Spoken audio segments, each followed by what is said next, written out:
No, and so that's just. There is just a request that you stay behind the lectern because it's being filmed. So what, sorry? It's being filmed, so they'd like you to stay behind the lectern. Oh,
Good morning and welcome. Thank you all so much for being here. I'm going to hand over to Simon to get us started. Simon I think this project is his brainchild, really, and I'm thrilled that he's here again to wrap up. He was here at the start, and he has been instrumental and helpful, particularly to me, all the way throughout. So, Simon, thank you so much. And can I ask you to say a few words? Yeah. Thank you. Of course, that was quick. Excellent. Very quick. Good. Yeah, no, well done. I'm well on done. the stage back. Okay, right. Yes. Okay, so first of all, I have to apologise because when I finish this, I'm going to have to slope off because I'm now the dean here, which is an absolutely dreadful job. And in fact, I had someone who wants to be a medical student contacted me a couple of days ago and said, could they shadow me next week? I said no, because I can't think of anything more likely to put you off. A career in anything, actually. I'd rather you went and shadowed a prison guard or something than follow me for a week. So anyway, so yes, that's true. We started, when was it? We started writing it in 16, 17, something like that, yeah. And started in 18 and got a bit put off by something that happened in between, but it's very nice to actually see you once again after a long absence. So, I mean, SMaRteN was set up for really three purposes. The first was it was to look at the increasing, or possibly increasing, problems of student mental health, which was already being called a crisis at that time. So there were kind of questions to answer. Was it a crisis? You could say, I mean, the word has been used. Why was it a crisis? What are the kind of things that we could or should or couldn't be doing about it? So it was there to look at a specific issue. But that wasn't, excuse me, thank you, that wasn't the whole thing. The second point was it was about trying to get people, students basically, excited and interested. Interested would be a better way of putting it, actually. I try not to use the word passionate because it's the worst word now. Yeah, I'm not getting water there. I'm just going to, yeah, thanks. Yeah. Yeah, so yeah, I mean, yeah, I always have kind of words that I hate for a year, and passionate I've hated for 5 years, actually. And in fact, I'm likely to, along with people who say, I'm sorry, this is a busy slide, who I think should be consigned immediately to the first circle of hell. And I used to be a football referee, so when I'm chairing, I warn people that I've got a red and a yellow card. And if you say, this is a busy slide, you get a yellow. And if you then say, I know you can't see this at the back, you get a red. And you only have to do it once and send someone off, and they never do it again. Okay, so that's the other thing I remember to tell you, is that PowerPoint is actually the work of the devil. So you should remember that. So the second one I say was to try and get people interested, students, interested and excited by, I think is the word, research. And I remember vividly as a medical student, I wasn't here, I was somewhere else, but research was simply what people did who should have been teaching me. Because as a medical student, the main ambition was to become a doctor. mean, that's a reasonable why you go to medical school. It's not that hard. I mean, it's quite hard, but it's not hard to know why you go there. Very, very few people go to do research. Some people want to be surgeons, so they're already lost causes. But you go because you want to be a doctor. And research just doesn't really play any part in it at all. And I continued with those beliefs, even when I'd finally worked out, after doing some general medicine, that I wanted to do psychiatry. And then I wanted to come to Maudsley, which is where I am and have been for a long time. And there it was very, very academic. And to get in, you had to pretend that you wanted to do research. And I pretended, and I think I did fool the then dean. But it was only really 2 more years. And then finally, I started to actually genuinely get interested in it. And then to get really quite excited by it. And that's remained with me for the rest of my career, although I didn't predict I'd end up as a faceless bureaucrat as I am now. But there's still that buzz that you get at the start of a project, and then when you finally finish it and can talk about it, all that kind of stuff. The middle bit is pretty awful, I agree, but I don't have to do the middle bit anymore, so that's the other nice bit about research. Once you've done a few middle bits, then you can do the bit thinking about it at the start and then talk about it at the end. And helping with the writing. But the middle bit, then you lot have to do. You look at the age, you're all doing the middle bits, aren't you? It's a bit grim, isn't it? It is. It's a bit grim, I'm sorry, but it is. But it's the kind of thing you've got to go through to get to be able to then do the enjoyable bits. And so that was the third thing then was then to get people interested in research, and also that it would be student-led. So in the world of psychiatry, we would talk about user-led or whatever, but it's the same thing, user-led, which sounds great in practice, but obviously has its problems. The first thing, of course, students are a very transient bunch, as you all know. Research is not transient. Serious research takes time. It really does. And we've always struggled with the things of getting people through the time that they have available, which isn't very much, and also making them realize that actually research is not a short-term game. It is a medium and long-term game. So that takes time. And then the other thing, which I vividly remember, is that you don't have much of a clue about what it's all about. And I wasted 2 years of my career I got interested in things, and I wanted to know, why are people deluded? And there was no one around to tell me, well, that's just a stupid question, Simon. What you're going. And of course, it was a stupid question. Similarly, like, what is schizophrenia? Another stupid question. Not because it's not important, and so many students say, well, I want to do something important. You say, well, then don't do research. Research is not about important things. Research is about the art of the possible. So you've got to do things that are possible. They may or may not be important. If you're lucky, sometimes they are, but they've also got to be possible. And so all of those things, and then of course COVID came along as well, have kind of, those are the things we're trying to get over as to what, and then of course when you do it, it is, I found, far more, if you're a clinician, like some of us are, and it's lovely the first time you help a patient, that's great. But after a while, it kind of wears off a bit, trust me, but it does. But if you can actually help 100,000 people with a condition, that's something that never goes away. And there's that wonderful sense of achievement, and I've just passed my 1,000th actually, and it doesn't go away. There's still that buzz that is still there.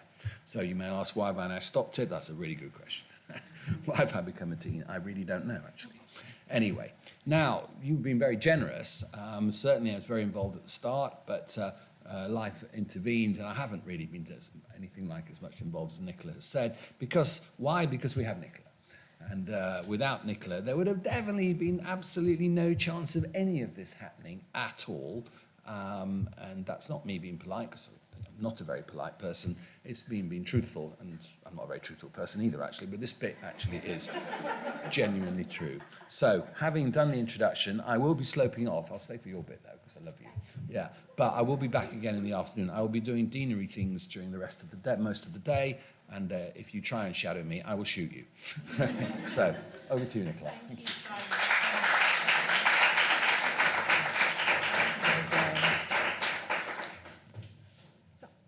After that thanks from Simon, I need to say thank you to all of you. I'm going to say a lot of thank yous as I run through, but none of this network would have been possible without all of you that are here today, for all of your enthusiasm and the energy that you have put into this network. I have never got tired of doing things with this network, because every time I do anything to engage any of you guys around student mental health, I just get hit with this buzz of energy and enthusiasm. And thank you. Thank you for making the last 4 years for me just a joy to be involved with. I'm hoping I can do something here. Sorry, Simon, I do have some slides. I just wanted to put, I've put together a little bit of a matrix of a few slides of sort of the pieces that have fitted together to build the network that we have now. And I've got an awful photo of Simon up there, who kindly launched us our network in October 2018 for a future retrospective, where we had a room full of students telling us what they'd like things to look like in 2030, which is quite exciting. Now feels a little bit terrifying because an awful lot's happened since that event, and our ambitions for 2030 look slightly different. We ran a workshop very early on with Sally McManus from NatSen looking at secondary data analysis, and I want to just flag that there, but that's still available on our website, and she gives us lots of really useful details on how to use secondary data to understand student mental health better. And while the network's done quite a bit around this, and Adrian Murray did some wonderful stuff in particular, probably still an awful lot more work to be done around secondary data analysis that's valuable. Got a next tile up here is our first student team, and I'm so thrilled to see many of our first student team here today as well. It's lovely to have you guys here. And throughout all of our network, we have had a series of student teams, 3 over the time, that have been involved in leading and directing the different ideas that we've worked on. And without all of the students involved, we really wouldn't have achieved very much at all. We've run several funding calls. So the first one was what's distinctive about mental health, and then later, sort of a year later, we ran a call on what can non-clinical approaches to student mental health achieve. In between that, we ran a workshop on pedagogy. A huge thank you to Catherine Eccleston for running that for us. And Toby Litt and Rebecca Gordon-Nesbitt ran a workshop on arts meets health. And Toby's here today and can say a little bit more about it if you catch him at a coffee break at some point, maybe. Thank you, Toby. We had a fantastic conference in Cambridge just before COVID, right, I think, which was organised by Laura Bezic, and I have to say, I think that's the last time that I saw many of you. So it's been surreal, really. But it was a fantastic conference, and we welcomed our second student team that are down there with the Christmas tree behind them, endlessly seasonal. One of the huge projects that we have run then has been the Key Questions project, to which I am hoping that Michael and Katie are going to tell us a little bit about in a minute. But thank you for anyone that participated in that. If I run over here, just drag your eyes to the Key Questions tile there, and that eventually got written up with the huge thanks of a medical student, Katie Sampson, without which it would still be sitting on my desk looking very sad and pathetic. But it's definitely worth a look at. It is beautifully written because I didn't write it. I'm not brilliant at writing, and she's fabulous at writing. I wanted a few tiles up there about COVID to acknowledge that we had so many of the plans that we had got sidelined by COVID, and I'm aware that that's true for probably for all of you, that our research careers got spun in different trajectories, and plans that we had to go on hold and get reconfigured. And many of you here helped work on a fantastic piece looking at the experience of early career researchers and the impact that COVID had upon them. If there's anyone here that hasn't seen the paper there, it's worth having a look at from our website. But I just wanted to catch there that there's so many different pressures that COVID brought up for us, and I think it's fabulous that so many people have stayed involved in the network, because it was really challenging for a huge period of time. We're thinking about, where does our research need to go? What do our students need of us? And the next tile there is a piece of work that Larissa Dinu and Ellie Dommett worked on. Ellie's here, down at the front. She'll be handing around a microphone today. Do grab her and chat to her if you want to hear more about it. But a lot of you as researchers got redirected to look more at the teaching and the student support, because our students really needed us, and our teaching had to change dramatically, and that all needed time and attention and energy. So again, thank you for staying with us. But I kind of also feel we need to do so much now with sort of collectively acknowledging the stress that caused in our lives, and that we're all still here and we're all still going, and this is wonderful, but some of us need a quiet break and a bit of time to reflect on the challenges that created. We ploughed on, though. Dean is sitting at the front here and is going to tell us a little bit more about the work we've done around longitudinal data sets.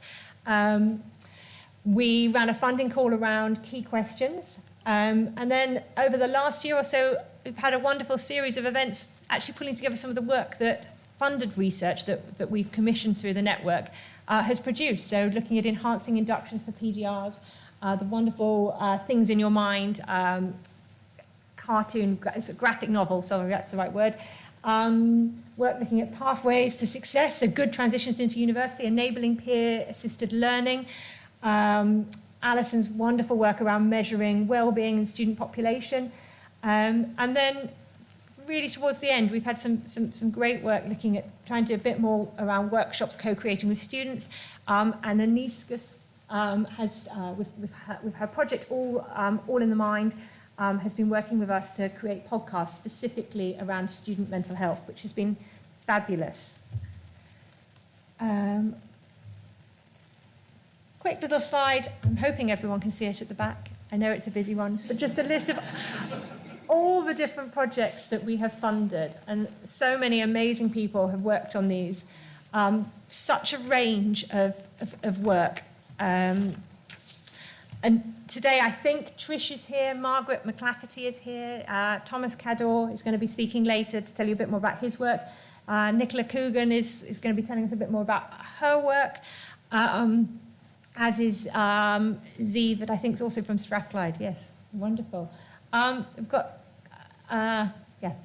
lots of highlights from this, and if you haven't been able to tune in to all of the different activities that have been going on over the last week, it's worth noting that a lot of the projects are being shared via our website, but there will be more content up there, and also worth looking at some of the old content as well. There are good summaries of most of the work that has taken place now. Okay.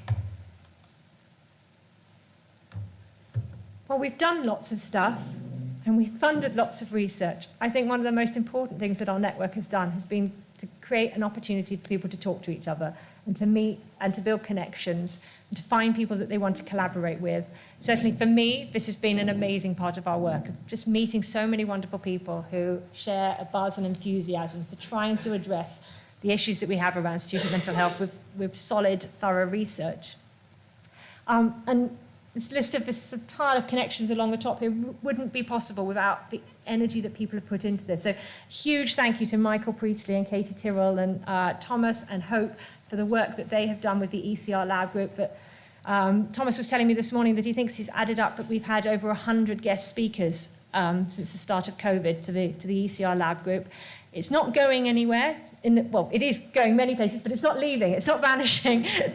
You can still join and take part, and we hope to keep it running for many years ahead. I think it's a very fruitful space for early discussions to share your work and your ideas and to get feedback.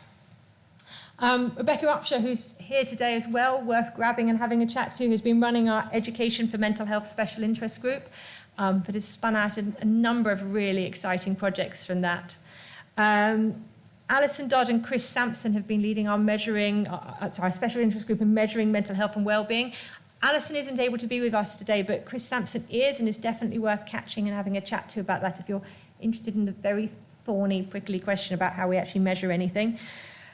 Trish Jackman, who's definitely here today, has been running our group around PhD students' mental health. And we've also thrilled that sort of spun out of our network, another network is set up focused on students' mental health in Scotland. So Scott SMaRteN, Nicola Coogan and Maria Gardini are here, and I'm sure very happy to talk to you about it. Yeah, thank you, Ellie. Thank you. We've had lots of blogs. They're very interesting. They're very worth reading, still up there, not going anywhere. And people have put together many fabulous videos for us. Most exciting, though, I think, is today. And so I should stop talking and let you enjoy today. I'm going to, if I go to the next slide, just remind you that throughout today, we've got talks in here this morning, and then we've got lightning talks in here this afternoon with other workshop-type sessions happening upstairs. We have a poster presentation, but it's an all-day online poster presentation. Anyone that has got a yellow sticker has a poster, so you might want to go and chat to them about their posters. I can see you all looking at your lanyards going, have I got a hopefully you know if you've got a poster. There are QR codes out in the lobby that you can scan, but you can also use the URL that's at the top there to find the posters if you want to have a quick look at the posters. And then this afternoon we have got lightning talks, and these are going to be lightning, and I'm going to be policing the time, so they really are going to be lightning. There won't be any questions in the lightning talks, but if you see anyone with a blue sticker on, they have given a lightning talk, or are going to give a lightning talk, and they're worth going and chatting to, so hang on to your questions and find them out in the lobby after the sessions. I have one. I was going to say I don't have anything. I have one more thing to say. If anybody feels like they need some time out today, there is a little room at the back up here, the green room. You're very welcome to go and have a quiet sit down and avoid everybody for a little while. You may find me sleeping in there at some point in the day. I don't think I have anything else to say except for Simon said that this network was thanks to me. This network is a huge thanks to Jo Ward. You'll have all spoken to her, I'm sure, but without Jo, this would not exist. As many of you know, I've been on maternity leave twice. I've been swanning in and out of different things, and Jo has been a point of consistency and phenomenal competency. And today is all thanks to her, but so is so much of the network. So can I ask you for a big round of applause? Thank you.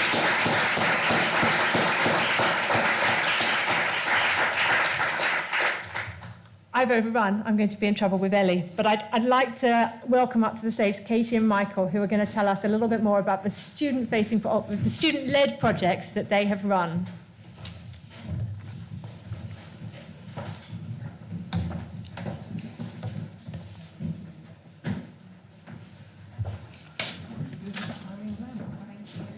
Come up here. I'm not quite sure how to follow that, but we'll give it a good go. So, Michael, you can introduce yourself first if you want. Okay, well, it's lovely to see so many of you in 3D, having met most of you just in 2D. My name's Michael. I am a PhD student at Durham University and hopefully coming towards the end fairly soon. Hello, everyone. My name's Katie Tyrrell. I'm a PhD researcher. Not quite yet at the end, but getting there slowly.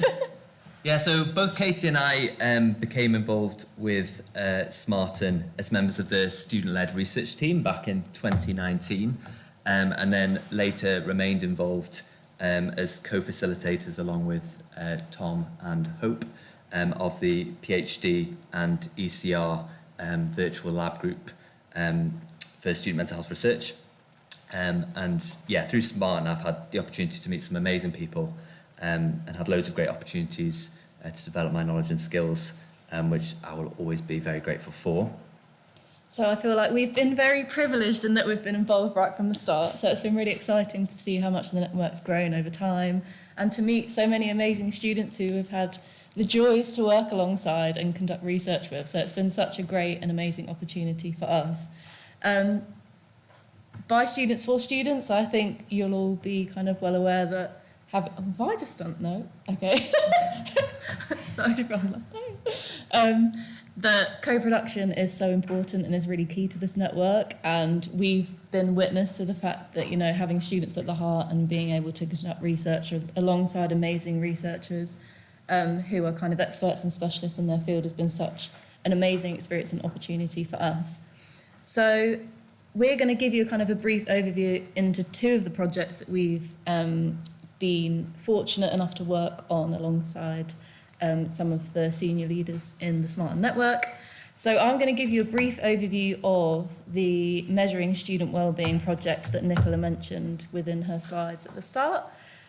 So myself, Michael, and other members of the student team were lucky enough to work alongside Alison Dodd to engage in a scoping review to really look at how wellbeing is conceptualised amongst academic literature, but also amongst kind of organisational literature, to understand what are the different ways in which we think about wellbeing, and from that, subsequently, how are the different ways that we measure wellbeing.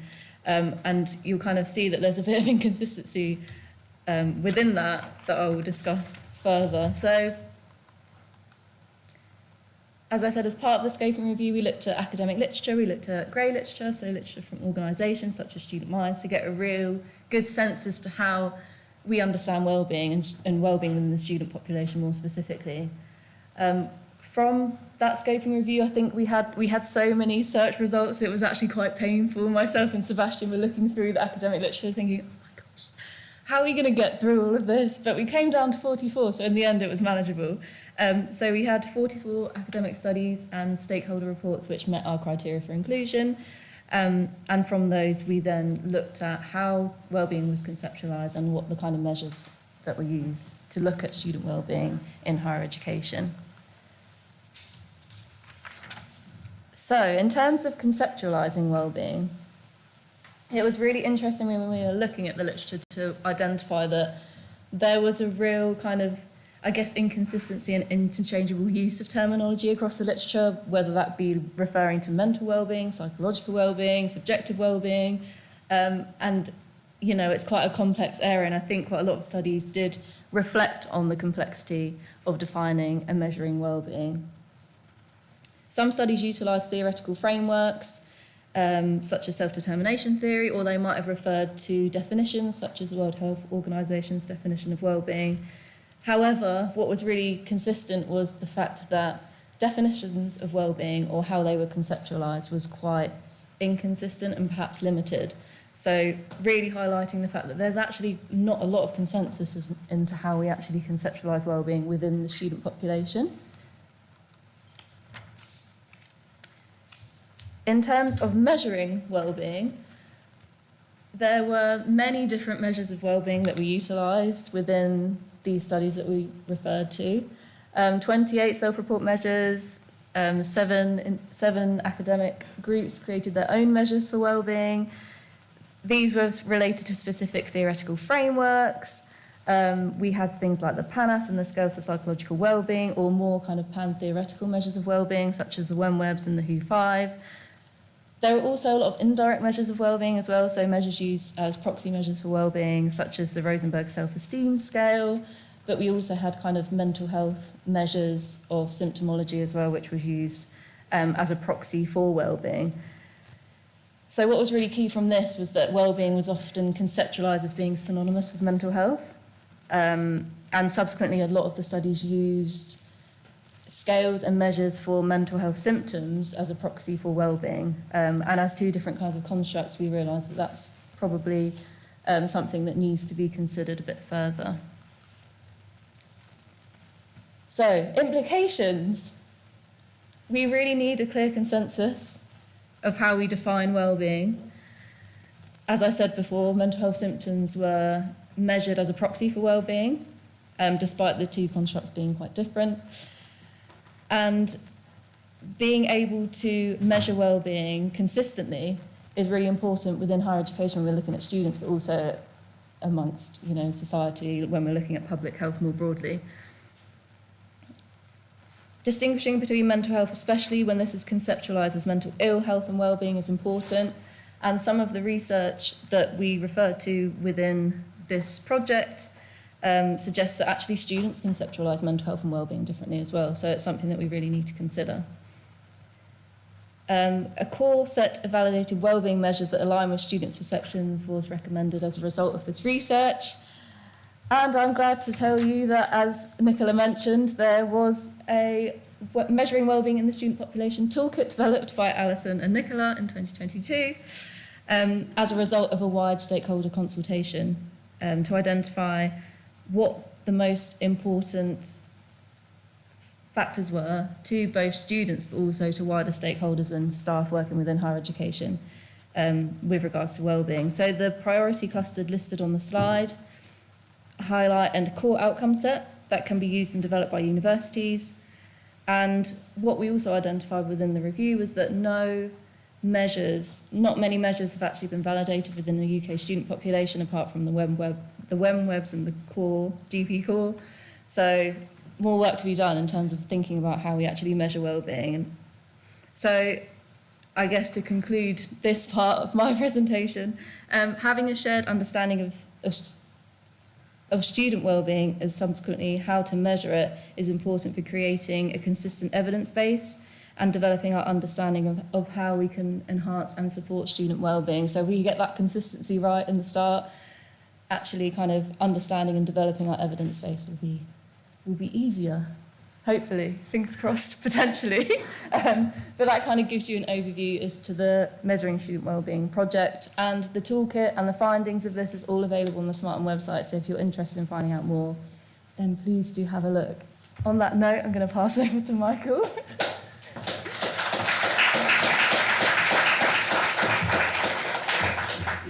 Thank you so much. So I am now going to share the findings from SMaRteN's student-led priority setting partnership, which sought to identify student priorities and the gaps around student mental health research. Before I start, I just want to acknowledge all the authors and all the students that were involved in the project, and without which it would not have been possible. So big thank you to everyone involved. So essentially, against the backdrop of growing numbers of students reporting mental distress and accessing university mental health services, there have been growing calls for a whole university approach, exemplified by the University Mental Health Charter, for which student voice and participation is identified as a key enabling theme. And that essentially underpinned the rationale of this project, that student voice participation experience is fundamental to developing research that is relevant, accessible and impactful for student needs in order to develop kind of inclusive and holistic mental health provision for students. So for that reason, students were involved throughout this project through the inception, design, recruitment, analysis and dissemination phases. Between October 2019 and February 2020, 385 students from across the UK submitted 991 questions online in relation to student mental health. You can see some of the sample characteristics on screen there. Student researchers then aggregate these questions into themes using content analysis and map the themes against a scoping review of the existing research literature to see what we already know in relation to these questions, and then priorities for future research were then identified. I'm just going to quickly summarise the 7 themes that emerged from student questions, the existing evidence base, and what we identified as the priorities for future research based on those findings. So the most prominent theme in students' questions related to the mental health interventions and services that are most effective. Our review of the literature found that short-term embedded counselling services can be clinically effective in a student population, as well as preliminary evidence that population-based interventions, such as, for example, mindfulness, can also be effective with students. However, based on student questions and the gaps that we identified in the literature, it's recommended that future research could benefit from prioritising the following areas. So more of an understanding around how effective and accessible different services and interventions are for different student needs across the diverse student population.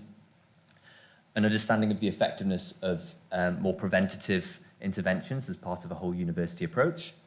An understanding of the impact and structures for modelling effective collaboration between NHS mental health services and university mental health services, and then a wider understanding of the effectiveness of non-clinical interventions, such as, for example, yoga and exercise interventions. The second theme that emerged from student questions related to the academic factors that impact on student mental health, such as workload and assessment. So our review of the literature found preliminary evidence that both workload and assessment can impact on student mental well-being, but that future research should continue to prioritise an understanding of how curricular, pedagogical and assessment changes can support better student well-being at university. The next theme related to an understanding of how students can identify and support both their own mental health and the mental health of their peers, and the role of academic staff. The review found preliminary evidence that both peer support interventions and mental health literacy interventions can be effective with students. But based on the current research, we recommended that future research should prioritise more of an understanding of which specific approaches to these interventions are most effective, and specifically the role of academic staff in recognising and supporting students with mental health difficulties. The next theme related to the causes and risk factors that impact on student mental health, we found a growing evidence base in relation to various risk factors impacting on student mental health difficulties, such as, for example, social isolation, financial difficulties, etc. But based on the current research, it was recommended that future research should continue to prioritise an understanding of other relevant relative risk and protective factors that impact on student mental health, how these are kind of differentially experienced across the student body, how they interact, and whether they're kind of different to the general population, whether there's student-specific kind of risk factors impacting on mental health. The next theme that emerged from student questions was in relation to the social factors that impact on student mental health. Sorry, there's a mistake on the slide there, but the review of the evidence found that fairly significant evidence around the impact of social isolation, loneliness, and belonging on student wellbeing at university. But particularly based on the nature of student questions, it's recommended that future research could benefit from more of an understanding of the reasons that students become isolated or lonely at university, and specifically kind of preventative interventions to reduce that. And also an understanding of some of the structural kind of, some of the institutional structures that impact on sense of belonging and loneliness for minority student groups. The next theme was in relation to the kind of prevalence and trends in relation to student mental health difficulties.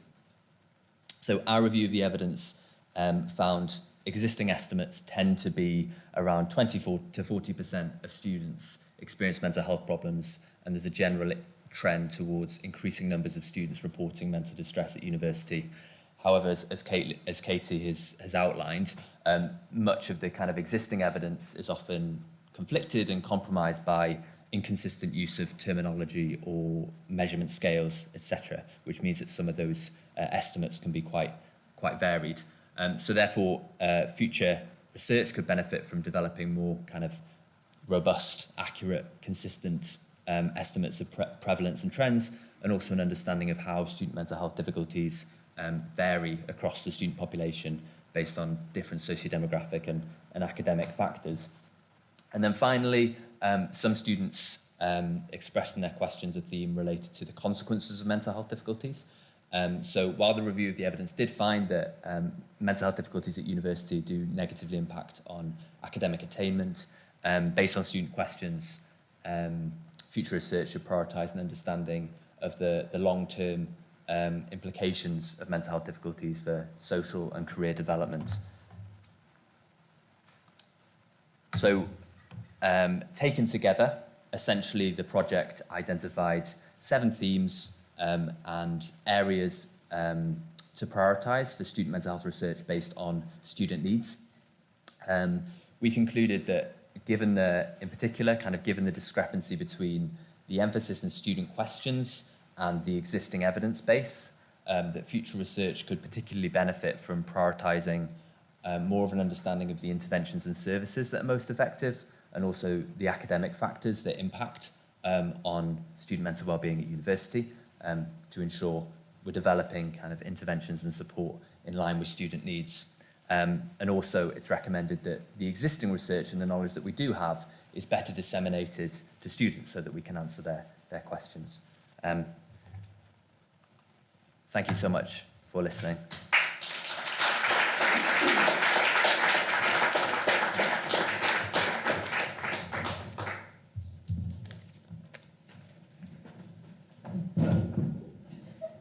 Thank you, Michael. Thank you, Katie.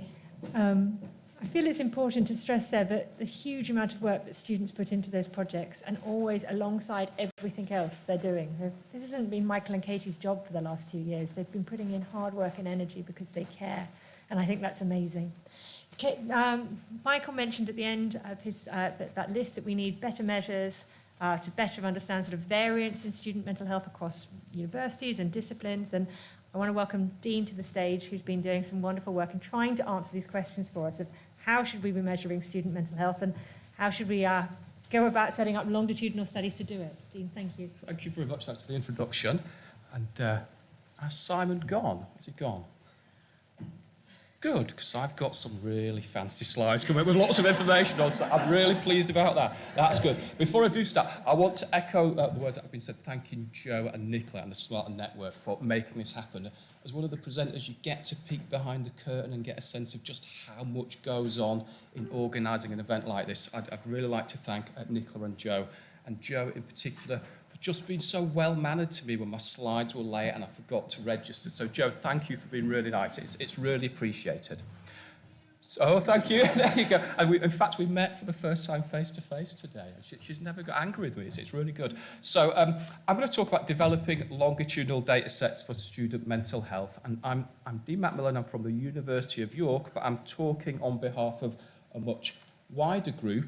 It's a group of academics and clinicians and some students who are based up in northern universities, so up in the Yorkshire universities. So I'm speaking on behalf of those. Just for the avoidance of doubt, we're going to talk about longitudinal studies. So this is what a longitudinal study is. It just means you're following the same group of people across time. That's all it means. So in terms of students, it'd be about following the general population of students across their journey through university. And you might measure some risk factors beforehand, you might measure some protective factors, so you can then start to have a look at, do risk and protective factors predict who's doing okay, who's struggling a bit. So then you're looking at outcomes around either well-being, as we've just heard about, or mental health problems. So that's what we mean by a longitudinal study. We need to take a bit of a detour, I think, before we have a chat about the longitudinal stuff. And a bit of a detour to Hull. And all I'm based at, I guess the question is, why do this stuff? Why do a longitudinal study? And it's been in my mind because although I'm based at University of York, I'm in the medical school, and the medical school has a Hull bit and a York bit. And so we've been running a longitudinal study at York for a while now. And I was chatting to a colleague from the medical school, and I said, well, we've got a bit of a sense of what's going on for the medical students at York, because they're part of the wider York study. But what about the medical students at Hull? And my colleague said, well, we should set it up. We should get it running in Hull. And just so happens next week, I'm off to Hull to do a bit of teaching. I'll try and chat to some of the medical students and get their view of whether we should start doing it over in Hull as well. And she came back next week, and she said, well, there's a few things that came out of that chat, but one of the themes was this. She said, I can summarise it for you in 4 words. And I won't summarise it for you in 4 words. I'll do it in 3 words. And one of the bits of feedback was this: not another survey. There's a real sense that, well-intentioned, but different departments, different bits of university, student unions, we're just sending out survey after survey, all well-intentioned, all trying to get a sense of what's going on for people. I get, as an academic as well, I'm always getting mood checks. I'm thinking, well, my mood was okay until I got this other blooming survey, and then I look at it and it's psychometrically really poor and it's making me really angry, and then I put it in the bin. So, yeah, we get over-surveyed. So why would we do that to students? Why would we ask to take part in another survey, but not just another survey, a survey where we keep serving you again and again and again. We follow you across time. So let me try and give you a bit of answer to that before we come on to talk about the longitudinal stuff. Actually, I think I can jump this slide because I think you did a really good job of saying why you might want to do a longitudinal study. That if you look at the work you were just talking about, some of the priorities around research questions, quite a lot of them could be answered by doing longitudinal work or decent longitudinal work. I'll pick out some though. This one really interests me, the top one. That if we can follow students across time and we can spot some students are really struggling, so they're in the clinical range on a measure, not just at one time point, but 3 months down the line or 6 months down the line, we can then start to ask, well, is that group of people getting through to services, either within a university or outside the university in the NHS? We can start to ask probably an even more important question, which is, are there particular subgroups of students who are scoring in quite high, obviously struggling, but are much less likely to get through to the services that are out there? We can start to compare across universities. We can start to get some sense of whether all the well-intentioned well-being initiatives that universities are doing are starting to make a bit of a difference. So there's some reasons, but I think it just adds to the points you were making about, we've got research priorities here, and some of those would be answered by longitudinal work. And I'll just give you a concrete example as well, rather than an abstract one. This is some work we've done with colleagues up at the Northern Universities, following students at the University of York. And you can see we were following people from before the pandemic. So we're following the same set of people across the pandemic. And we did something, well, I didn't, some really bright statisticians did some really clever latent trajectory analysis, where you try to find if there's groups of people who are showing the same patterns of change over time. And if you look, I think I'm not allowed to move away from this lectern, am I? No, so I'll stay here. So if you look at the retro green trajectory, so that's second from the bottom, I think that's a really interesting trajectory. You've got a group of people there who had really quite low levels of well-being pre-pandemic, and yet have thrived across the pandemic. They've got a lot better across the course of the pandemic. You wouldn't know that without a longitudinal study. If somebody said that to you, you could just, oh, well, that could be retrospective reporting bias. Who knows what you were like back then? There's some really solid evidence here. There's a subgroup of people who seem to benefit from not being at university, being sent home, going on Zoom, doing lectures via Zoom. Now, can we learn anything from that? And I think the point I'd make about a longitudinal study is it's not going to give us all the answers, but it's going to tee up some really important questions. And a really important question there, which I think you then move to qualitative work to get your head around, is what was going on for that group of people? And can a university learn anything about how it might improve the student experience by chatting to some of the people who seem to have really benefited in terms of well-being from being sent back home? So hopefully, that's the background in terms of why you'd want to do this, and I've made that case of why it is worth asking yet another survey. So I'll tell you about some of the work we've done. This is the plan, and I think it's a plan that we'll continue to progress with across time. But the plan is, can we get different universities to agree to measure some of the same things at some of the same times across at the university experience? Ideally before as well, ideally afterwards, but getting the middle bit going as a start would be great. Another question we could look at as well, or we've thought about, is can we do data linkage? Because data sets are exciting if you're like me and a bit of a nerd, you get excited by them, but they're really exciting when you start to link them up to other data sets. So you can start to do data linkage. So that might be within a university, so linking data to other data sets that are routinely collected in a university, such as counselling services. It might be outside a university through to the NHS, and we've started to explore that. And also across universities, gathering data sets into a bigger data set so you can ask bigger questions and you can check on generalizability. So that's a big plan. We've always had a backup plan as well, which is, can we just get more of us doing something in the same way at the same time and sharing stuff? So that's the backup plan. So let me give you some of the outputs then. So we had a whole series of objectives. I won't take you through all of them, I'll just pick out a few.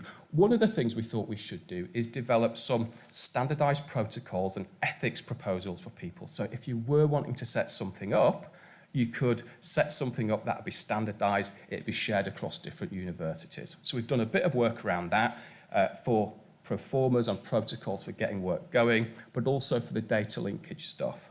And that's all freely available there. You can log on to the website, request the stuff, and we can send it across to you. So that's one thing. The other thing I want to talk about in a bit more detail, though, is this question that we had about making maybe some recommendations about what standardized measures we should use. And I thought I'd spend a bit of time talking about that. And then I wrote the slides, and then I realised, I thought this was really exciting, and then I realised it might just be exciting to me because I am a nerd. And so I'm hoping it's going to be exciting to you as well. I'll do my best to make it exciting to you. If there's any nerds in the audience, you sit back and enjoy. But I think it's important stuff, this, so we'll see where we get with it. So this is about what standardised measures we might want to recommend. So different universities are going to be gathering the same type of information in the same way.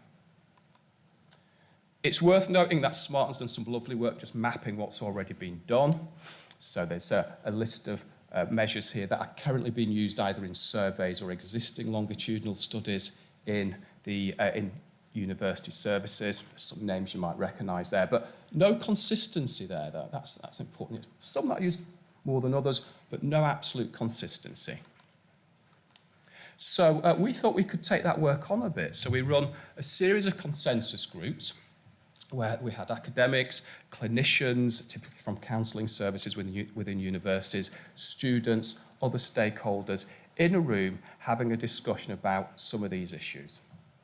We had virtual meetings, so it's during the pandemic, it was mainly virtual, and it was an iterative process. We'd have some questions, we'd have a bit of a discussion, we'd see where we had agreement, we'd see where we didn't have agreement, and we'd also have a think about, well, we've not got agreement, but at least we've got agreement about what the new question should be, and then we could circle back around that. So we had those meetings, and we got some agreement, actually, so I'll take you through what we've agreed. There. Okay, so in terms of core areas, so we thought we'd start by asking the question, not what measure should we use, but first of all, what area should we use? Which area should we measure? And general consensus was, if you're just going to ask one thing, ask about psychological well-being, and I think that talks to your stuff, but I think there was a real sense that we wanted to ask about more than just well-being. And these four came through as perhaps the four to ask about. General psychological well-being, general psychological symptoms, so differentiating well-being from symptoms, and low mood and anxiety as the four. And I'll talk a bit later about why you might want to measure general psychological symptoms as well as anxiety and depression more specifically. I think there's an argument to do that. We also had a chat about other areas that we might say, well, there might not be core areas, but we might want to make some recommendations here about what standardised measures to use. And we came up with alcohol, drug use, eating concerns, functioning, loneliness, and sleep difficulties. So they're the additional areas. It would be really useful to hear from people at the end if there's other things they'd want in that outer circle and they'd want us to do the same type of approach to. So we had consensus there. And then you hit this problem. You hit the toothbrush problem. And I call it that because I remember when I was a clinical psychology trainee and I was really confused by how many measures I had to choose from for, let's say, depression or anxiety. And I asked my supervisor, why are there just so many measures out there? Why are there so many standardised measures? And they said to me, well, it's because a psychologist would rather use another psychologist's toothbrush than use another psychologist's measure. There's just something about us which we always think we can do it better. We always think we can measure it better. So we end up coming up with new, more and more measures. And you end up with 20, 30 measures of depression. Or God knows how many measures of anxiety. We've got lots and lots of measures out there. So how do we deal with a psychologist's toothbrush problem then? How do we go from all these different standardised measures out there, and how do we get a short list of measures that we might want to recommend? So that was the next step. There was really strong consensus that we shouldn't do what's often done, which is just say, well, we'll recommend the measures that are already used, the popular measures. We use the measure because we use the measure. And that does happen in research. We thought what we should do is come up with a list of criteria against which you judge each of the standardised measures, and then see what comes out of that procedure. So we came up with some 10 areas, 2 around psychometrics, just is it reliable and valid? It's got to be a decent enough measure. We thought it'd be really important to say the measure was sensitive to change, because we're trying to track changes in symptoms across time, so it should be sensitive to change. It picks up and detects variations in symptoms where they're there. Have we got really solid evidence that it's acceptable to students? What do students make of the measure? And potentially the key stakeholders as well. Ideally, it would be designed for students, but as a backup, you'd want it to be ideally something for use or developed for non-clinical populations, because this is a general population survey here, isn't it? We're following a general population of students, not a clinical population. We also thought it would be useful if there was comparability with other routine data sets, such as NHS data sets, the measures used there, particularly thinking about IAPTs, since IAPTs are really ahead of the game in terms of routine data measurement. And there should be comparability with university counselling, so the types of standardised measures that university counselling services are using.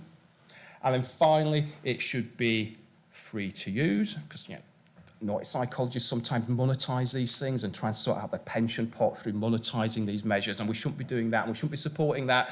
And there's fairly good evidence that the monetized ones don't work any better than the free ones, so why not go for the free ones and save some money? So free to use and also reasonably brief. So what we've got now then, or what we got through the consensus group, was some idea of the core areas and additional areas. We've got some of the criteria we should be judging a measure against, and then the next bit of the jigsaw is to think about coming up with the short list of measures that we're going to test them against. So we need to get a list of candidate measures and then map them against those criteria. So what we did is we went to the big reviews out there, so I think you'll recognise that review. So we picked out recent reviews of measurement in a particular area. And we used those to come up with our long list of potential candidate measures. And then we applied some additional inclusion criteria. So it had to be a self-report measure. You need that in a longitudinal study. Focused on or used in adults. If there was tons of measures, we had to say, look, we want to pick out the ones that are still being used currently, not the ones that are falling into disuse. So we had some method of doing that in terms of citations over the last 10 years. And we have some exclusion criteria around specific areas or for specific subpopulations. So, for example, the EPDS that's mentioned there, beautiful measure, Edinburgh Postnatal Depression Scale, psychometrically a really solid measure, but it's not going to come through and be a measure we'd look at because it's designed for a specific population. So, from that, we had, now we've got our list of candidate measures, we've got the criteria, and we can start to see, well, which standardised measures might be the ones we'd want to recommend for use in university student longitudinal studies. So this is what we got. There. So, sorry for the busy slides. I'm glad Simon's not here. They're fairly busy. We went through psychological well-being and psychological symptoms, and I'm pleased to say, I think it maps onto what you were saying. We came out and we said, well, the WEMWEBs and the GP core looks like reasonable measures to go for. WEMWEBs is used in university wellbeing services, so it maps through to that. The GP core's got a number of advantages. It's really widely used in university counselling services. Some other measures are also used, but the core seems to be the dominant one. And it also does a really good job of picking up on variations in symptoms at the lower end of symptoms. And that makes it a nice complement to some of the other measures that we recommended around anxiety and depression, which were the GAD-7 and the PHQ-9. So they do a better job at the higher end of things. PHQ-9 and GAD-7 do well because they link through to NHS services. They're used in the NHS. There probably needs to be a discussion around whether you go for the PHQ-8 or the PHQ-9. The PHQ-8 takes out the suicidal ideation question. I think there's a question there about whether we should routinely be asking about suicidal ideation within longitudinal data sets. People have different views, but you can take the question out and the measure still works pretty well without it. I won't take you through all the others in detail, other than just to point out one really important finding is all the question marks down acceptability to students. We don't have really solid evidence. We've got some evidence, but not really solid evidence what students make of the measures we might be recommending. And I think there's a really important job of work to do there to get a sense of what students make of these. Are they acceptable? Would they be willing to fill them in honestly? Some of the questions you might not want to fill in honestly, and certainly some of the eating disorder questions down there you'd be concerned about. And also, is it type of mapping onto their understanding of a particular area? So there's a bit of work to be done there. I think work's been done, but I think there's a lot more work to be done there. Again, we've done it for some other areas, which, again, again, I don't want to take you through, but you can still see the same pattern of limited data on acceptability to students. So, in summary then, we managed to get some agreement about core areas, and we managed to get some agreement about additional areas.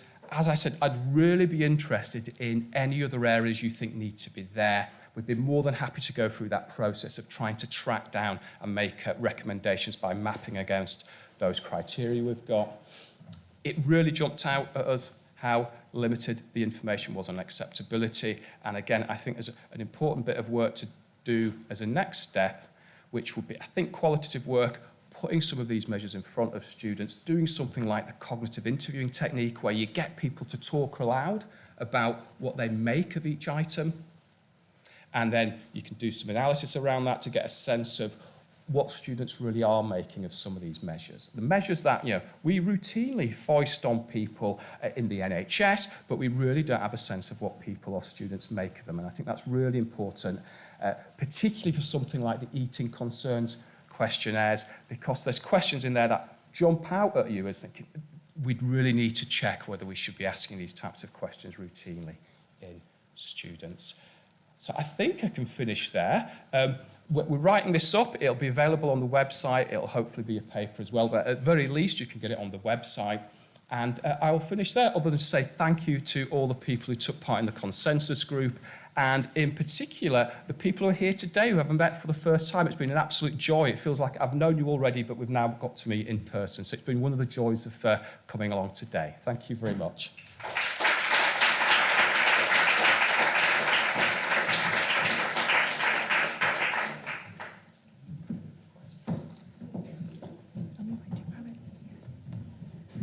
Hello, I'm the aforementioned and far too kindly spoken of Jo. Hello. This never really happens, but we are running well within time. So what we're going to do now is kind of open it up for questions. Very loose, very informal, much like everything we do at SMaRteN, very friendly. So we've got all of our speakers thus far here. The wonderful Ellie is going to run around with a roaming mic, and you can kind of just ask any questions about any of the sessions that we've had so far this morning, and call on our speakers, really. So does anyone have a question that they'd like to open with? I knew this was going to happen. Oh, amazing, Nicola. Firstly, thank you for excellent presentations. Just a great start to the day. I guess my question was really around how we can sort of tap into more of the sort of structural barriers that students face that impact on mental health. So I guess I'm thinking there about more of a rights-based approach to mental health, the stigma around mental health help seeking. Some of these measures that we're looking at are very intrinsic, symptomology focused. How can we start to think more about the interaction between students and the wider social environment in which we can see access to resources, some of the financial concerns, cost of living crisis? We really need to be picking up on that and how that's impacting on student mental health. I can talk to that. Absolutely, I think we need to start measuring some of that, and we've already talked about the outcomes bit. There's other work around what we should be measuring around risk and protective factors, and I think that would fit quite neatly under that. And if you've got ideas of what we should be putting in there, let us know. Yeah, it'd be really helpful.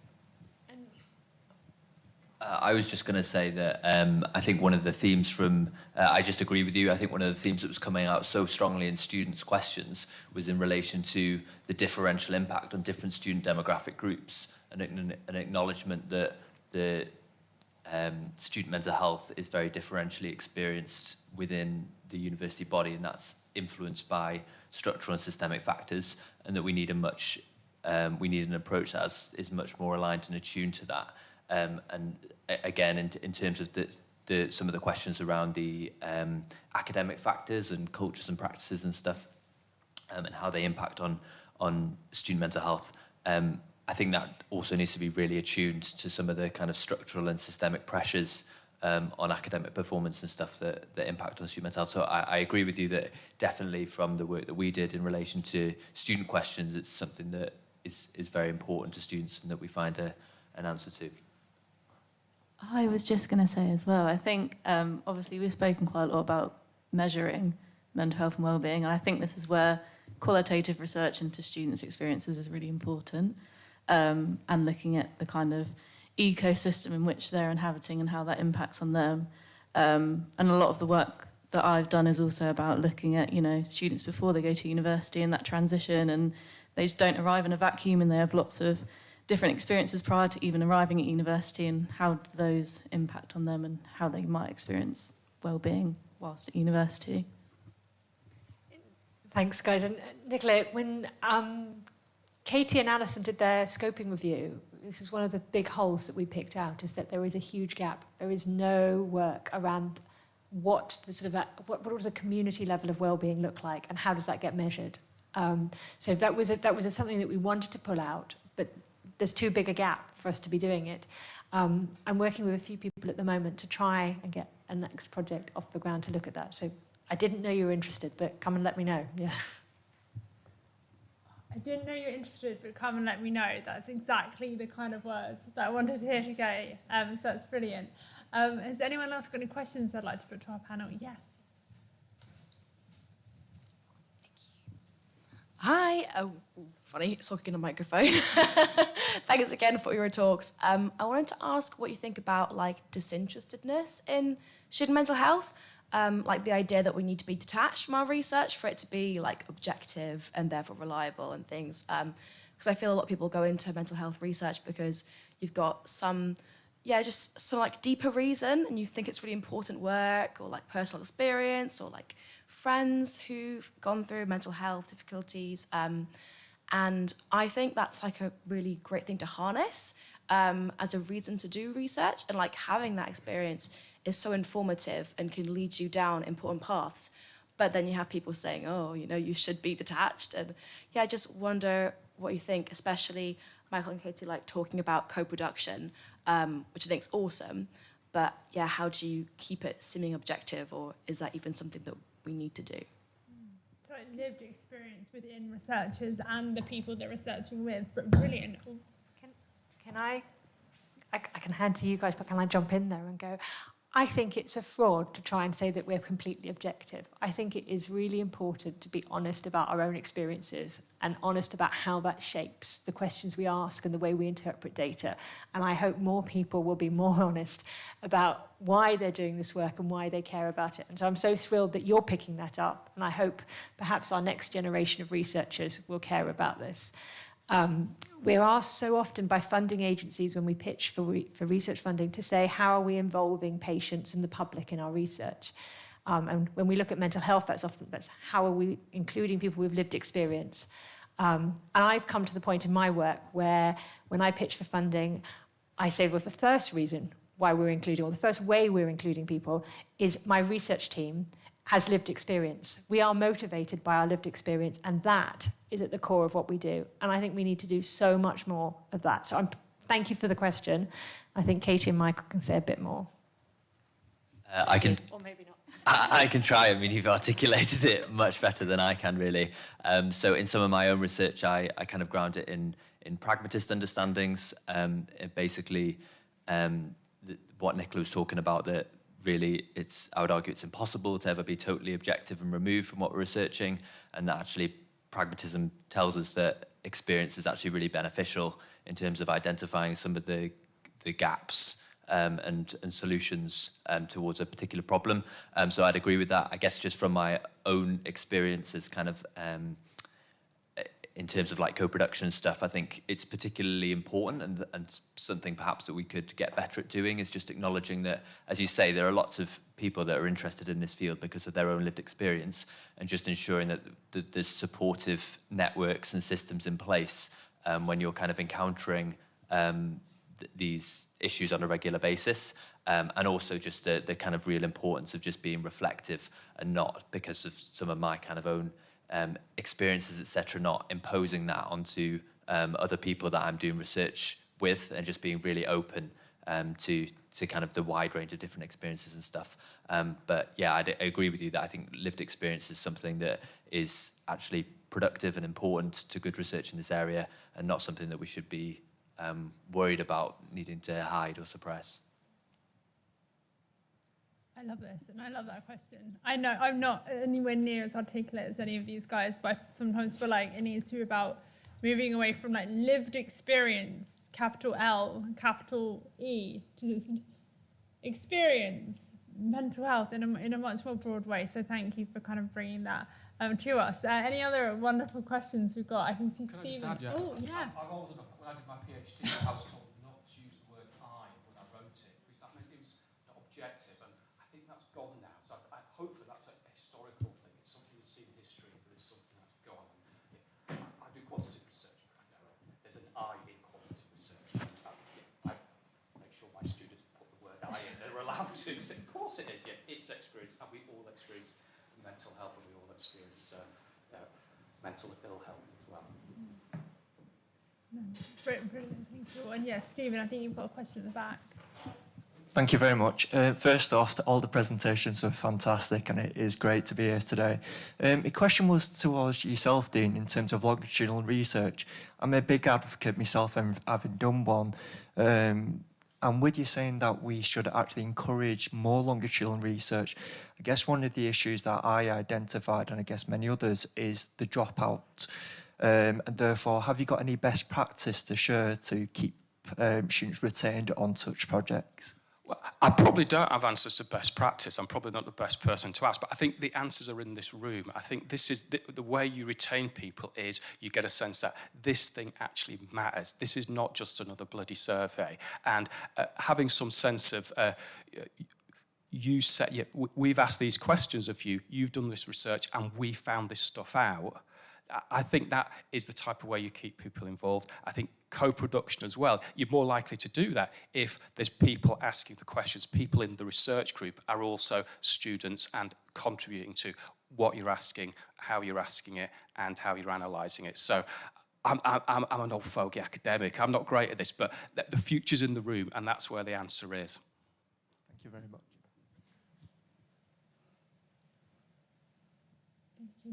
Any other questions? Anyone else burning to ask anything now? Yeah, pretty.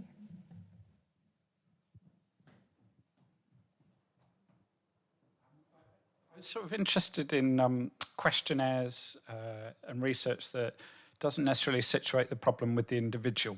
So we're quite good at running questionnaires for students and going, oh, they're still in crisis, look how awful they feel. And it sort of quietly enables the institution to sort of evade much responsibility. Oh, it's really sad that students feel stressed. We'll buy them some pizzas and hopefully they'll feel better. So I was just interested in that as a sort of long-term piece of work, how we do that. Because the transience that you spoke about, students often don't feel very empowered to be angry with the institution, or then they're treated as a complainer. So even to give you a very small example, even just trying to invite students to co-design community space so they might feel a stronger sense of belonging. That's not something they usually do. So they just go, we leave it to the university. And rather than the university feel quite bad that we're continually failing to involve students in the spaces that we give them, we're able to go on, none of them tell us what they want. So it's just interesting sort of whether any of that long-term sort of longitudinal research that you spoke about was maybe tapping into shifting the responsibility away from individuals telling us how unhappy they are to institutions being a bit more sort of accountable to what they provide, I suppose. Sorry, it's a bit of a long question, but I think it's a really good question, and I think the answer is absolutely. What we should be measuring around the risk and protective factors shouldn't just be intrinsic factors to something about the person and situating it within the person. Risk factors can be very broadly conceptualized, and we should be doing it exactly in that way. And it could be, asking around risk factors in terms of what a university might be bringing in terms of its context that could act as either a risk factor or a protective factor. So absolutely. And yet again, some of the work's looking at those risk and protective stuff, and I'd completely agree. We should not be just situating risk factors as intrinsic to somebody, because they're not, we know. There's bags of epidemiological evidence to suggest that's not how mental health problems occur. I think one of the things that Dean's been working on that I think is really interesting for that is the data linkage bit. If we can tie the individual student into the wider university context in terms of if you can work out what faculty they're in and what subject they're studying and what hall of residence they're in, you can begin to then pull that data and see that bigger picture. So that individual student clusters with other students in their wider university community, and we can understand a little bit more about where problems are arising and look at that bigger picture. If I can be cheeky, I think that quantitative data probably isn't always the answer for this. I'm very sad he's not here today, but I have a wonderful anthropologist working with me, Neil, who thinks that that's probably a better way of going. And I think we should all look at these kind of measures a little bit more approaches a little bit more carefully and move away from the numbers and ask bigger questions about how people are feeling and what's the environment around them like. Sorry, Dean. No, I completely agree. I've never been hardcore quantitative. I promise you I'm not. And I often see it as the longitudinal stuff, as I was saying, it's a tea to perhaps the more interesting qualitative work. It's usually teeing something up. It's not going to give you all the answers. It'll answer some specific questions, but every single study I've ever been involved in has qual stuff in as well. So I'm really not as hardcore quantitative as you might think. Fight breaks out on stage. No, and we definitely have time for sort of one more question, if we've got any more.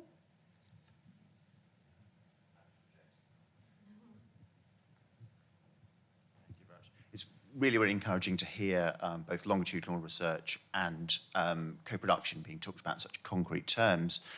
So I'm not an academic. I'm a university head of wellbeing, and one of the things, and this is tagging on to the gentleman's question down there, I think, is about whether the panel had found any kind of implications or any kind of tentative findings in any of your work around how we create mechanisms to embed people with lived experience in decision making, because obviously that's one of the implications of co-production, and that's what moves us up the ladder of co-production towards co-production proper, as it were.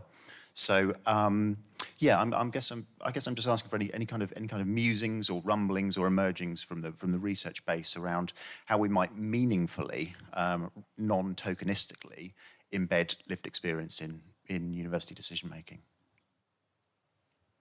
I don't have an answer from the longitudinal stuff, but sitting on some of the committees within the University of York, I get a real sense that it's really difficult to not be tokenistic, and there's real efforts being made, but how do you get representation from the student body and people with lived experience on these committees, which, I'm a professor, I'm scared when I go along to these committees. It's full of the great and the good, and if I say something wrong, I'm going to get sacked.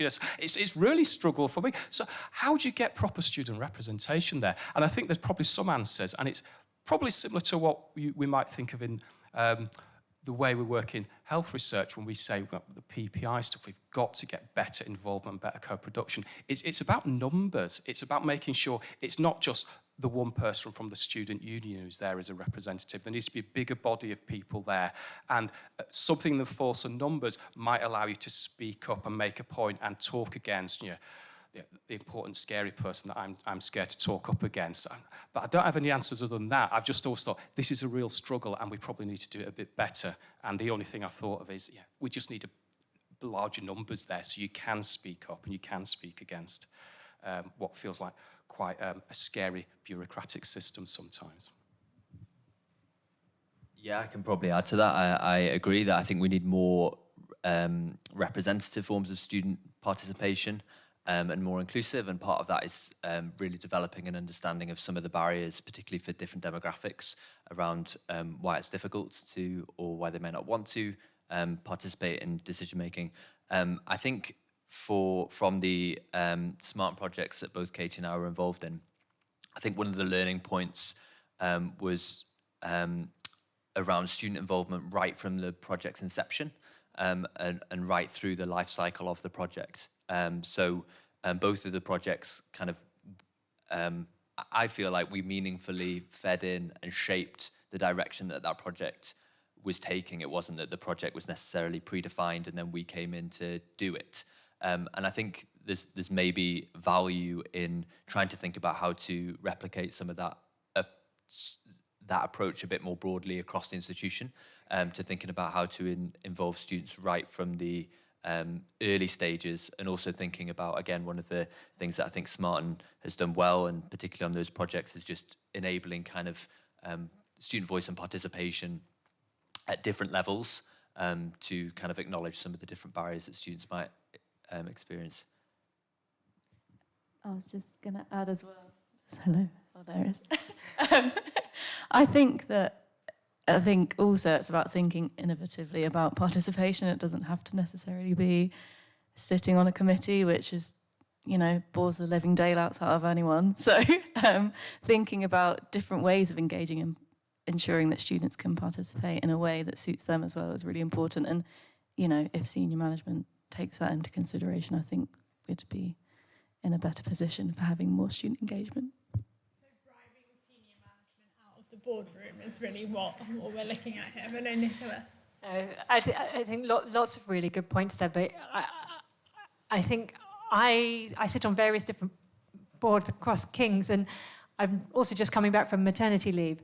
So I've had this experience that I guess Michael's talking about, but you want to be there from the beginning. I'm just jumping back into meetings and going, I've got no idea what anyone's talking about. Someone expects me to contribute. I haven't a clue. I'm going to have to sit through a few of these just to listen and hear and think about it. And I think we're confident working with Michael and Katie, and we've been doing it for 4 years now. It takes time, and I think that's a huge challenge with bringing students in. So you're bringing them in cold to a meeting and a committee that's already existed, and they don't have very long. Perhaps they've got a year with you, and that's really challenging. So I think Katie's point about taking them out of the meeting is really important.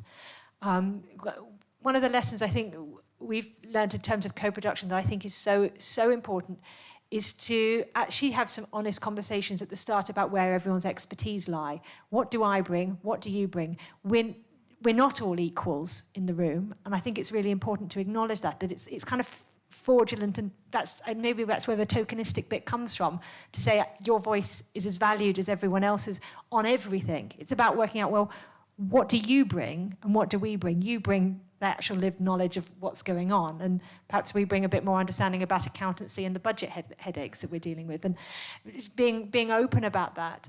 And I think one of the things we've tried to do with SMaRteN, I don't know how well we've done it, but is to try and do a lot of training and mentorship outside of the core activities that we're running. And I don't think we often see that when we bring students into leadership decision making, that those discussions that you have before the meeting are really important. And I certainly find that if I'm on a committee, that actually it's the conversations we have around the meeting that are valuable, but a student isn't invited to them or supported to engage in those. So thinking about all the bits around that make them feel like they're part of the team, make them feel like that you understand the role that they're playing and what they contribute and that they do too. No, thank you. I mean, now we are, running over, so I'm sorry. We won't have any more questions now, but I do encourage you to go out and keep having these conversations with each other, as it's been flagged. If someone's got a yellow sticker, they've got a poster, chat to them about it. A blue sticker, that means that they're giving a lightning talk later, and they've got some really exciting research you probably want to hear about. So chat with them, chat with everyone. Aniska, who worked with us on our podcast team, is also here. So if you want to talk podcasts, she's one to catch. And also for talking about this idea of sort of student voice and student co-creation, at the end of the day, we do have our student panel. So that'll also be a wonderful opportunity to kind of come back to this conversation and ask any more questions. But go, chat, enjoy, fuel up, and then we'll see you back in here in a few minutes at 15:15. And thank you, everyone, for coming.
I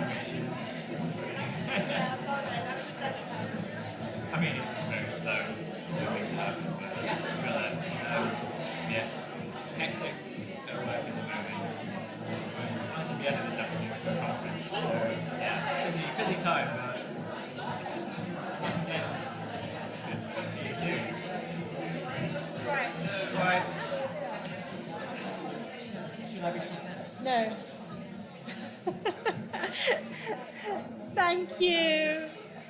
Welcome back, everyone. I felt awful going around telling everyone to come back in because you're all so busy chatting, which is really what you're here to do, which is so important. Can I introduce you to Chris Sampson from the Office of Health Economics? He's been involved right from the start of this project, and he's quietly bided his time very, very well across a lot of the network, and has come to life in the last year or so, looking at finances. I mean, sort of important. What we should be measuring, and from an economic point of view, how we do that. So I'm going to hand over to Chris. Hi, everyone. That was a very nice introduction, so I don't need to tell you much about myself. I am, to some extent, the kind of token economist within SMaRteN, which is a fun thing to be, like, you know, doing something a bit different. So I'm going to talk to you today about developing a resource use measure, or a RUM, in the context of student mental health. So I work for an organisation called the Office of Health Economics, which is an independent research organisation. So I work outside of higher education, which is another way in which I'm a bit different to some of the rest of the team. And yeah, I'd like to give you kind of an overview of why this work is useful and important, and what we've been doing. And yeah, as Nicola said, this work kind of got started towards the end of the SMaRteN program, so it's still a work in progress. But yeah, hoping to get some time at the end. So I'll probably speak for 10-15 minutes, and then we'll have some time for questions and discussion, and you can tell me what you all think about this stuff. All right, so as I said, partly what I'll talk about is a little bit about what health economics is, and why we do health economics, and why it's relevant in the context of student mental health and to SMaRteN's work, and why we want to develop a resource use measure for youth in this context. I'll give you an overview of our approach and kind of where we are now and what's coming up next. I had hoped that by today I would be able to share with you a draft version of the resource use measure. You'll understand a bit more about what that means shortly. But we're not quite there yet, such is the nature of work in progress. All right, so health economics. So I'm a health economist. I dedicate most of my time trying to understand the value of different interventions in different contexts. My interests have been particularly in the context of mental health. And what health economists are of my ilk are mostly interested in is really how to get the best outcomes possible from a given budget. So I think we all can appreciate that university budgets, healthcare budgets are not infinite, and we actually want to do the best that we can do with those budgets that are available. So we're looking at achieving the best outcomes really from our limited resources. I think that I am one of these people who really enjoys dedicating time and thought and research effort to understanding outcomes and how we measure outcomes, the kind of research that Dean was talking about earlier. And the same goes for a lot of other health economists. And the flip side of costs is really quite neglected. It's not as kind of sexy and fun to think about how much stuff costs. So not many people do it, and it's kind of overlooked by a lot of researchers. And for that reason, in a lot of cases, the research isn't that great. So hopefully, as I talk today, you'll start to see why it might actually be important. And the way that health economists tend to think about costs is not really just in pounds and pennies. That's part of it. But actually, when we think about costs, we're thinking about the things that we can't do because we're spending money on one thing. So, if we have two possible interventions that we might invest in, one is £2,000 per student, one is £1,000 per student. It's not simply a matter of that extra £1,000, it's what else that £1,000 could have been spent on, which we think about in terms of health outcomes and, you know, measured in the kinds of ways that we've been talking about earlier today. So it's not just a matter of kind of pinching the pennies and saving money. It's really about achieving these best outcomes. So we need, you know, costs and benefits are two sides of the same coin, essentially, and we need good information on both of them. And we often dedicate our analyses to kind of decision maker perspective. So we're looking at, you know, what the decision maker is looking at when they're having to decide whether to invest in a particular intervention or you know, what we should be thinking about doing to improve student mental health. So partly this can be about the costs of the intervention that we're investing in, but also it's the indirect costs. It's the knock-on thing. So if we invest more money in counselling services, improving counselling services, increasing access, how does that impact, you know, how often people go and see their GPs, for example? These are important questions that are relevant to this kind of optimization problem. And as I said, you know, there's not a great deal of good research in this context, but one good example is this recent piece of work to develop a new modular resource use measure. This is for general use in healthcare, and the research has actually, you know, put some good effort into figuring out what should be included in it and how it should be presented, whereas in most cases researchers just kind of put something together and include it in a study and hope for the best. So we're looking to do something along the lines of this in student mental health. And in mental health, generally, the challenge of resource use measurement, so figuring out what services people are using, how much things are costing, is particularly difficult. And this has been documented by researchers. Part of the reason is that we have what we call multi-sectoral costs. So costs fall on different areas of society. So in a lot of contexts, if we're thinking about, you know, hip replacements, for example, it might be reasonable to assume that most of the costs associated with that fall on the NHS. Whereas when we think about mental health, actually there's a lot more kind of knock-on impacts for other sectors of the economy. So we're thinking about education, we're thinking about social services. There's all sorts of different ways in which mental health impacts on budgets, and there are different budget holders involved. In the context of student mental health, there's another level on top of that, because universities are kind of key to everything. And this is something that's not previously been recognised in the research, and something that I think makes this particularly interesting, resource use measurement particularly interesting in this context. And there's very little work that has been done evaluating interventions for students that actually looks at costs in any way whatsoever. So we're kind of starting from a position of not knowing a great deal about resource use in the context of interventions for student mental health. So this is a very elaborate presentation of the process that we've gone through to develop this resource use measure. So the starting point was a kind of scoping phase where I spoke to a variety of stakeholders in healthcare, in universities, in kind of third sector organisations, to understand how a resource use measure might actually be useful to them. So I think we can think beyond use in interventional settings. So we think about the primary use being to evaluate the costs for different interventions, but we can also think about this being useful within universities for kind of auditing purposes or just understanding what students are accessing. And then, as I said, there's not a lot of research in this area, so we wanted to conduct a systematic literature review to pick up on all the kind of economic evaluations that have been conducted in the context of student mental health.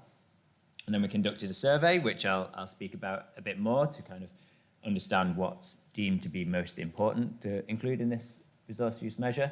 And these are the two aspects of the project that I'll speak about primarily today.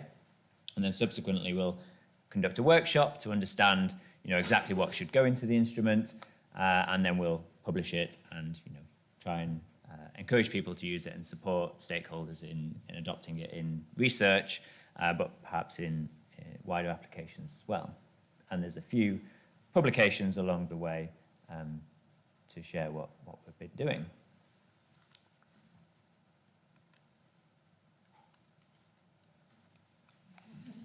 All right, there we go. So yes, we conducted a literature review. You can see the protocol published online. We haven't got the actual review in the public domain yet.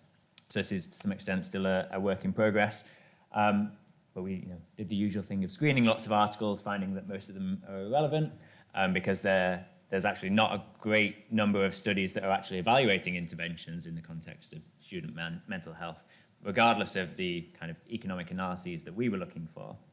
So we wanted to find every study that's been conducted which evaluates some kind of intervention in the context of higher education students, measuring mental health or well-being outcomes, and including some kind of costing or resource use or economic analysis as part of it.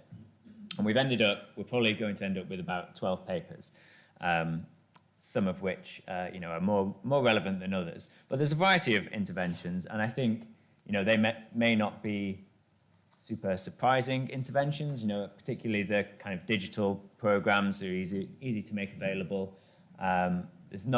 We didn't really find any kind of large-scale interventions university-wide that were being evaluated, so relatively small-scale interventions for students. But we found some useful information. For the most part, these interventions were costed kind of in terms of the actual cost of delivering them. So if you're looking at the yoga intervention, for example, the researchers are focusing on the time invested in delivering the yoga program. Where researchers did collect information on resource use and cost, it mostly kind of added their own questions to existing instruments. So this is an example of the kind of fudging it approach that we see in the research, where there's not accepted valid methods. So researchers just kind of add some questions and hope for the best. And where there was kind of indirect cost collection, there was a focus on things like travel. So how much are students spending on travel to get to the place where the intervention is being delivered, things like that. So there's some interesting work there, but not a great deal to go off. So the next stage is this survey that we conducted. So this was a collaborative project with the SMaRteN student research team. They were kind of crucial in figuring out what the scope of the survey should be, and then actually the content of the survey that we sent out. So the purpose of the survey really was to understand what stakeholders believe to be important and relevant in the context of student mental health. So what kind of services should we be asking students about when we're trying to understand the resources that they're accessing, the services that they're accessing, in order to understand the value associated with an intervention. What this really is trying to target is the idea that we could, in principle, include 1 million things in our questionnaire, but that's A, not feasible, but B, it wouldn't provide a useful questionnaire for stakeholders to use in research or within universities. So we need a relatively short questionnaire. So it's this really difficult prioritization process to understand what we actually need to be collecting information on. So here's a summary of our responses. So we identified a few NHS services which some kind of currently available resource use measures don't capture. So there's a few NHS services such as IAPT and crisis teams, which seem to be very important in the context of student mental health. And within universities, there's a wide range of different services that are provided, which can be called any number of things. And this is part of the challenge that we need to tackle. But counselling services and wellbeing teams, sometimes called slightly different things, are very important. So these are the items that are going to be included in our resource use measure. So when a student is taking part in a research study, for example, to evaluate an intervention, the resource use measure will be used to understand how often they're accessing counselling services, how often they're accessing crisis teams, these kinds of questions. All right, so we're almost there in terms of my talk and almost there in terms of the development of the resource use measure. So in the coming weeks, we'll have a draft resource use measure, which we'll then take into a workshop because, we don't want to do the thing of researchers deciding that this is the best way to do things on our own. We want to actually consult and work as a kind of multi-stakeholder group to figure out what should be in the questionnaire. And then, as I say, we'll proceed to publishing it and working with stakeholders to get it into practice. And that's it. Thank you. Thanks for listening.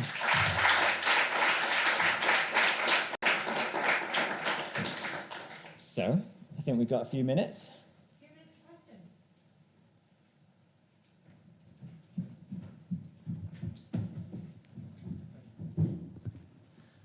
Oh, Mr. Chair, there you go, that's clever. Thank you, Chris, sorry. I think I want to play devil's advocate here. I appreciate the benefit of cost effectiveness. I think that's really useful. But from a university point of view, if they knew that a service was more cost effective or cheaper to deliver and they pushed that as opposed to something that was more beneficial for the student, isn't there a risk that they could potentially do that knowing the costs of certain services and certain provisions?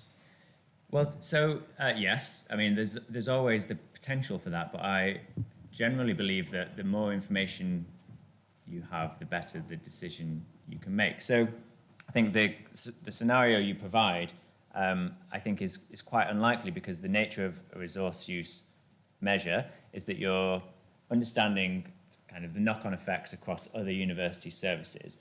And if an intervention, is more effective and is, otherwise seen as being, the best option, and if we're ignoring costs, that's fine. But then if we actually find that this service is having a load of knock-on impacts on other services and creating pressure on other services, then actually it's right that we should consider that it's not as valuable as we thought it was, because there are other impacts across the system. So I think this decision-maker perspective that health economists tend to make, and the resource use measures they use to inform that, help you think of a kind of system-wide impact more than focusing on the individual benefit. And I think that that's the right position to take. I think we should be providing the best we can provide for the population, not just the individuals that we're happening to observe in any particular case.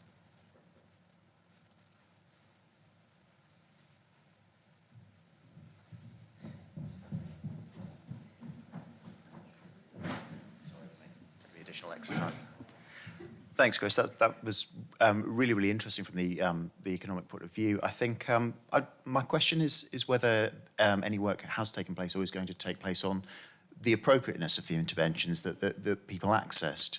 Because I'm thinking, for example, we might demonstrate really, really good cost effectiveness of one particular configuration. Say if people were accessing a university counsellor, but if they were then being prevented from accessing, or a barrier was being put up to them accessing a crisis team, for example, or vice versa, then that could be really, really problematic for those individuals' outcomes. So I was just wondering if kind of thought had been given to that, and if there was anything kind of planned in that area.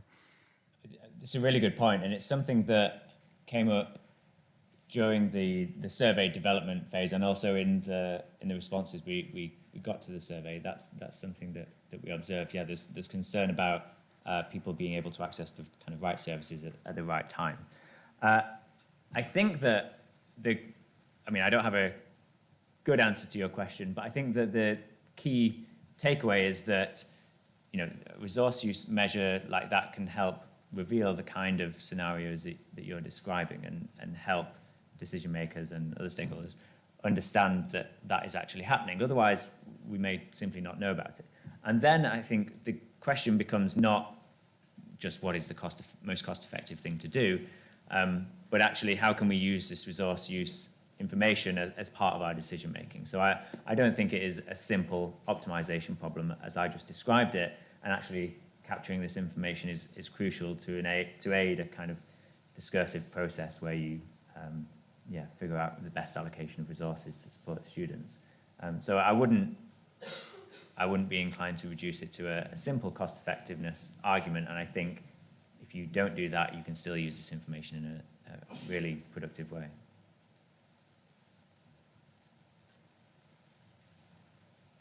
I'm afraid I think we need to wrap up there, but Chris will be around at I'll hang around. Right? Yes? I'm not leaving for a free lunch, yes. Thank you so much.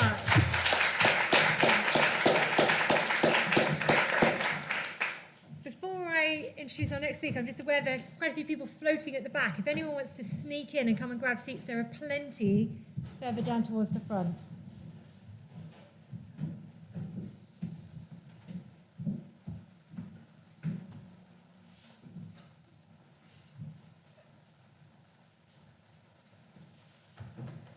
I'm very excited to introduce next Maria Gardini. Maria is one of our funded projects. We funded Maria to do a project. She's not. We didn't create her through the project, I'm afraid. And she's been looking at the role that supervisors play in supporting PhD students' mental health in her own research. But she's one of a number of interesting cases that we saw across the project where we realised we're funding an awful lot of very, very good researchers up in Scotland, and they keep coming down to London and to Oxford and to Cambridge to chat to people down in the south of England, and so we've tried throughout the network to persuade them that perhaps they could talk to each other up in Scotland, and I mean we really value them enormously, but there's a lot of energy up there that could be pulled together. So I'm hoping Maria's going to come up and tell us a little bit more about the larger Scottish team. Hello, hi. I have to echo everyone else's voices and how amazing it is to be here today and actually seeing people in first time. I've met Nicola in person first time for 2 years, and we've been working together. And also, thank you for the SMaRteN and all this amazing community and family. So, I've been doing research in student mental health over the past 4 or 5 years. I've been privileged to get funding to look into the role of supervisors in postgraduate mental health. And what can we do to support them, both supervisors and PhDs. And I had numerous discussions, came down to a lot of meetings, being involved in the longitudinal connection, data collection. And I spoke to Nicola a couple of times about, okay, there's a few things that really, we have all the challenges that are really faced across the UK, but I feel there's something unique in the Scottish context. What can we do? And again, Nicola very kindly, a couple of days later, sent an email to myself and 3 others being funded by SMaRteN, pretty much saying, I think you guys should talk. And this is exactly what Nicola is doing.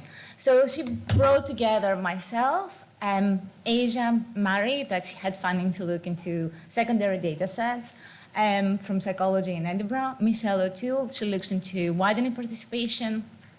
Again, she was funded by SMaRteN. And lovely, and Nicola Kogan, that again, she's looking into international student well-being and mental health. So we came together online throughout these years because of the pandemic, and we talked. And again, the energy and the enthusiasm was great. We brought into our team Emily Long, that she's using network methodology to look into mental health and well-being of adolescents and young students, especially in relation to loneliness. And also Yelena Milicev, that she's done work on postgraduate mental health and well-being, and she's postgraduate, so she will bring the postgraduate group. And we applied for funding, and we had ideas, and we had aspirations, and we knocked back, and the first time, as you do, but we were adamant that we will continue and make this work happen. We will make this network happen, even without funding. And of course, at that time, we got funding, so we were lucky enough to get funding from the Royal Society of Edinburgh for a network creation. So we got shy of 20,000 to pull together a network. We have a life expectancy of 2 years to pretty much connect people across Scotland. And now we have the lovely Menchie Lung as an RA in our team that pretty much looks after the network and really supports a lot of the media and all that. We are just launched, so I cannot really tell you a lot about what we've done so far. As you can see, our branding is not exactly there yet, so we will be working on that and see how we can polish things like that, hopefully. But so this is pretty much how we got together. So what the funders saw in us and what we saw that is important in the Scottish context in relation to student mental health is a few things. And of course, this is what we've identified. We're hoping that we hear more from the stakeholders, students, and co-creation groups. So Scotland is a lovely country. We have a beautiful coastline, highlands, lakes, fantastic food. well. But again, it's a really nice country. However, it has like some intrinsic differences in the Scottish higher education system. And first and foremost is that we have a 4-year degree. So meaning that students are called to study different subjects, especially the first 2 years of their education. And again, they only can take one as an honors degree or 2 if they do a joint honors. And again, like drawing back to lived experiences, I was a student at the time. I was an undergraduate in the Scottish University in Glasgow. And this is a brilliant system if that can work for you. You have the possibility of, okay, if I'm dedicated to psychology, but actually studying psychology is not my thing, so I can actually do something in English literature, which is my subject. Or I can change. However, that creates a lot of transition points because in order to make it through the honors, even in some cases to make it from first year to second, which was my case, it's really stressful. First year is meant to be where you're trying to find your way around the university, not to feel so stressed. So that creates a lot of transition points in the system, again, like being a cause of distress for the students. And we also have the geopolitical differences. We have some very remote places. The Highlands and Lowlands, we have some very remote campuses. People are coming and joining these campuses, and it's very difficult to find like culture if you're coming from abroad and you end up in Aberdeen, or if you end up like in the Highlands and Lowlands University, it can be very remote, can be very isolated. So again, we have to take this into consideration. And what is also quite important in the Scottish context is that we have a high number of international students. So Scotland attracts about 30% of international students, which again bring a lot of culture, bring a lot of energy in the Scottish universities. However, we don't really know how to support them. And Nicola's done a lot of work on that, and she's given a lightning talk on that later on, how we can support the mental health of students coming from abroad with their own differences, like in terms of stigma, seeking mental health, what it means mental health for them. So we need to learn more about that. Again, how we can support them in Scottish universities.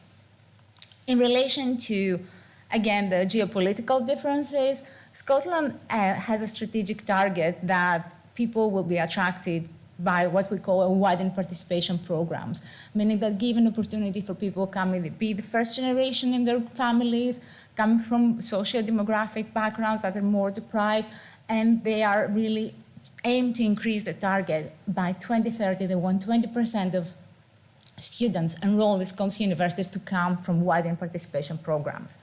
These students, again, like in addition to the socio-demographic difficulties and differences they bring to the universities and the challenges and also the opportunities, they are affected because most of them are still living at home. They are what we call commuters. So they commute back and forth to the university. This is one of the reasons. They commute back and forth to universities, having as a consequence that they spend long days on campuses. And we all know that campuses are not really fun to care for the students. They have the books with them all day. They don't know, they have nowhere to actually like have a cup of tea. They have to pay for everything. They have to spend long days. And also that affects, as we talked earlier, their social context. They cannot attend nights. They cannot attend evenings. They cannot attend like weekend things because they're coming from abroad. It's costing them a lot of money to get there. And that's another addition in the cost of living crisis that we all know as well. So these are a few of the things that we've identified that pretty much the reasons why we need a network within Scotland.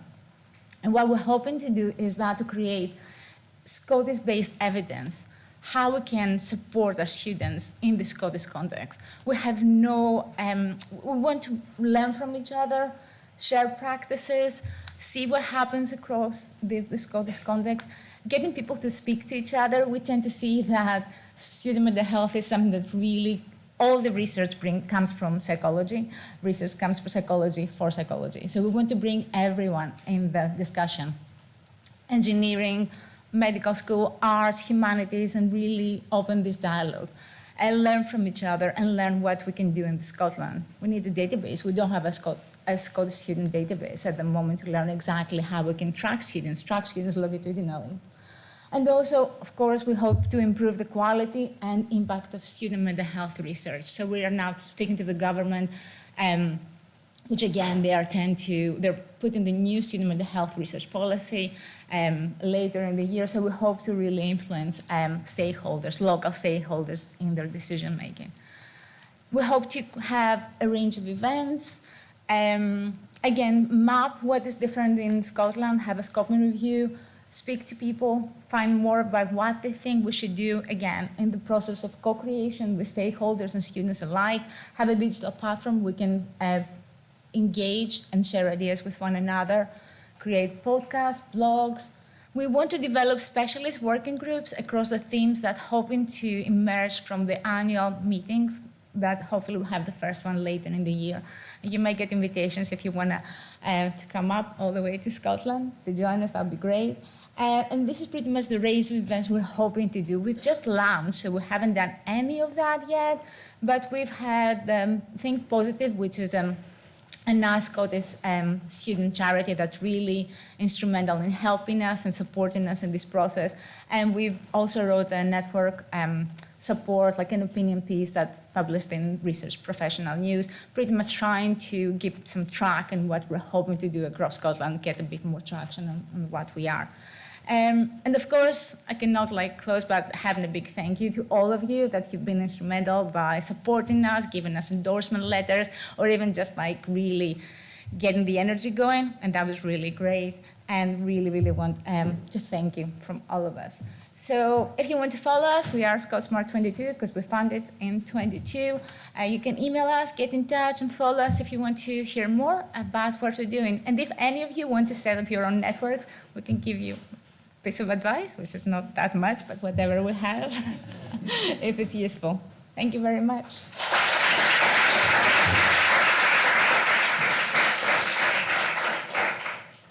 We've got time for a few questions. Thank you, Maria. Thanks. Any questions for Maria?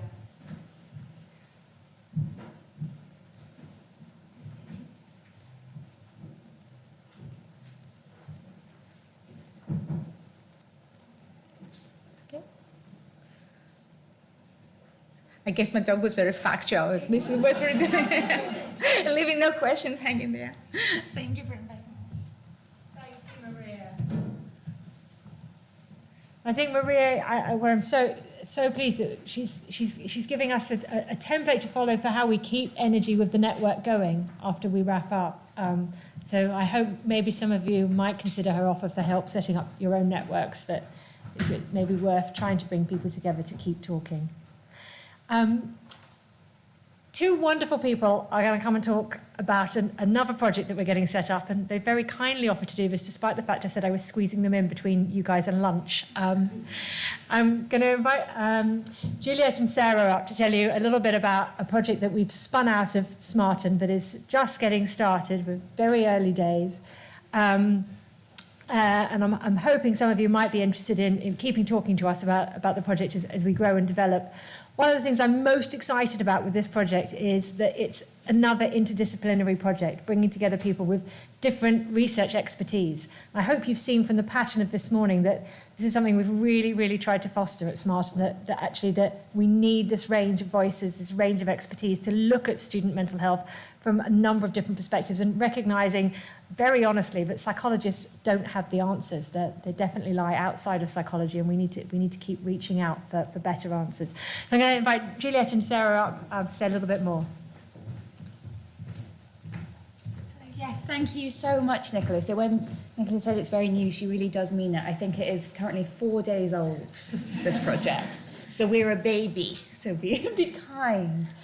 So I'm Dr. Sarah Crook from Swansea University, and I'm sure you... Yep, and I'm Juliet Foster from here at King's. So we're really, really excited to be I guess it's almost launching this project here today that brings together a team from across universities from across the UK to think about how we understand, measure and conceptualise student loneliness. We've got the sort of long title up here, but it has been renamed a little bit for brevity, You Belong. And I'll give you the address of the website for that so you can find out more there.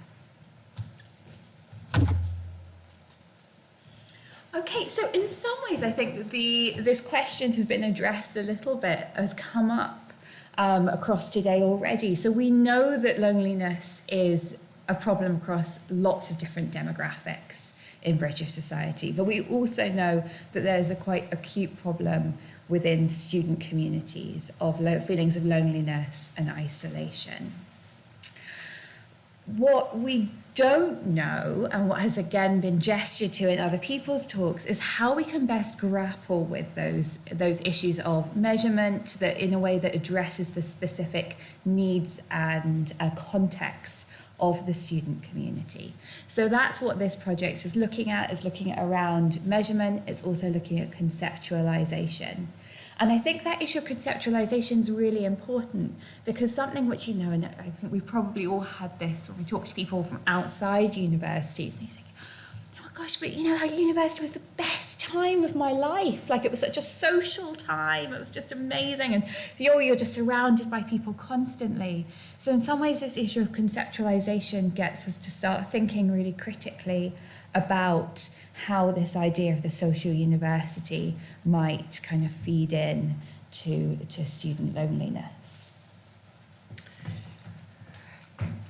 Yep, so I'm going to say a little bit about the questions that we've got as we start this project. And they really are, hopefully, this is very much reflective of, as Nicola and Sarah have already said, just that diversity in terms of the team that Nicola has pulled together to look at this. And we're really excited, as Nicola's already said, for that kind of interdisciplinary aspect to really take the format. So this is, as I say, at the start, we're interested in the quality and the stability of social networks and how that relates to loneliness. And so having Emily Long, who's already been mentioned in the SMaRteN presentation, involved in that is going to be a really important part of what we're doing.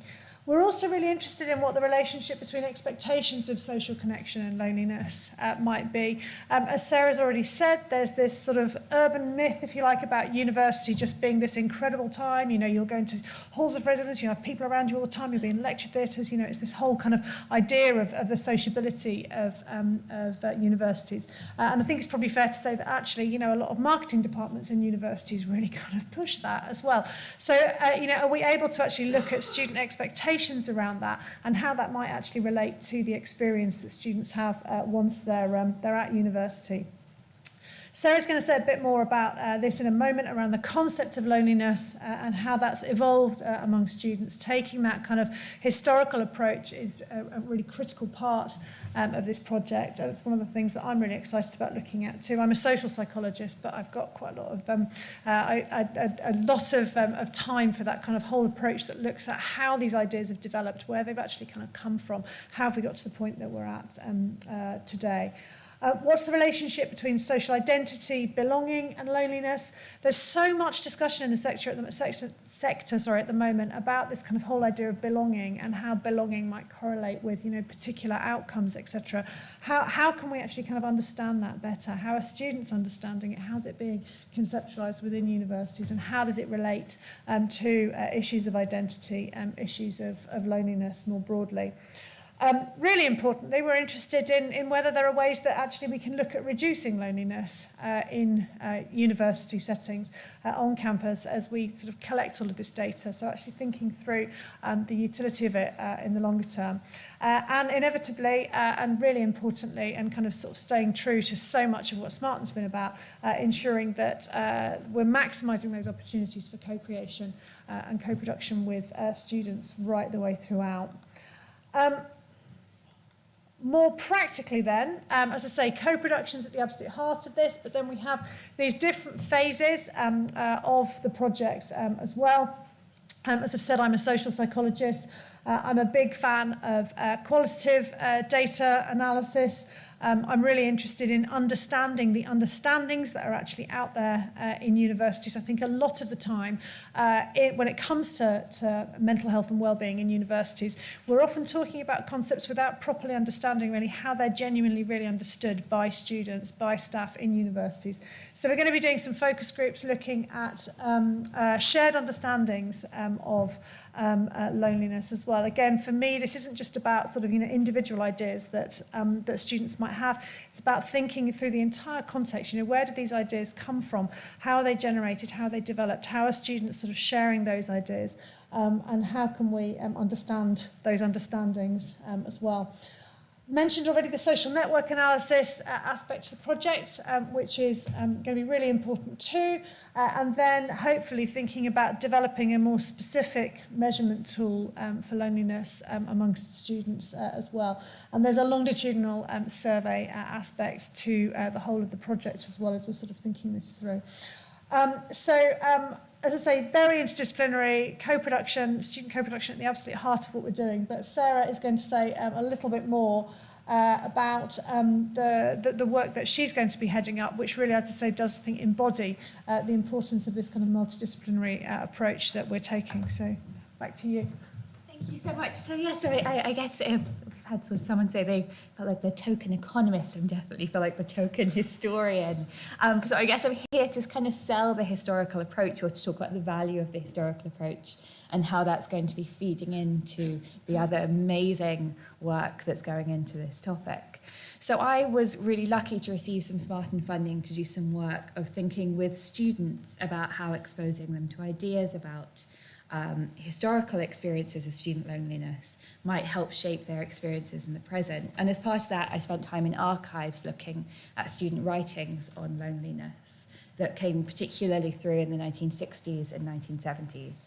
And this shows us that student loneliness has a history, that students have been articulating it, have been thinking about it, have been complaining about it, have been mobilizing around it for a number of decades now.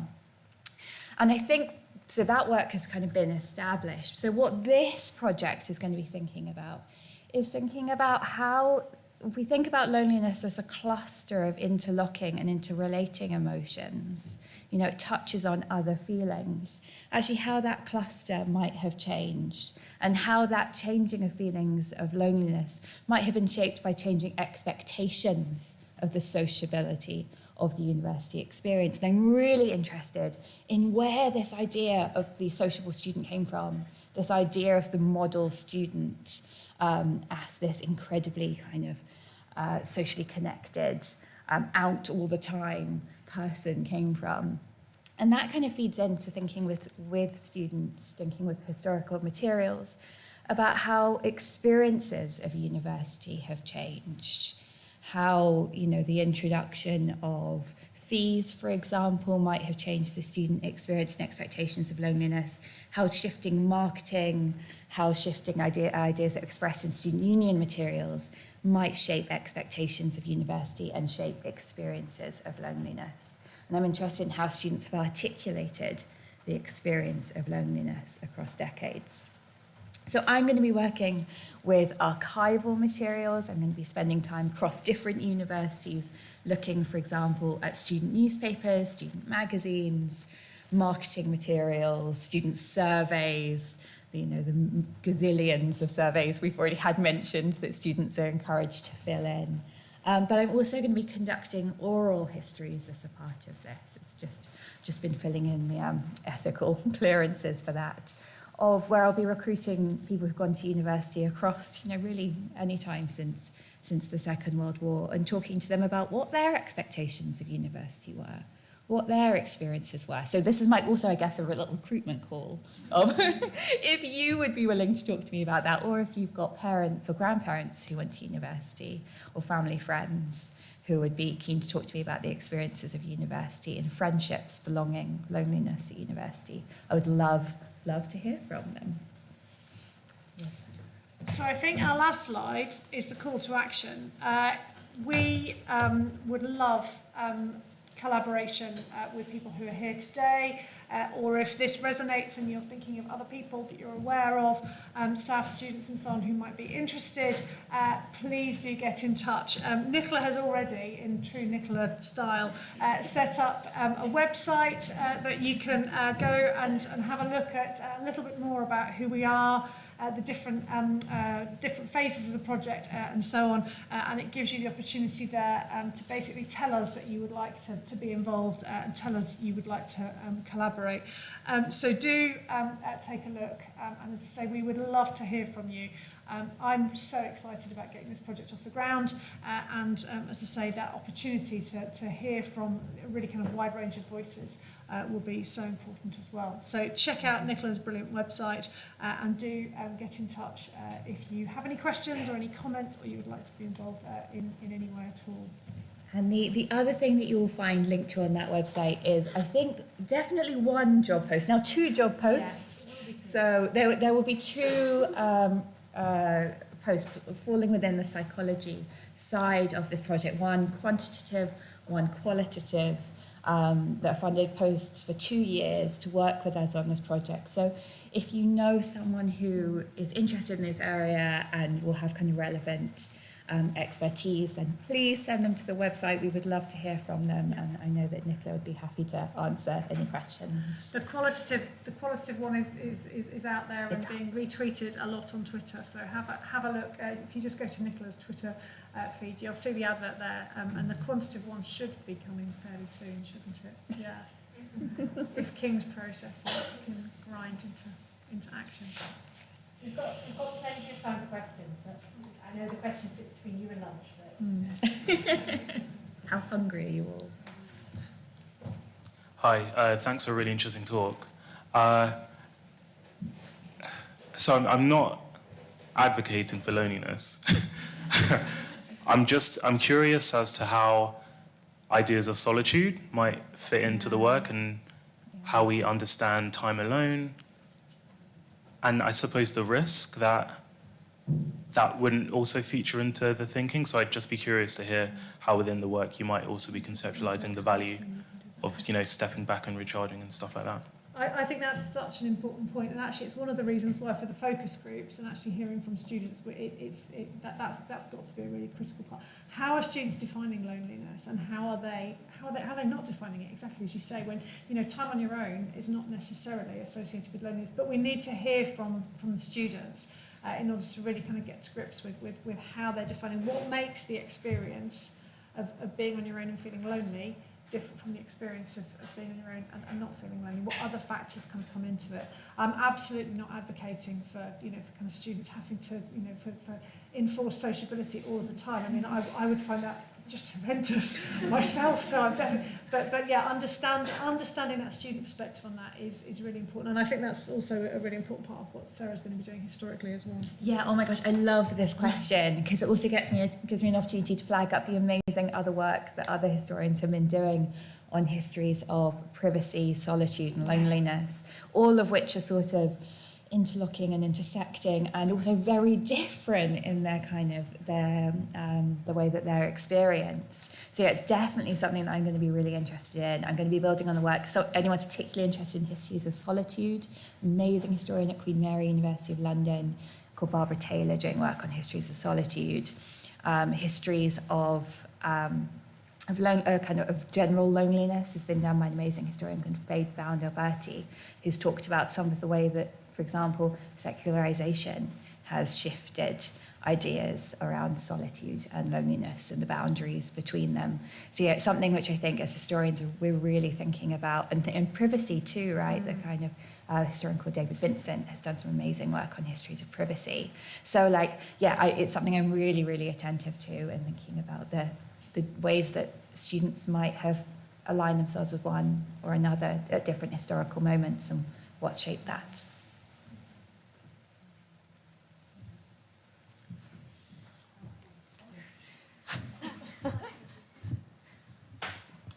Hi, thank you for that really great talk. I was going to ask you, you were saying that you want to better understand student loneliness really broadly in a really interdisciplinary way as well, and the team is echoing that too in terms of their background. I'm interested to know how you're going to ensure that your oral histories are diverse, are equitable in approach, take into account all the different experiences from a broad range of students. Our student community in the UK are so global, so how is that going to be echoed in this project to then be able to ensure that it is really reflecting that and then also useful for all types of students? Is that just about the oral histories, or do you want to hear about the focus groups too? On both sides would be really good to hear. Do you want to come in on focus groups? Yeah, so really, really important question. I mean, I think one of the things that I'm so conscious of is that so often when we put out, adverts around anything that might be to do with well-being, you tend to sort of, I mean, there's a demographic that you tend to see massively overrepresented, and it tends to be usually white people who identify as female are much more likely to come forward, and there's also other evidence around aspects of socioeconomic status and so on. So we're going to work really hard to try to ensure representativeness in terms of the focus groups we've got coming with. We're lucky in that actually, because we're deliberately riding on SMaRteN and a lot of the co-production that's gone on, there's been some fantastic work actually with minoritised groups and looking at how we can use those connections to ensure that we are getting a much more diverse sample within that. And it's obviously something we're going to be keeping an eye on as we do the recruitment. It's difficult to do, of course, because we know that there's barriers to participation, and we know that certain groups of students are less likely to come forward, and especially when you're thinking about notions of belonging and social identity and all of these things. I mean, you can't do this project, as far as I'm concerned, unless actually you have ways of trying to reach beyond just the usual advert here and then take whoever comes. But we've got to do work with particular student groups, and as I say, working with the legacy of SMaRteN, if you like, to make sure that kind of runs right the way through. Do you want to? Yeah, and in many ways, when it comes to oral histories, and I'm so glad you asked this because I think it's so important, going to have that same kind of awareness of the importance of having that rich, inclusive perspective and voices contributing to this project. I think in many ways I'm quite lucky, because actually most people quite like talking about their experiences of university, whether or not they were good or bad. Like the kind of, there is a willingness there, and all you need to do is, oh, how did you, what was your experience of university to someone, and they do, there's a willingness to be quite open there, but absolutely really mindful that it needs to be a history of loneliness and experiences of belonging at universities that's not just looking at one subset of people's experiences, and looking at those different ways that belonging might be shaped. Before we take another question, can I just say, Anissa, will you help us? You talk after. Any other questions?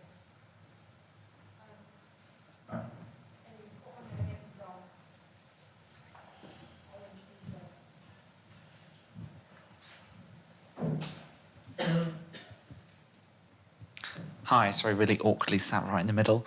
I suppose I'm building on Anitka's point there and thinking about loneliness at university. And I suppose over the last few years since the pandemic and becoming increasingly digital, and also thinking about communities we're currently thinking about working with looking at non-traditional students, particularly commuters and mature students who, I suppose the need for belonging and building community within university is somewhat lessened, as there can still be feelings of accessing communities and getting belonging from elsewhere while still being a student. I suppose the absolute urgency of making sure students feel belonging within university, I suppose there's a perspective there could be less. I suppose I've got a bit of a question on, is the focus and the scope specifically just looking at loneliness and belonging within university, or are you looking at broadly experiences of students feeling loneliness regardless of their experience with university, whether it's got that breadth beyond campus, I suppose, if you will? That's a really interesting question. I mean, I might just, obviously Nicola is hovering, and I and she should be. So I think one of the complexities here is that, I mean, as I said, there's so much on belonging at the moment, but I think people are talking about it in all sorts of different ways, and that's one of the reasons why I want to really understand the students' understanding of it. I mean, certainly there's some studies that do suggest that, that belonging correlates with, better student outcomes, et cetera, and so, but I think we need to be quite careful with unpicking some of that. That whole idea of, I guess to some extent, it's what is most important to your social identity? Because I think what you're saying is, you know, that you might have some students who actually, yeah, you know, I go to university and I'm doing that course, but actually that's not my main, you know, my main part of my identity is that, you know, I'm still living at home, I'm still a part of my community here, you know, I've got my work, you know, my part-time job, whatever else it might be. Those are the most important things to my social identity.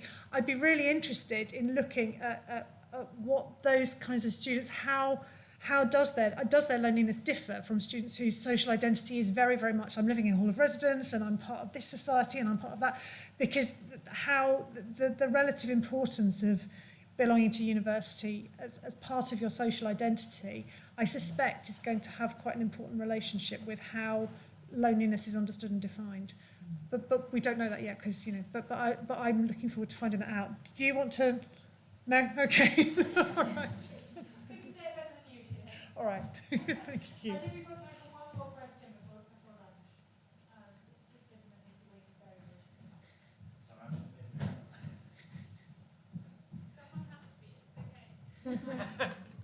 Thank you. Thank you. I mean, first of all, it's a really exciting project, and nearly everything I wrote in my notes of thinking, oh, it would be amazing if they were looking at X or Y, you then addressed in the following slide. So I nearly had nothing to ask. But the one question I was left with was whether, to what degree, if at all, you're thinking about the doctoral experience, kind of, whether you're specifically looking at undergrads, just, you know, partially because I always have my kind of doctoral student hat on, but also things like loneliness, solitude have slightly different kind of qualities historically or in relation to research and student research, don't they? So, yeah, I was just wondering that. I'm just looking at the back to Lukman, who's a PhD student of mine and Nicola's, who's looking at, I don't think he's going to say anything, but is looking more specifically at PhD student loneliness with us. We're focusing more exclusively on undergraduates here. Yeah, yeah, do wave, yes. So Lukman's doing some really interesting stuff at the moment, and is also still recruiting for his longitudinal study. If anybody's up for advertising that.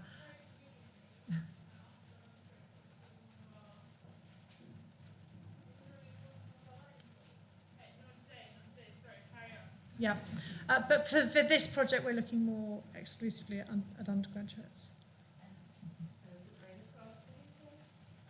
Yeah. And I can add Yelena Marijek, which I mentioned earlier. She's doing work on social network and PhD students, and I think part of that may be an element of loneliness. So yeah. Yeah.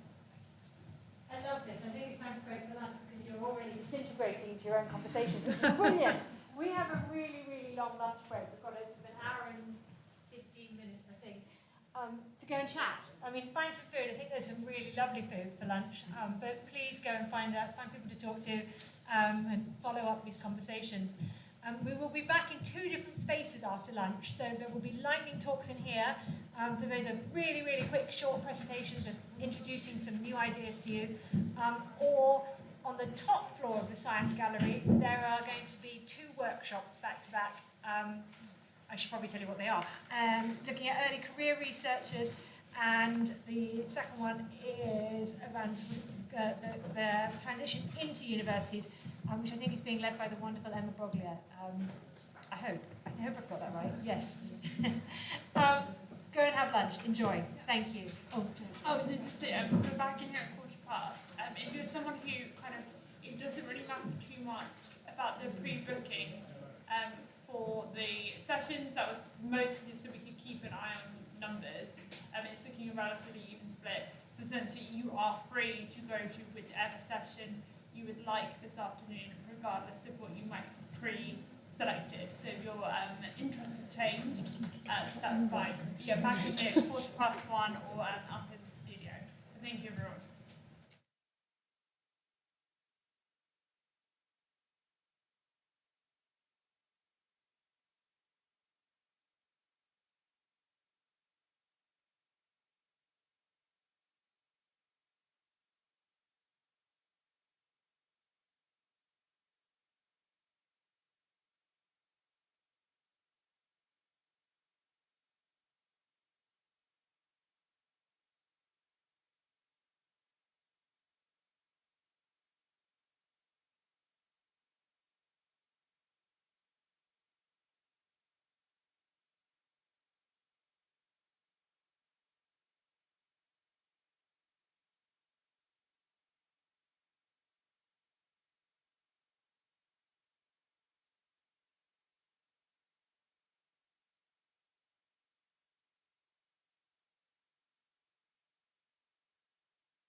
absolutely lovely to have you all back in here, but can I remind you that Thomas George, Michael Priestley and Katie Tyrrell are upstairs talking about ECR, student mental health things.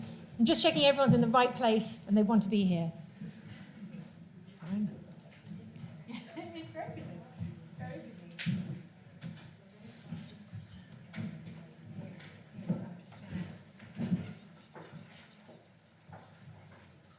Sorry, I've created a horrible awkward silence and I was expecting some people to wander off because they were, but no, you're all here and it's fine.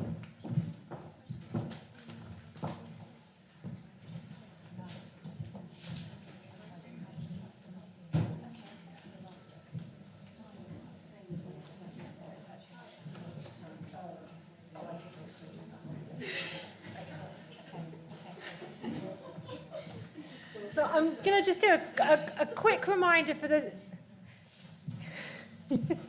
Behave. A quick reminder for the speakers as much as the audience that are here. These lightning talks are going to be very quick, very short. You've got 3 to 4 minutes. I'm probably not going to sit down, so I will be staring at you, going, I'm watching. We're going to do questions at the end. So for all of the audience, it might help if you scribble down who was speaking when you thought of the question, because I've got a list of about 10 people that are about to talk, and I'm going to ask you to hold your questions to the end of the 10. Okay, so without further ado, I think, I'm going to invite Heba up here to tell us about Nurture You.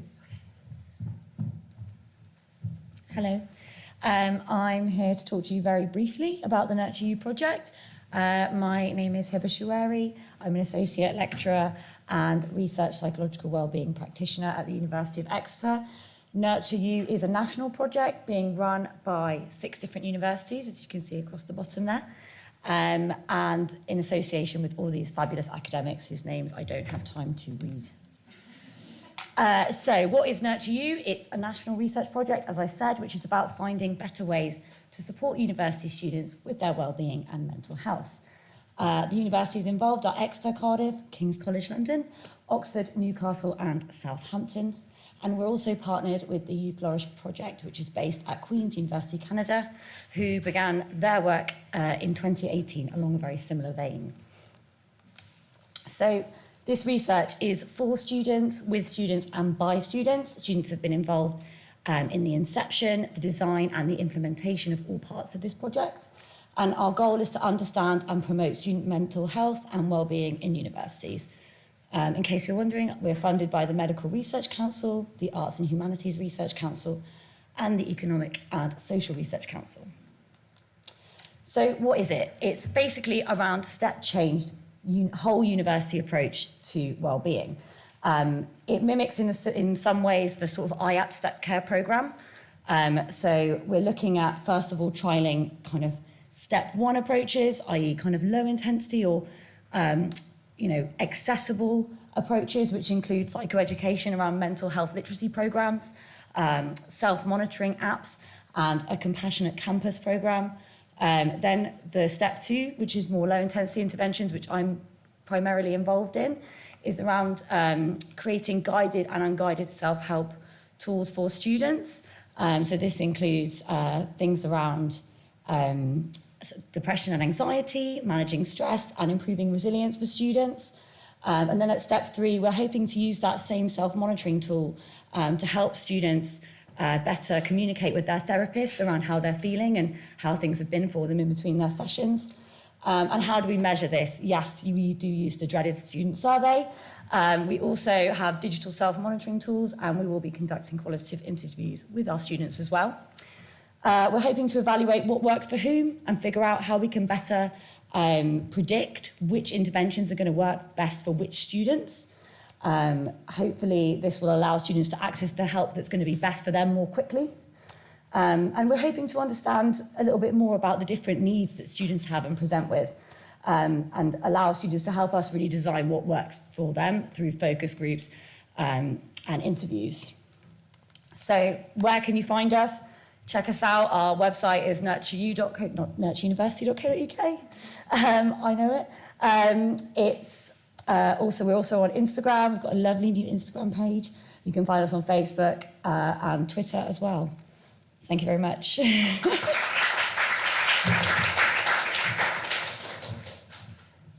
Thank you, Hira. That was very short. Can I invite Pablo up here?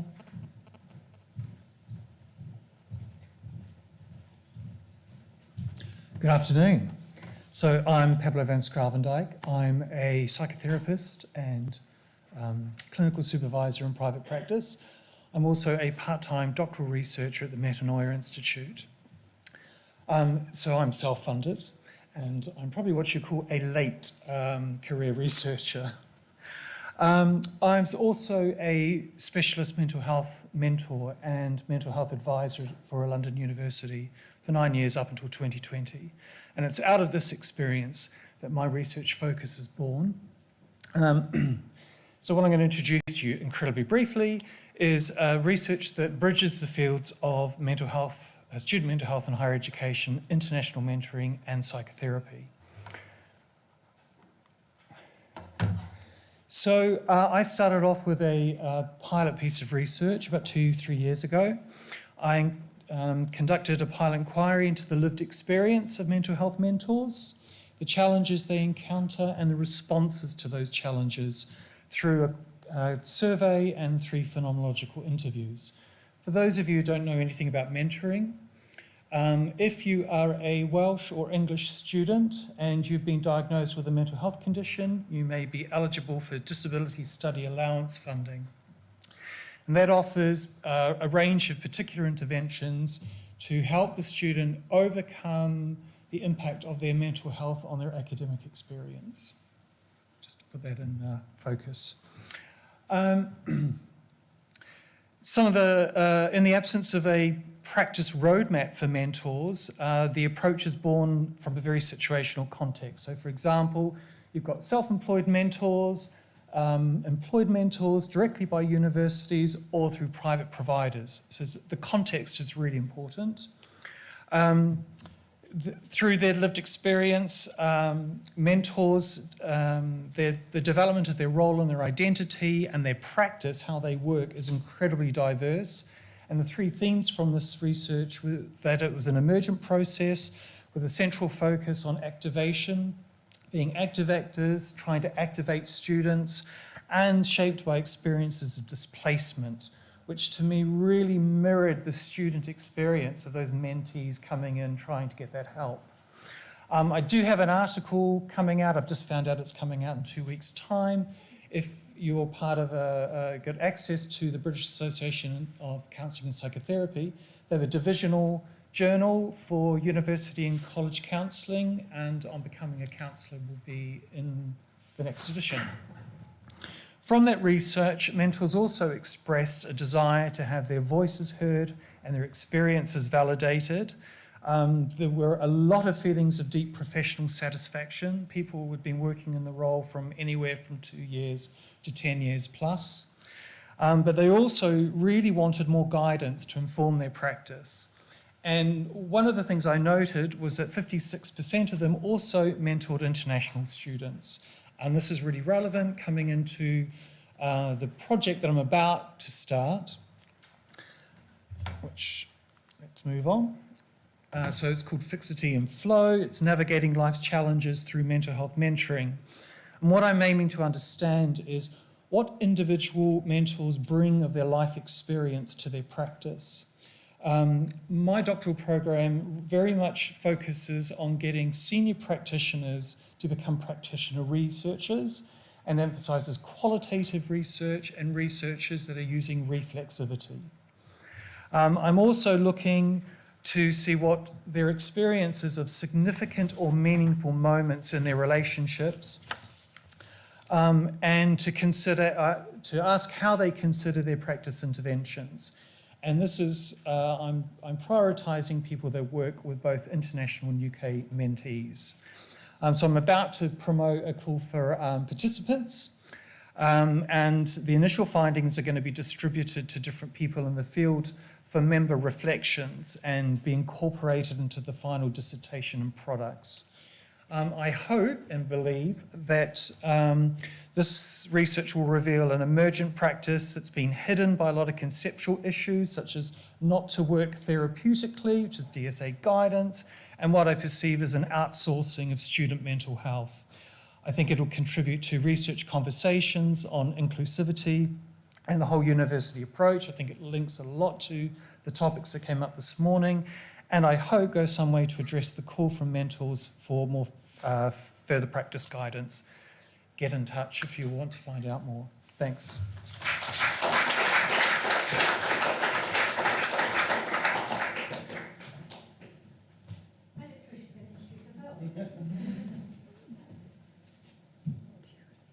Okay, hi, good afternoon, everyone. Just to warn you, on the last slide, there will be a couple of QR codes, so if you want to get into that, you can get those ready. So this is a little bit of an overview of our SMaRteN funded project, where we were essentially focusing in on PhD researchers. So if we look at kind of the literature around PhD researchers over the last number of years, I guess there's been quite a lot of discourse and discussion around some of the challenges that are affecting this particular cohort. COVID, of course, has also exacerbated a lot of those issues as well. Let's see if we get this to go. And I guess when we started to look into this over the last number of years, these are some of the common themes that will pop up. Some concerns around kind of work-life, also just the different nature of study when it comes to doctoral research, how that contrasts to typical postgraduate taught undergraduate programs as well. And amidst all that literature, there was calls for interventions that could support this particular cohort. And for us, I guess the question that we asked was, well, how could we try to put in place something that could actually help from the outset, rather than having something that is essentially trying to improve the situation after the event. So after maybe a researcher experiences a decline in mental health or well-being. So we felt that the induction period could represent a prime opportunity for us to put in place supports that would help to protect the mental health and well-being, and also to help this cohort flourish. So that was the idea for our project. And we then wanted to know, how could we design something for doctoral researchers that was designed by those who had that lived experience? So from there, we did a systematic review. We worked with doctoral researchers and higher education staff over a 9-month period to understand what would be some of the key principles that should be in place in order to, I guess, provide a framework that's going to help institutions to be able to put in place something to support their researchers. From there, we developed these 5 principles, and within those and within the contents of our work, you will see actionable strategies targeted at all of these areas. So they relate specifically to how can we forge connections with peers. It provides ideas on what types of student support advice is needed, and that will ultimately help to support this particular group. Also provides ideas as to how we can think about training and development in those early stages. It gives ideas on what we can do to equip supervisors. What supports do they need? What are the types of conversations, the activities that they might be able to put in place to support this particular group? And also we provide ideas as to information and resources that is important in those early stages. The things that the doctoral researcher said they would have liked to know, or how they would have liked to receive that information. So if you'd like to read a little bit more about our work, on the left-hand side, you will see a link to our online blog page.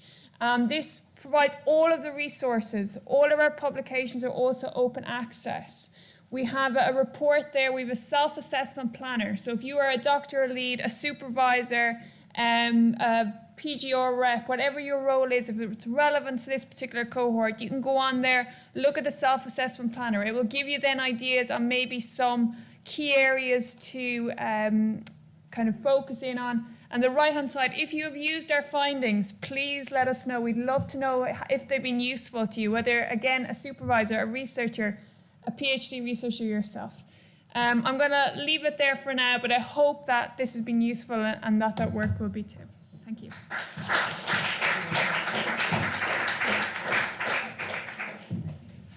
Sorry. Yeah. So I'm Margaret McClafferty. I'm a research fellow in student mental health at Ulster University in Northern Ireland. And just big thank you to SMaRteN, who's funded a project to study, a pilot study of a student-led peer support wellbeing programme.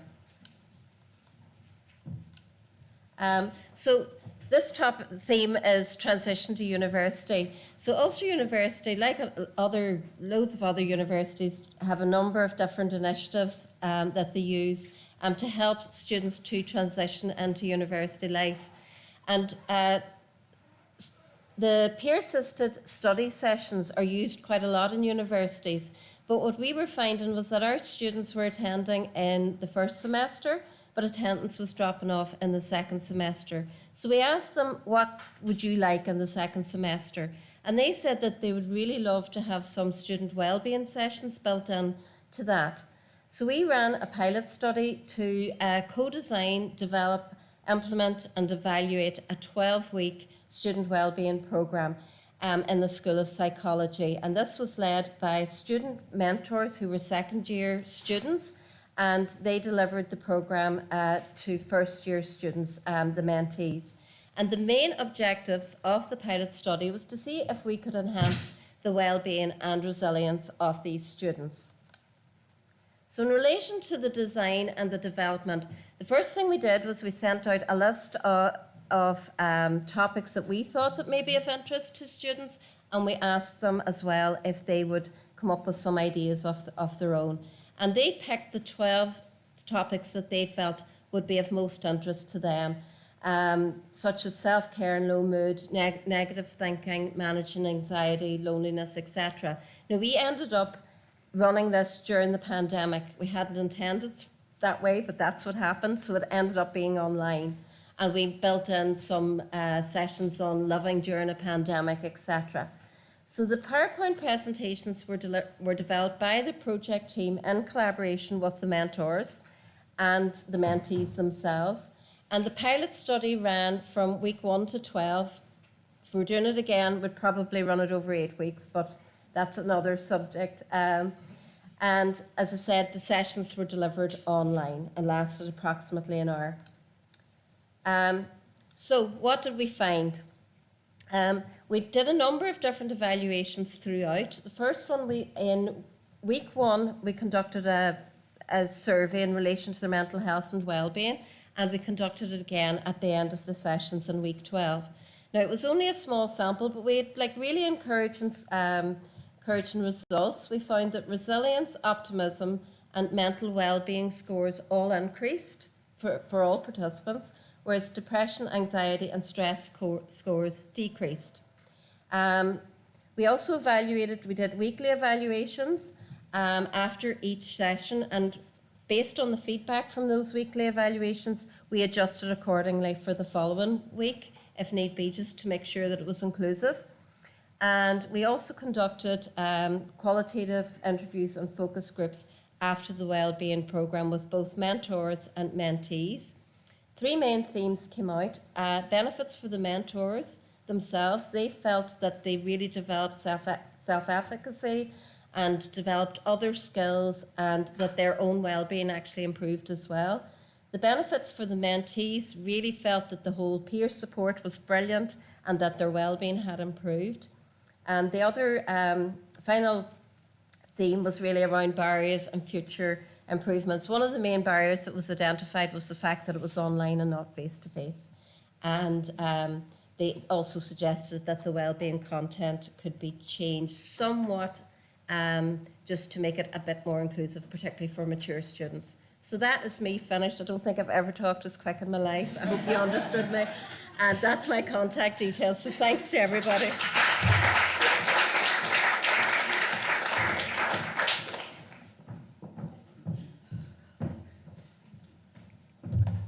Hi everyone, it's a pleasure to be here today.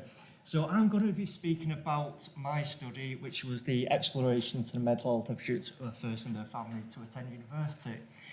And I guess really to just start with something that we discussed this morning, that in terms of why I did the research, I'm the first person in my family to attend university. I suffer with OCD and I struggled at university. So I wanted to support students who are in the same boat. There we go. But looking at the literature, what I saw is that those that are first in their family are vulnerable to developing poor mental health. And in addition to that, what they also are at risk of dropping out of university. So what I wanted to do was understand what approaches did these students use to manage their mental health, because I feel as though it could inform policy and practice and help these students reach their full potential. So a little bit about the method. So I chose a longitudinal study spanning across an academic year. I interviewed students in term 1, term 2 and term 3. And the reason why I chose longitudinal is to really generate a holistic understanding of an academic year and understand those micro transitions that sometimes are missed. And to help that, what I suggested was the use of visual methods, so that students could elaborate on describing complex experiences by using photos, video diaries and drawings. And last but not least, but I also used narrative analysis as a way forward to sharing that data. So today I just want to speak about one of the emerging findings, which is the role of family. What I heard was that students have difficulty speaking with their family members about mental health. And some of the reasons behind that was because mental health isn't considered a thing. But one of the most harrowing experiences that I heard was a student saying that actually when they was trying to access support for a potential ADHD diagnosis, that the parent didn't want to access that support with them because they didn't want to be perceived to have had a retarded daughter. And what that showed to me was that we need to help facilitate discussions around mental health.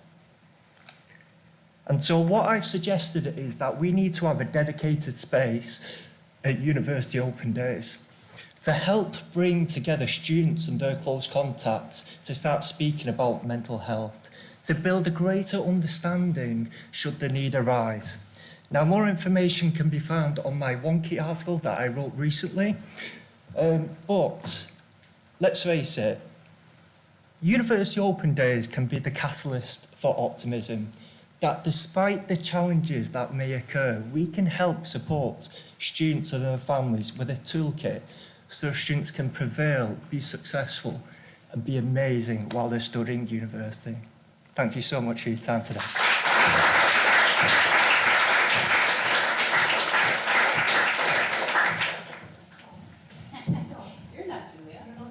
Are you going in? Oh, sorry, I was going I'm on the online one, but not the printed one, so surprise. Hello there.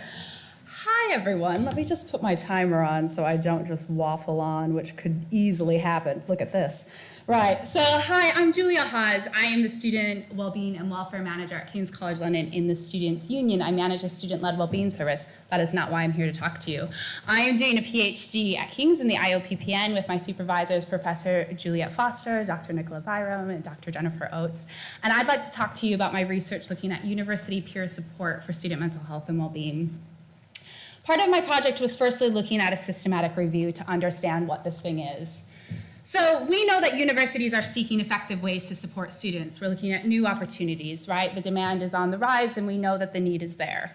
Peer support has been talked about a lot as a potential opportunity to support students, potentially fill in a gap. Seems exciting. The reality is we're not entirely sure what the thing is. We talk about peer support quite widely without really clarifying what type we're talking about.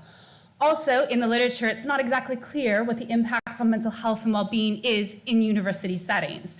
In mental health settings and communities, it's a lot more clear, and there's a lot more guidance around its ability to support with depressive symptoms in communities. So what I was looking at is doing a systematic review to kind of understand what university peer support looks like in university settings and what impact it can have on university students. I had the joy of searching through 12,000 plus papers, a real opportunity for character development, as my father would say, and found 28 papers that met my inclusion criteria, which was a longitudinal studies or cross-sectional studies with a control, and that had mental health and well-being outcomes with peer support widely as an intervention. The important part of this is that we are able to categorize what types of peer support are actually happening in universities instead of using one overarching title. In this, we found 3 categories: peer-led support groups, which are kind of mutual support spaces, much like what Student Minds does, or peer mentoring, which relies on higher year students to support incoming students. Finally, we also have the peer learning space that brings together students around academic objectives, much like what Margaret was talking about earlier. These 3 categories are what I found in the literature, but I'm going to focus on peer mentoring specifically. My poster you can look at to find the other findings online. Nice plug. Peer mentoring specifically tends to be for first-year students coming into university. What we found is that stress was the most common outcome that was measured in this group of studies. 11 studies made this up and 8 measured stress, using very different measures, very different ideas of stress, but I won't go there. Ultimately, we found that there are significant results for stress, bringing into question if universities want to think about using peer mentoring as part of their strategies for increasing kind of the transition into university and thinking about it in their transition strategies widely. Overall, the systematic review has found that the findings are mixed. No surprise there. However, what I'm hoping to get out of this systematic review is that we can start using a shared language to talk about the types of peer support we're specifically talking about and what opportunities they have in our university settings. Thank you.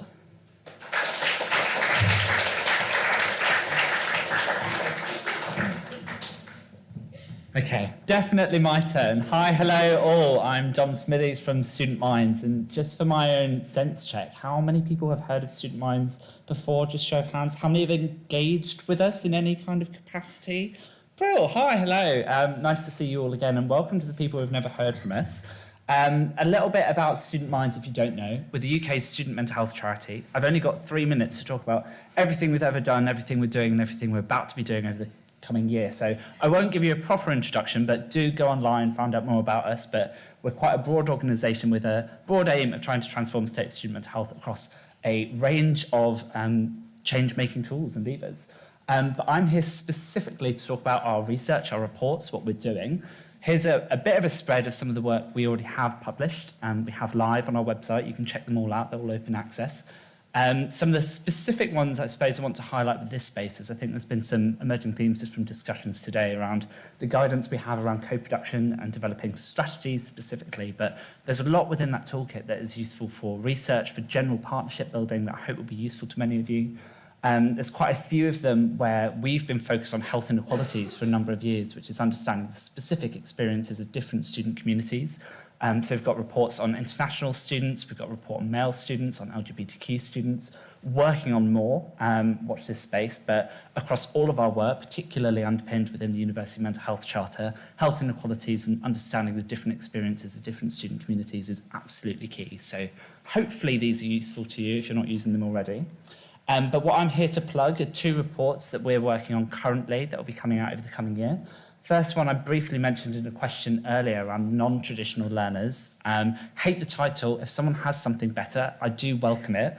We're using the title as a way to, I suppose, challenge what is perceived to be the stereotype of what the student experience is, although we're very mindful that actually what a non-traditional student is probably actually the majority experience of how we access higher education now today, particularly in the post-pandemic digital world.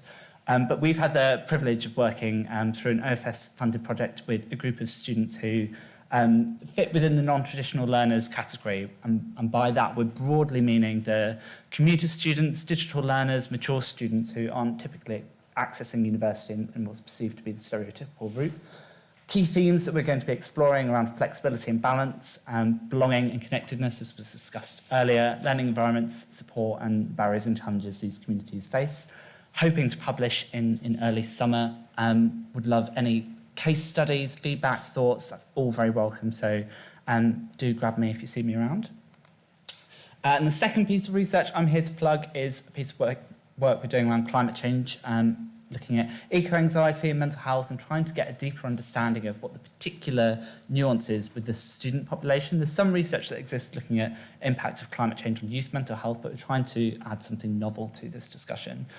So we're looking at eco-anxiety, the kind of impact of what I suppose, existential dread can have on the well-being of our young people today, but also what space there is for optimism and future outlooks when it comes to exploring this work. Jenny, my colleague, our policy manager, is over there. Give a wave, Jenny. She's leading on this work, so do grab her or me if you want to find out more about this. But we're looking for participants, so do feel free to share. We're going to be opening up a survey soon and recruiting for focus group participants soon. Hoping to publish in early to mid-spring, so watch this space for that. And as my own plug, I lead on our work with student engagement on our student advisory committee. I know we've got past and present members here. I don't know if they're here with us. I can't spot them quickly scanning. Oh, hi, Faith, who used to be here with us. Sophie is also somewhere over there, present. And also a call for future members. We've got recruitment open now, so keen to get more students working with us at that national level. Particular shout out for anyone who might be at an institution in Northern Ireland. I've been determined to get representation from institutions over there. So hi, hello, I might bother you later. And I have no idea if I've gone to time or not, but I'll stop there and thank you.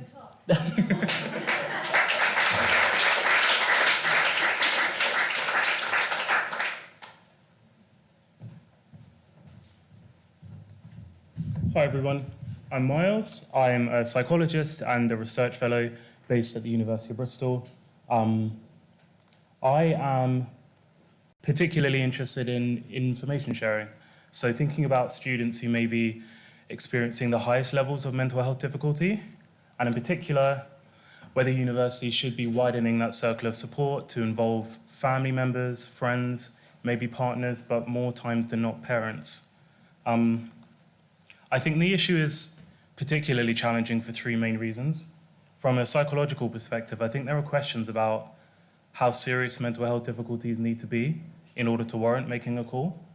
I think from a practical perspective, there are questions around who should make the call, what the call should involve, what should happen after the call.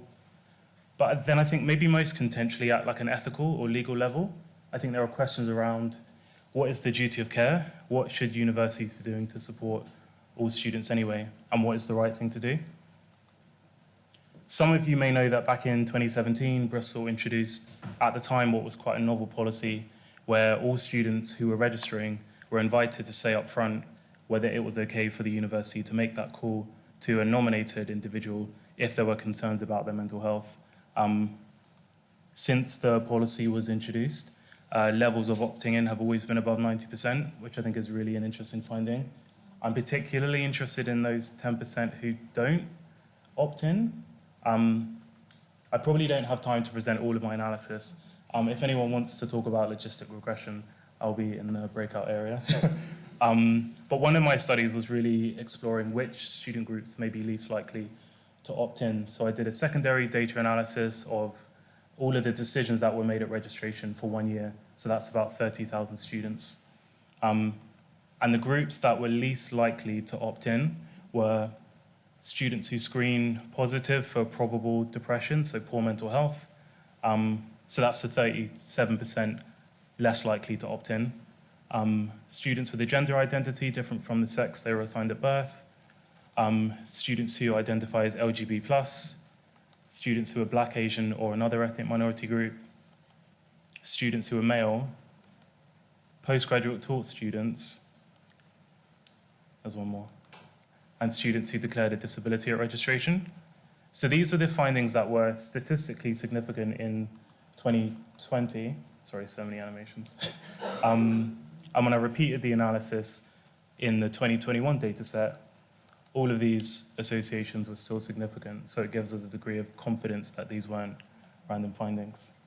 I think these reflect known mental health inequalities, but more broadly, they reflect groups which may be facing not just additional barriers getting into university, but additional barriers as they're transitioning through. Some work that I probably don't have time to present was really interested in some of those barriers, so why students say, no, this doesn't work for me, whether it's about their emergency contact not being that great at supporting them, or whether it's because they're very far away. That probably doesn't give you enough information to find the paper, but if anyone does want to read it, I will flag it. I should have put a QR code. But I think the next stage of the research is really to start exploring what is the actual experience of students who go through this process, not just those students, but the staff who are supporting them and the emergency contacts who in some cases may not even know that they've been listed, particularly if they're not a parent, if they're a best friend or an older sibling. I think that's me. Thanks for listening.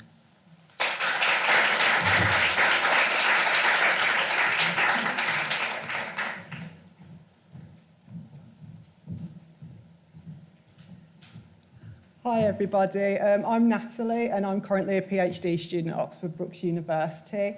I've put this picture of myself on the first screen, graduating, because during my undergraduate degree I suffered quite badly with my mental health, and it's only on reflection coming out the other side that I realised I didn't seek help for it, for a variety of different reasons which I probably can't explain in 3 minutes. But reading into literature, it seems I wasn't alone, and that this is the case for a lot of undergraduate students.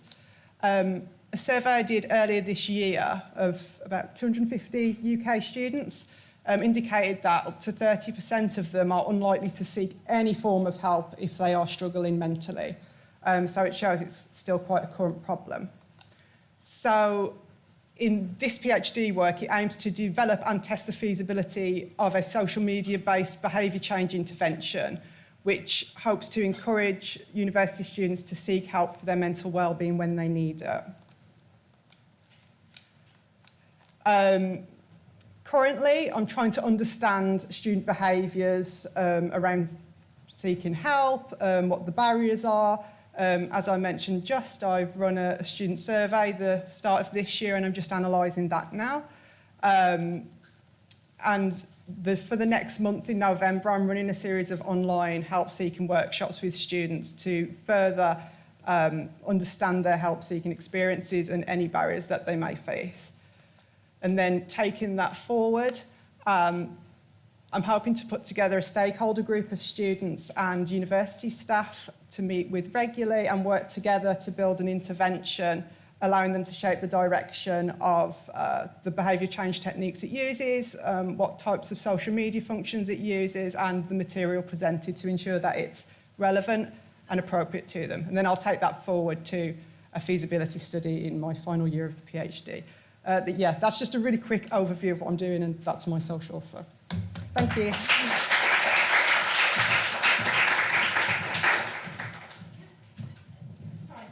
Huge thank you. You've been wonderful. Thank you. So many really interesting little bits of ideas that I hope everyone follows up with. Can I ask all of you to come up here and get somewhere close to a mic? Because we've got a few minutes of questions.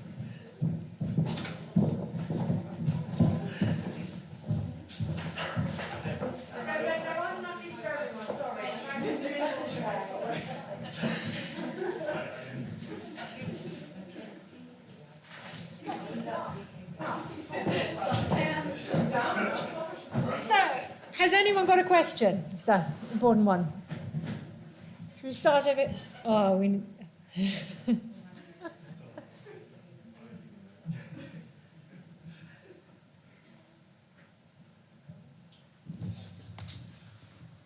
Hi, this is a question for Julia. It's about the peer learning, and I was wondering whether or not you looked at the platform for engagement, because I ran a project recently around peer learning, but it was actually online, and I was wondering whether or not you're looking at whether or not that makes a difference at all. Well, interestingly, peer learning, there were only 3 studies that came up in that one, and I think all of them were in person. I'm not going into too much detail in the review about kind of the specific ways that they did the intervention, mostly because a lot of the studies don't talk about how they did the intervention that well, or robustly, shall I say. So I think what's interesting about the peer learning piece is that because it's kind of specifically for academic objectives, I think a lot of people aren't thinking that it actually, what are the outcomes and what's the benefit for mental health and well-being. So I'm kind of encouraging people to think about maybe incorporating those measures into existing interventions that they have, because it seemed positive for anxiety in particular, but there weren't any online. And then I think there was only 1 online of all 28 studies that was very clearly online. Any more questions? Well, we'll go on for a few more. Yeah.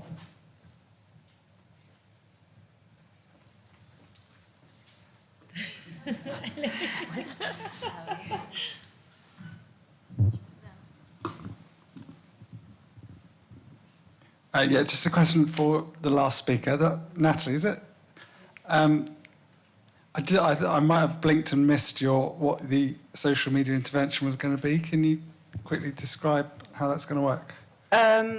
Yeah, I mean, it's very much up in the air at the moment because I want it very much to be what the students feel would be most appropriate for them. As part of that survey, it did ask them a section about if there's any types of social media that they would prefer. I haven't got the results of that yet. But in general, social media was placed quite low in like help sources. So firstly, it was like close partners, and then it was like family, and then you had like mental health professional, and social media was at the bottom with sort of religious leaders. So it's quite interesting to explore why it's seen as not a like feasible help source and what can change to make it better in the future, because I think there's a lot of talk about social media and mental health and whether it's spreading misinformation or, you know, if it's a help or a hindrance. But the exact form of it I have not got yet, and that'll be very much shaped in the next year. So sorry, I don't have an answer, but thank you. Thank you, Natalie. Any more questions? All the way over here. Does anyone have a question over there? No? We're going to make Ellie run. Okay. I've got lots of questions. I'm going to have to choose one, and I'll probably go for Margaret. Do we have any sense of, is there a compendium anywhere of all the different approaches that have been used, you know, the self-help approaches or well-being support approaches in university settings? I think we've just spent like the last year developing exactly what you've been developing over in Northern Ireland. And it'd have been really good if we'd have known about other stuff that's going on. And so is there just a list anywhere? Because it'd be useful, because otherwise we're all going to be working in silos and we're all going to recreate at different universities exactly what very similar looking PowerPoint presentations and things like that. Do you know of anything or any way of getting a list of what is out there currently so we don't all have to keep reinventing the wheel?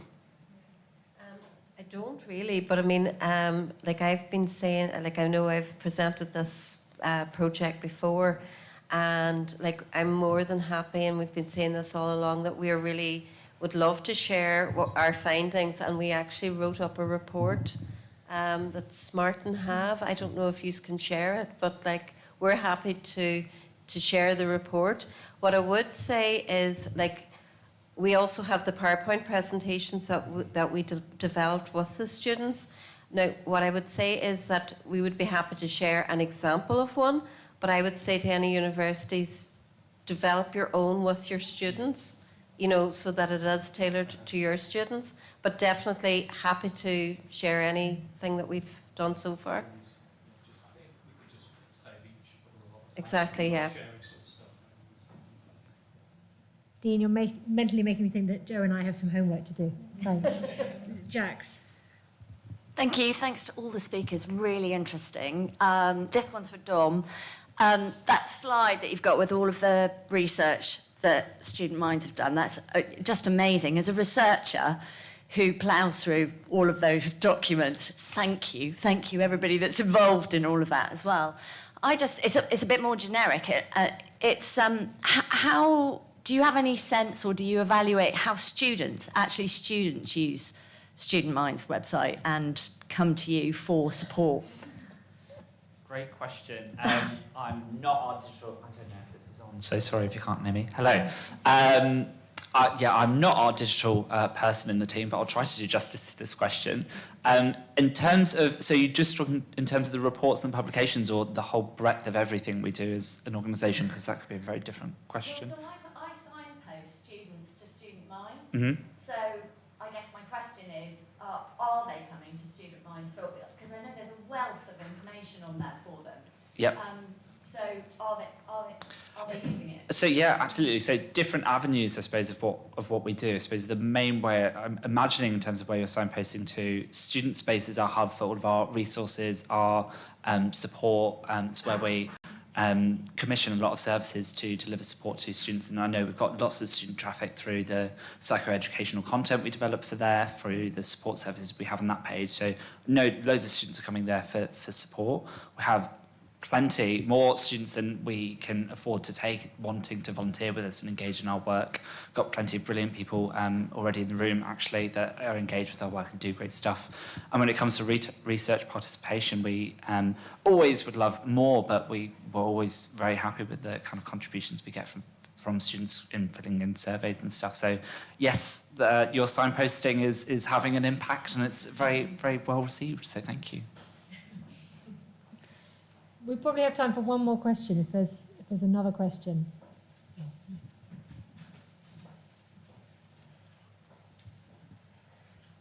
Yeah, it's a question for Stephen. So this was the project about First in Family and what strategies do they use to manage their mental health. So I was just interested to find out, so your study was longitudinal over a year. What sort of natural events over the course of an academic year tended to improve student mental health? What naturally occurred that... Thank you very much for the question, first of all. I guess really that when we're speaking about specific time points of where it improved, I've not done a complete data analysis of it yet, so just have that as the caveat. But I guess really in terms of the times when like they're coming back, so for like second, third years coming back and like almost like reconnecting with their friends and with their friends. Because what was really interesting, again for those that are particularly first in the family, is that during going home for Christmas can be a daunting experience because it's going back home and then speaking almost like a different dialect as such with family members who don't know anything about university. So coming back and then being able to reconnect and have them conversations just feels to be a bit more like, you know, actually I feel comfortable that it's, and again it comes back to that connectedness. So I'd say like coming back from like vacation, things like that, I'd say was a time that it did improve. Okay, lovely, thanks. Thank you. Really interesting. Can we give our speakers another huge round of applause?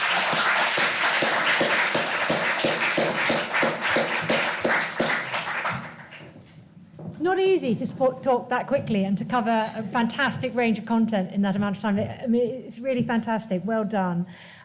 We've got a few minutes as a break now, and then a whole other set of lightning talks in here. Or if you want to make your way upstairs, Emma Broglia and Dean and Paul are talking a bit more about how to contextualise information. It's a really long list, Dean. What about transitions? Transitions. So I should have checked this one before. Supporting students to transition into university and how we use information to do that. So they'll be upstairs on the top floor running a more of a workshop session than the talks down here. So back here, past. Okay?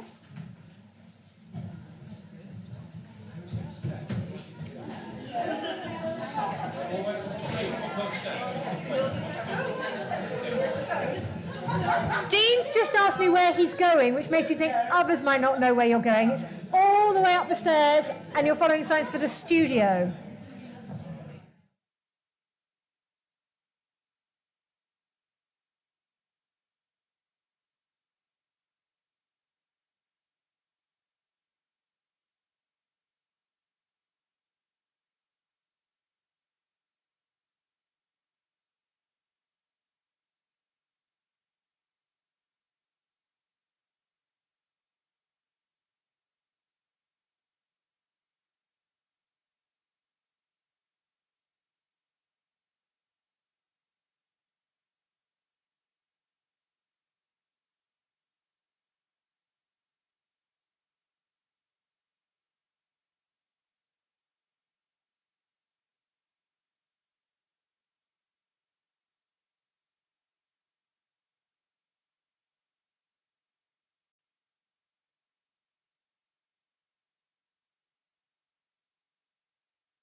hello. Hello. Yeah, thank you. Thank you, Julia. Hello. Hi, nice to meet you. Hi. Welcome back. I'm pleased to see that there are lots of people still in here. You enjoyed the first lot of these talks. Quick reminder for our speakers. It's 3 to 4 minutes. And as you see me approaching towards you, this is your cue that you are overrunning and you need to stop talking. We've got two themes to talk about. One is probably one of my pet, they're all my pet themes, aren't they? But we're talking about addressing academic culture and engaging underrepresented groups and sector stakeholders. So, without further ado, can I ask Thomas to come and get us started? Thank you so much, Nicholas. Thanks, everybody. I hope I haven't mispitched this because the format of my 3 or 4 slides is slightly different from what we've seen in the first session. Instead of giving you an overview of our project, I've decided just to focus on 1 or 2 key ideas. But we have a poster that shows Promise Me she will upload. I haven't seen it on the exhibition, but it should be there with the results of our qualitative and quantitative research if you're interested. And if you can't find it, then feel free to drop me a line. Also, just to thank Nicola and Joe and Becky, because this is actually a SMaRteN funded project, and I realized I have forgotten to put the logo on, so apologies for that. But this is a SMaRteN funded project. So thanks very much. And also thanks to the collaborators from King's College and from Oxford. We have Kim Piper in the audience, which is great to have her here from King's. And my research collaborator, Esme, is also here. So very briefly, Swells is about focusing on the spaces within which learning should take place, and to what degree those spaces can actually impact student well-being. And instead of focusing on the bad things, if you want, and if I go to the next slide, if it lets me. The space on the left, we have, and this is not the worst that's out there, right? There's so many bad spaces in UCL. This happens to be in Birkbeck, but actually, we want to focus on the assets that we have on campus, and especially those old universities like King's, like UCL, like Oxford. We have great assets on campus. We have great spaces, indoor and outdoor spaces, and actually making most of them is what we want to talk about. Is engaging with spaces like this, with museum spaces, collection spaces, libraries. Some universities have gardens and green spaces. So actually taking the curriculum out of these boring, drab classrooms and into those spaces and making the most of it is what we've been focusing on. So that's one element, is the physical environment in terms of why space matters in relation to student well-being in higher education. But there's another element of space, and that is making conceptual space, giving ourselves and students permission to do things differently when it comes to using the curriculum and engaging in different ways with learning. So it's making space in the curriculum for well-being.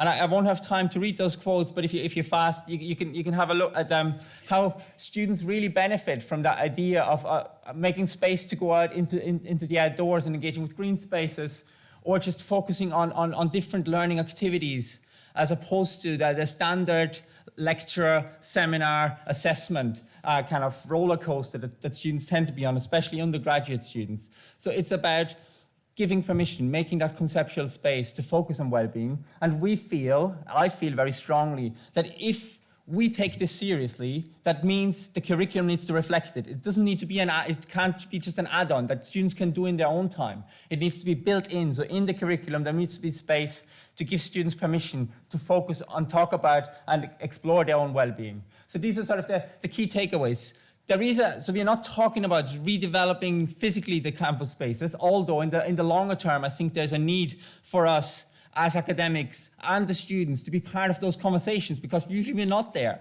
So we get those fait complete spaces and then have to work with them.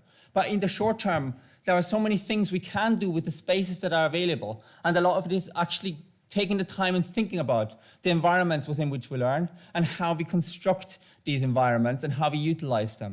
So I think that's really the key takeaway message from our work, is think about the spaces around us and also creating those conceptual spaces to allow conversations on well-being to take place. Thank you very much.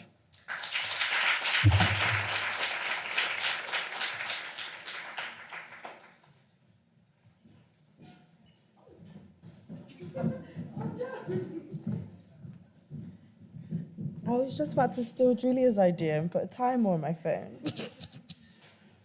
Okay, I'll go based on you. I'm so sorry, guys. I'm a waffler, so this is going to be a challenge. Okay, so my name's Cassie. I am a PhD student. I have 3 months left until I submit. I'm also a research associate, co-founder of a company called Black People Talk, director of a program called Black Students Talk, also EDI consultant. Somehow I will finish this damn PhD. But the presentation I'm going to share today is on something titled, well, it's one of my chapters titled Black Faces, White Spaces, Rollercoaster Mental Health Days. So looking at the mental health journey of Black university students.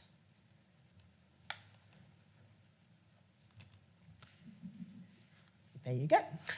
So the Office for Students in 2019, I'm sure like everyone's kind of read this report, said that Black students with a mental health condition are being failed throughout the student cycle. So they kind of showed that Black university students with a declared mental health issue are less likely to kind of finish their degrees.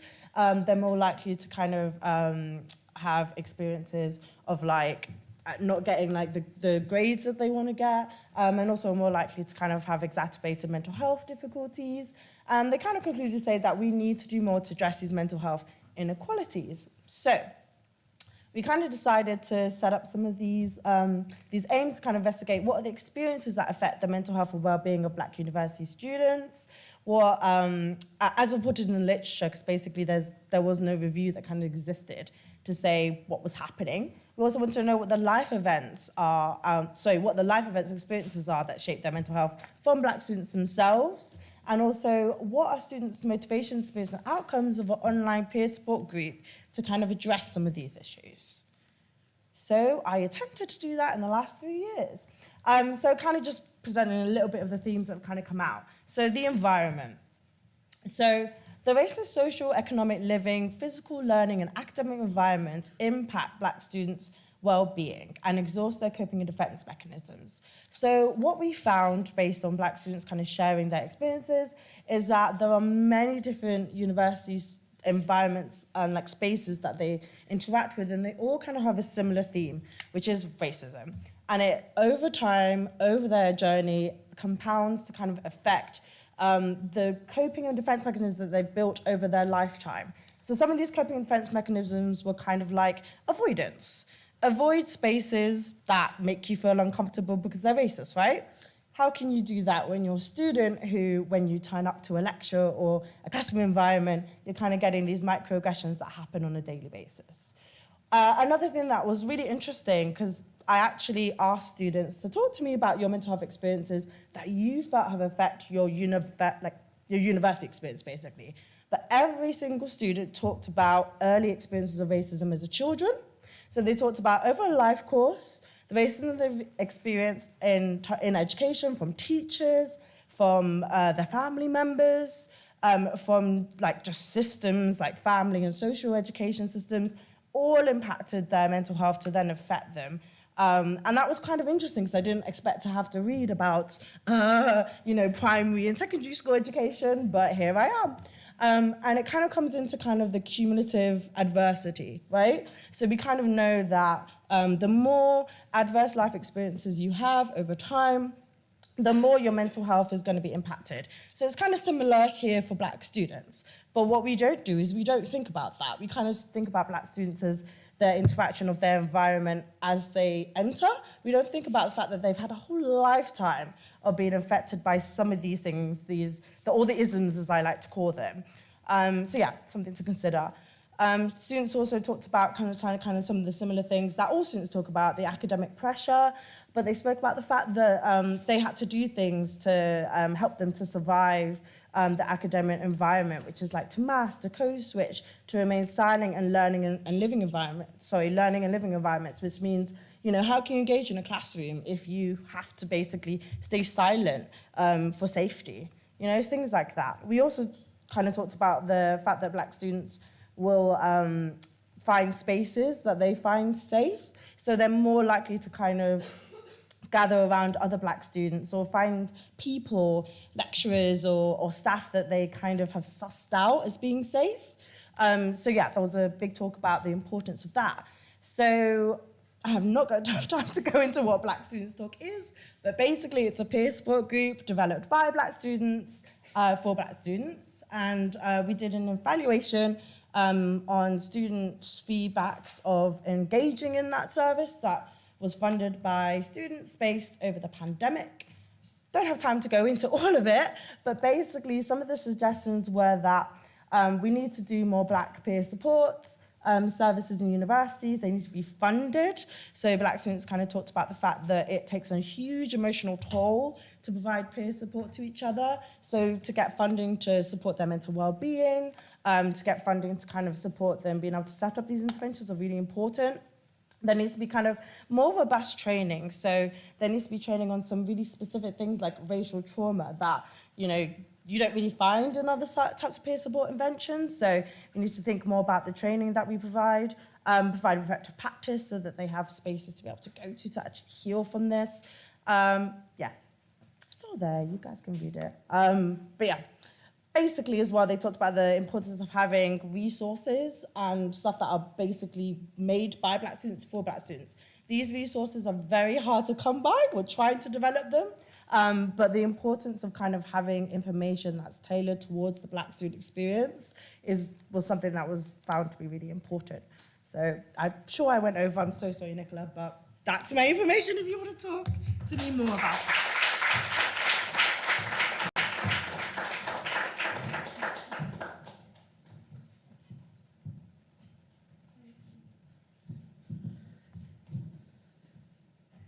Thank you. So, yeah, we're going to talk about the funded project looking at distinctive experiences of Asian international students studying within the UK context. I joined Strathclyde about 4 years ago, naturally interested in this area, having come from working in adolescent adult mental health services. And when I joined Strathclyde, over 30% of our students are international. And when we actually look at our mental health services, within the university environment, they're underutilised by international student population. Specifically, Asian international students, for example, often only seek help at the point of crisis. So it's at this time we heard about SMaRteN and applied for funding, and this is the project that we'll share today. So our experiences married what we knew, the very little work that's been conducted within the sort of research literature looking at the mental health experiences, disclosure of mental health difficulties, and help-seeking behaviour amongst international students. What we understand is that there's clear cultural differences and basic beliefs surrounding mental health, and this can hinder adaptation, but also access to mental health supports. So we set out with our study funded by SMaRteN to conduct an in-depth qualitative study exploring Asian international students' experiences and understandings of mental health disclosure, and help-seeking behaviour. We conducted in-depth one-to-one interviews, which were audio recorded and transcribed and analysed using a thematic approach. So a noisy slide, but the key sort of major themes that came out, the first theme really relating to sort of negative belief, stigma and fear of judgment surrounding mental health. So this taboo of mental health really being in flux with the idea of being the model academic student and this sort of collective pressure to succeed. So mental health distress being a sort of form of weakness, and that being in flux with this model academic identity. The second theme really around the adaptation and acculturation challenges faced by our international student population, and how this can really lead to that lack of sense of belonging within the host culture. And the third theme really surrounded sort of issues around barriers in terms of communication, both verbal and non-verbal, leading to this sense of social disconnect within the host culture, which exacerbated a sense of loneliness. So the implications of our findings really are to inform the development of a larger scale quantitative study. We're generating hypotheses for that work at present. We really see a major need for more culturally sensitive measurement tools. For example, mental health literacy tools are very westernised and focused on classification and diagnosis. So we need a new range of tools that embrace this cultural diversity. We need to have more research with specific cultural groups to really understand their own lived experiences and the barriers they experience within the host culture. We need more culturally sensitive psychoeducational workshops and training courses for staff and support staff who are working with institutions to support student mental health, and also to help, for example, our Asian international students socially adapt within the host culture through more diverse wellbeing support teams who have more cultural competencies in dealing with some of the challenges that they face. Anybody's interested, we do have a poster, and you can use a QR code to read about our research. Thank you very much.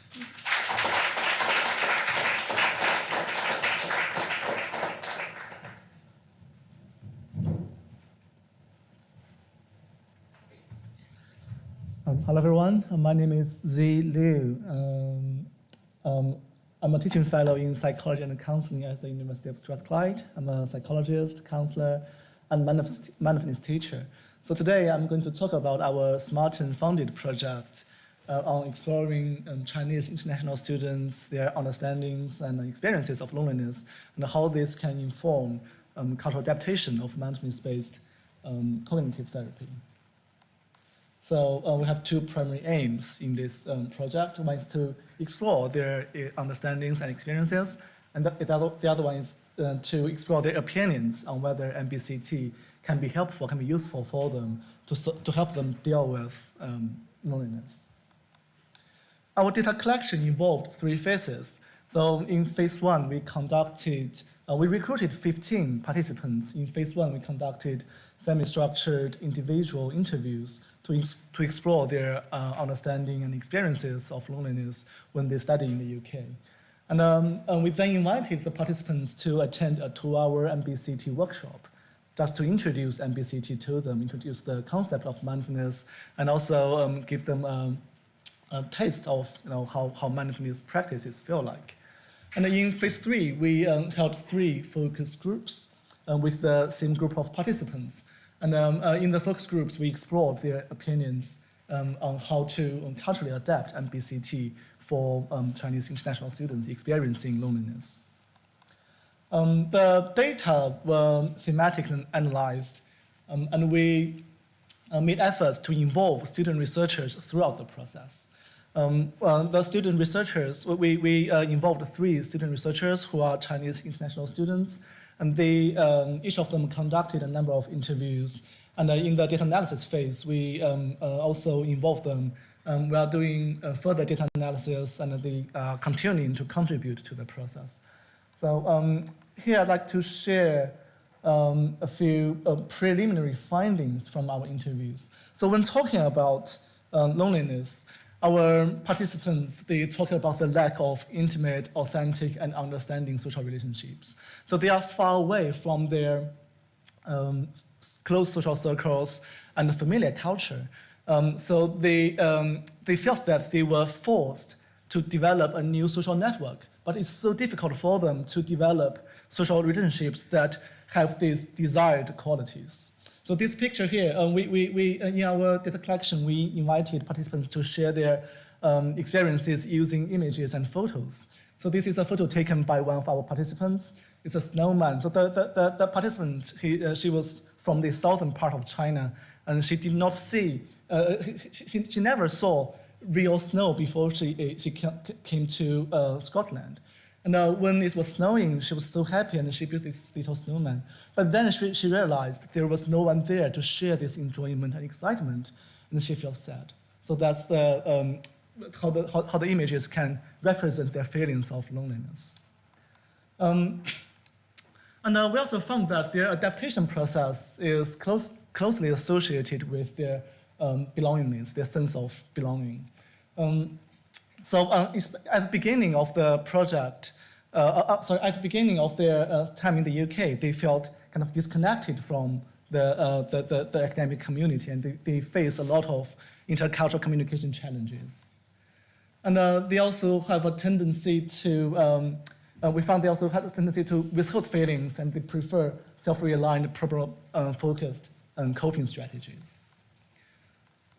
And the themes from the focus groups, I don't have time to go through them all here, but I would like to highlight theme 3. So this theme is similar to one of the themes we found in the interview. So Chinese international students, they prefer to have efficient, practical, and collaborative interventions.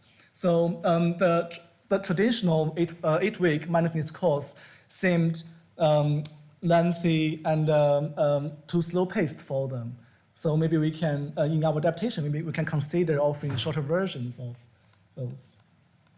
So on some preliminary implications, I don't have time to go through them all, but I just like to mention a couple of them. The first one is to maybe help Chinese international students to learn how to balance the needs of themselves and the needs of others. Because some of the students, they mentioned that growing up in a collectivist culture, they were not so used to focus on themselves and their own needs, but they recognized the need to focus on their own experiences and to reflect on their needs.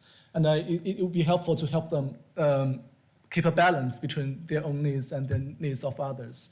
So one of the main reasons, based on according to our participants, one of the main reasons they did not seek help was that they did not want to worry, disturb, or bother others, including their family members and friends. So that's something we need to bear in mind.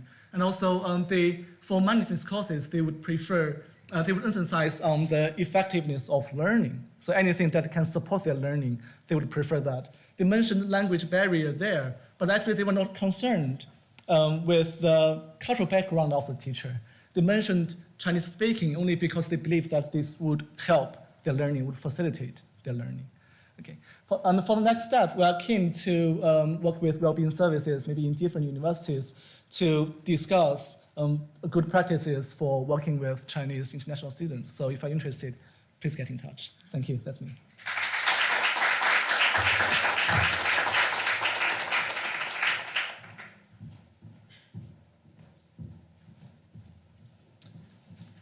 Good afternoon. My name is Matthew. I am a Senior Research Officer at TASO, the Centre for Transforming Access and Student Outcomes. We are one of the Office for Students What Works centres focusing specifically on widening participation and access. And I am going to talk to you about our OFS-funded project that focuses all about student mental health and the kind of integration with that in terms of access and success for students when they are at university. There are a number of notable consortium partners working with us on this project, a number of whom I work very closely with are in the room today, but we are collaborating with Amoshi Student Services, with SMaRteN, Student Minds, Universities UK, and What Works Wellbeing. So this project was conceived in response to an OFS bid, and we submitted our bid in March 2022 with a view to addressing the ambition to deliver a nationalised programme to identify and evaluate existing evidence of what is and isn't working to support student mental health in the English HE sector specifically, and then to mobilise this evidence effectively. So the mobilisation of this knowledge is performed through the eventual launch of the digital repository that contains 3 key outputs that are described on the slide. So we'll create a typology of mental health practices delivered in higher education currently through an extensive evidence review of existing literature, including an assessment of the strengths and types of evidence present in the sector already. And this typology is separated by categories including, amongst others, the type of mental health need, the target population of students, and the point of implementation in the student life cycle. That will be accompanied by a toolkit of what works that will provide practitioners and researchers within higher education providers with a navigable digital resource that can be used to decide on the most impactful approaches relevant to their context and institution and the emergent needs of their ever-changing student body. An evidence gap map will accompany both of those and provide further support to providers designing and delivering support and interventions, exhibiting guidance on effective evaluation techniques to make sure that there is not only a little bit more consistency across the sector, but that all of the interventions are robustly evaluated. The project follows TASO's normative structure. So we'll begin in phase 1 with a gap analysis, assessing what does exist and what doesn't. Then moving on through to our generation phase, where we'll be doing lots of qualitative data gathering with sector stakeholders and practitioners, and then moving on to the review and the dissemination, which is where the repository will be built and shared. So it looks a little bit like this. Phase 1 is where we are now and should run until about Christmas. January to June, phase 2, and then June onwards to September next year. And you can see in the flowchart on the right-hand side from where you are on the slide what is involved in terms of activities in each of those phases. So evidence review, qualitative interviews, moving on to identifying 3 to 5 higher education providers to work with as partners to pilot an evaluative framework for any innovative mental health work and support that they are doing, and then testing that with them before we go on to obviously building the repository and digitizing everything for sharing. And it's worth noting as well that we are very interested in the co-creation and co-production of the repository in particular with students. So we have recruited 17 students across 2 panels who are going to be working very closely with us throughout the life cycle of this project. So as I mentioned, we're in phase 1 now. We're wrapping up our evidence review. We've convened our student panels, and we are in the process of collecting stakeholder names and practitioner names to interview. So if you are interested in being part of that process, please do get in touch with myself or my colleague Sarah, who is sitting over there. And yeah, we are beginning the design of the repository ahead of beta testing it across next year. And we have an open call for evidence to go into our evidence review that will be open until the 16th of December. So again, if you're doing anything interesting, or as we have heard today, so many of these projects are just wrapping up or have finished, we would be really, really interested to hear about those.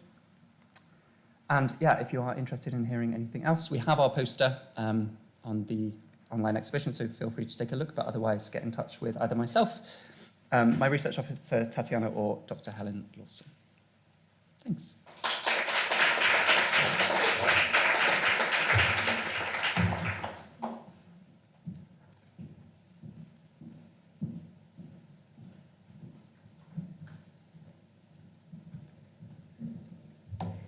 Hi, good afternoon, everyone. My name is Natasha Brown, and I'm a research assistant at the Atlantic Technological University in Ireland. And I work very closely with Dr. Margaret McLafferty, who gave a lightning talk in the previous session, on the Student Psychological Intervention Trial, which is a cross-border project assessing the mental health of university students in the Republic of Ireland and in Northern Ireland. But today I'm going to talk more specifically about findings in relation to ADHD and links with suicidality amongst our students. So emergent evidence is suggesting that students with ADHD are a vulnerable group in terms of their mental health, and recently links have been found between ADHD and increased risk for suicidality. Students with ADHD have a between 3 and 4 times increased risk of not only suicidal ideation, but having reported at least 1 previous suicide attempt. And despite this emergent research, the underlying factors that explain this relationship between ADHD and suicidality remain relatively unclear and unknown. So I'm going to talk a little bit about findings from our project and how these have fed in to inspire a new project entitled the Irish Student Wellbeing Project.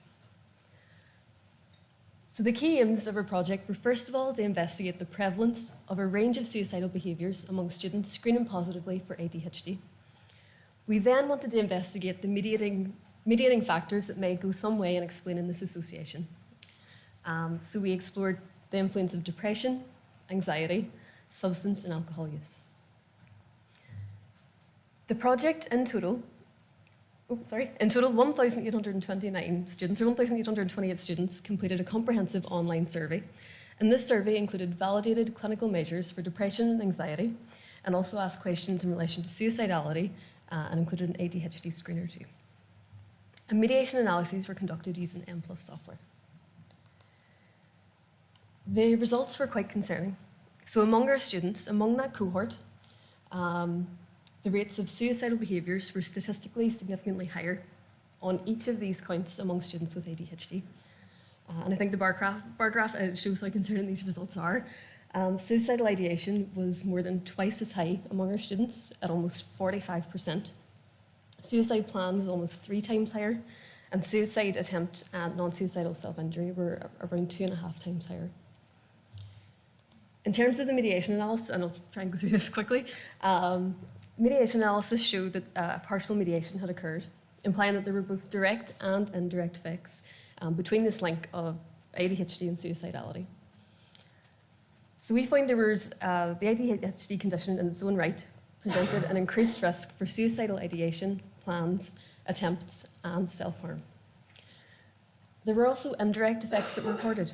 So depression was a significant mediator that explained to some extent this relationship between ADHD and suicidal behaviours.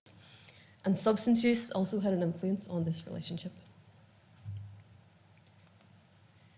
In summary, this research really tells us that students with ADHD are entering university as a vulnerable population in need of additional support. It really highlights the need for tailored interventions aimed specifically at this group of students. And because we uncovered modifiable risk factors such as depression and substance use, these wellbeing sessions or these programs could be targeted towards modifiable risk factors. And there was a final slide, but this has really inspired the next project now that we're working on called the Irish Student Wellbeing and ADHD Project, whereby we're going to explore the risk factors more closely, psychological and biological risk factors that kind of underlie this relationship, as well as protective factors. And these may go some way in informing these new interventions aimed at students with ADHD. We're also going to co-develop and evaluate a new wellbeing programme aimed at students with ADHD, and we're in the very early stages of this. We've just set up an advisory group, and we're seeking input from students with ADHD in ATU and Ulster University at the moment. So I know that was a very quick overview of everything, but thank you so much for taking the time to listen. Thank you.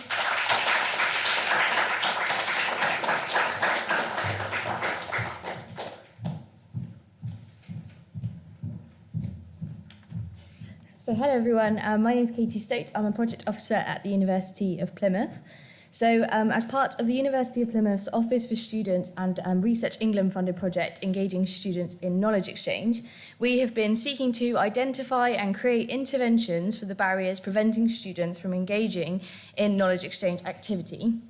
And just to clarify, student knowledge exchange is basically when a student goes and works with either an organisation or an individual in a way that's kind of mutually beneficial for everyone involved. So thinking placements, internships, consultation, but really flipping on its head to really emphasise that students provide just as much value to the organisation or individual as the organisation does for them. So, we have also been working with an external evaluator called Serio to understand the benefit of students engaging in knowledge exchange activity through a 2-year evaluation spanning 5 demonstrated projects. So, through this evaluation, the data showed us that the barriers preventing students from engaging in knowledge exchange activity, imposter syndrome, fear of failure, lack of experience, were actually what could be directly remedied through the activity they were being prevented from engaging with benefits being improved confidence, increased resilience, employability skills, social mobility, and leadership skills. So clearly, getting students to engage with these experiences was absolutely key to actually providing and improving their kind of professional ability, but most importantly, the way they kind of viewed themselves and their own achievements and lived experience. So we created the Knowledge Exchange Toolbox, which is a collection of 10 e-learning resources or pathways, basically designed to support students before, during, and after they engage in knowledge exchange activity. And the resources have all been co-created with students, staff, and external partners, and include things such as overcoming imposter syndrome, building resilience and assertiveness, as well as reflecting on your experiences. However, we did identify that the previously mentioned barriers were particularly prevalent in disabled and neurodivergent students. So in response to this finding, we created a kind of dedicated pathway with a cohort of 20 students who identify as disabled or neurodiverse. And it's really dedicated to providing support in areas such as completing applications, empowering disabled and neurodivergent students to see the value of their lived experiences, reasonable adjustments, and disclosing. So far, 3/4 of students who have engaged with the toolbox have reported that the resources enhanced their knowledge and supported skills development. 70% felt better prepared for the workplace, and 61% shared that the pathways have actually really increased their confidence. Through working with students at every stage in the development of the toolbox, we have gained valuable insight and understanding into what students genuinely want and need. And that has already and will continue to improve our practice as a team and across the wider university. However, the consultation with students, specifically those who are disabled and neurodivergent, was not only meaningful for staff, as many students identified how important the work felt for them personally, As one student shared, I wanted to be involved because I think it's extremely important. I feel like disabilities and mental health are not understood well enough, so anything that wants to give back, help or understand, I want to be a part of that. So if you'd like to find out more about the project, please do grab me after this, or obviously reach out online. So there's my email address and the links to our social medias. And we also have a poster online, so please feel free to look at that. Thank you.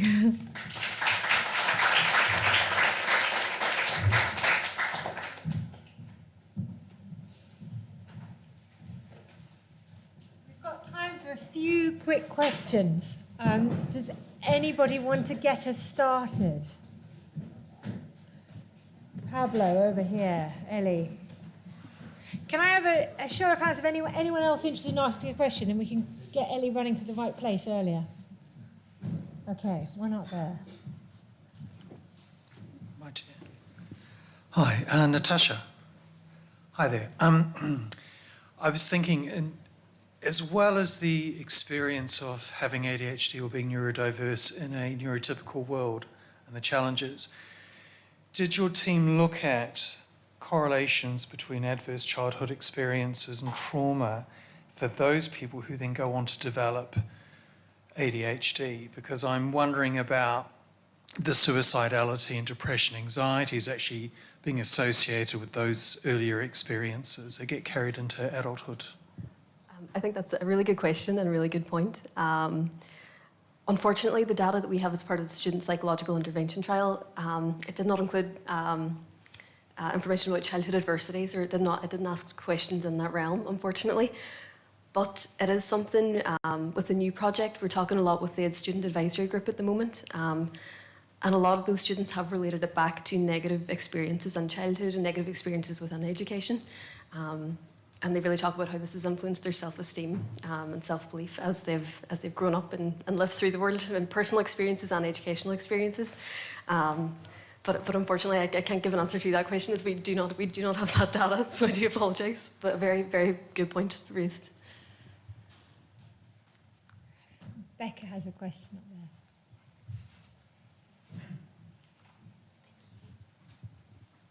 Thanks for your talks this afternoon, guys. I wanted to ask about your study on Chinese international students and what made you want to use visual methods, because I find photo diaries and all those kind of methods really interesting and exciting. But yeah, what do you think is a special advantage of those, and what are the benefits of engaging in that kind of research, in your opinion? Yeah, thanks. I think that's a really interesting question. I think the motivation we used visual methods is to facilitate the communication. So actually, in our previous research and my own experience of working with Chinese students and also maybe Asian students in general, the language barrier is something they often mentioned when it comes to seeking help from professional mental health services. So we thought maybe using images, photos, we could do something more universal to help them more accurately express their feelings, about loneliness and other issues they face. So yeah, I think that the main benefits include, facilitating the communication, and also I think it's helpful to share the images with a wider audience to help people understand their experience further. Yeah, basically that's the answer to the question. Thank you. We've probably got time for one more quick question, if anyone's got another question. Up the back there, Ellie, sorry.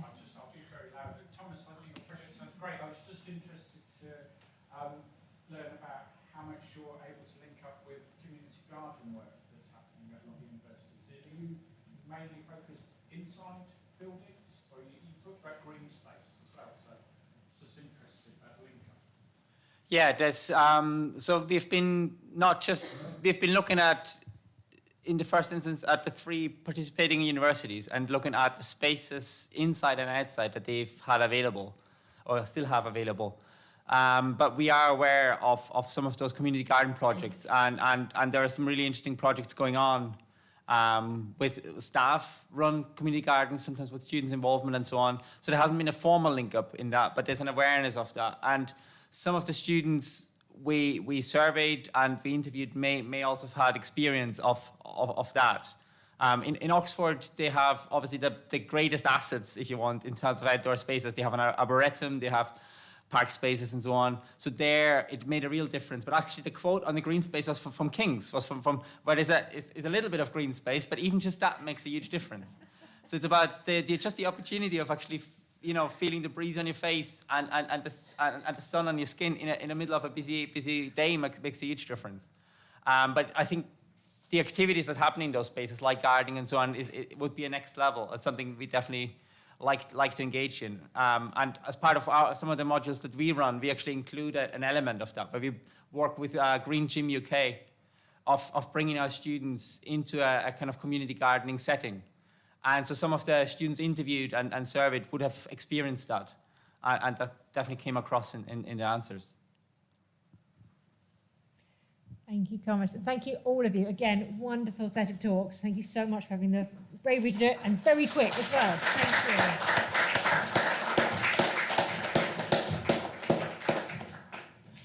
you. We have another brief 15-minute break before we're all back in here for a panel discussion about engaging students as co-creators. I imagine if any of you are feeling a bit like me, this is the time of day when your energy levels sort of fall a little bit. I think there are still pastries and cookies outside that may help. Thank you.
Hi everyone, and thank you so much for sort of staying with us for the whole day and staying with this wonderful last session that we have for you. I know it's been quite a packed day, but I hope you're now sort of full of wonderful questions and thoughts for our student panellists. We've got a range of students with us today who have worked with SMaRteN across our life cycle on different projects, including our co-creation work that was touched upon earlier. And then obviously you've heard from Michael about the research that he's been involved in with us as a student peer researcher. We've got some of our student podcasters who worked on us with a brilliant podcast that we were able to pull together with the team at All Things Mental Health. So do look them up. Aniska has been here today. If you haven't managed to catch her, she's just there. So if you have any questions about that, do make sure to catch her. But essentially, this is an opportunity to kind of hear more from these guys really about all the things that they've got involved with and how they sort of steered these brilliant projects, how they steered us as a network, and then just kind of open up this discussion if we're talking about student mental health all day. Let's hear from some students. So I'll pass over to Dan, who's one of our leadership team members. He'll be facilitating the session, and we will have a sort of Q&A at the end. So I hope you're all looking forward to it and full of beans and questions for our amazing students. And thank you guys for coming and sitting on the front and being willing to help us out with this. Thank you. Thanks, Joe. Oh, that works. Right, I need to get the volume right. So I'm Dan. I'm Dan Robotham. I work at an organisation called the McPinn Foundation. We are a charity, a mental health research charity, and I am a member of the leadership team for SMaRteN. So that's my context, if you like. And McPinn is all about sort of lived experience involvement. So sort of people who have experience of something being involved in work around that topic. So that's the kind of context of, I suppose, the work that I do, but also around the panel as well.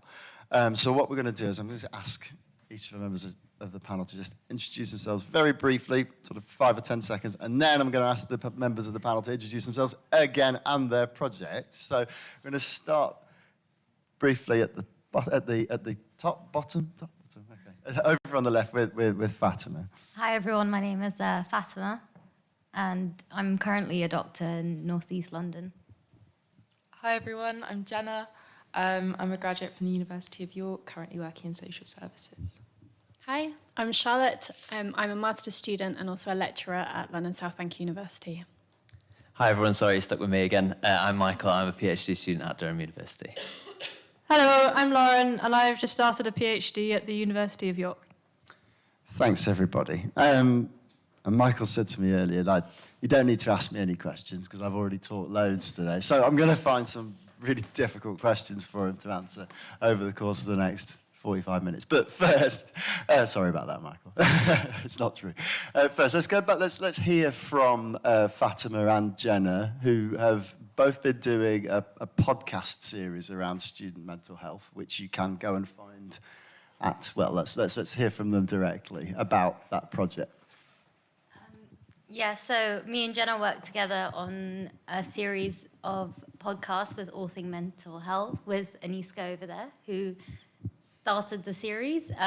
We interviewed a researcher each who was working with SMaRteN on a project to do with student mental health.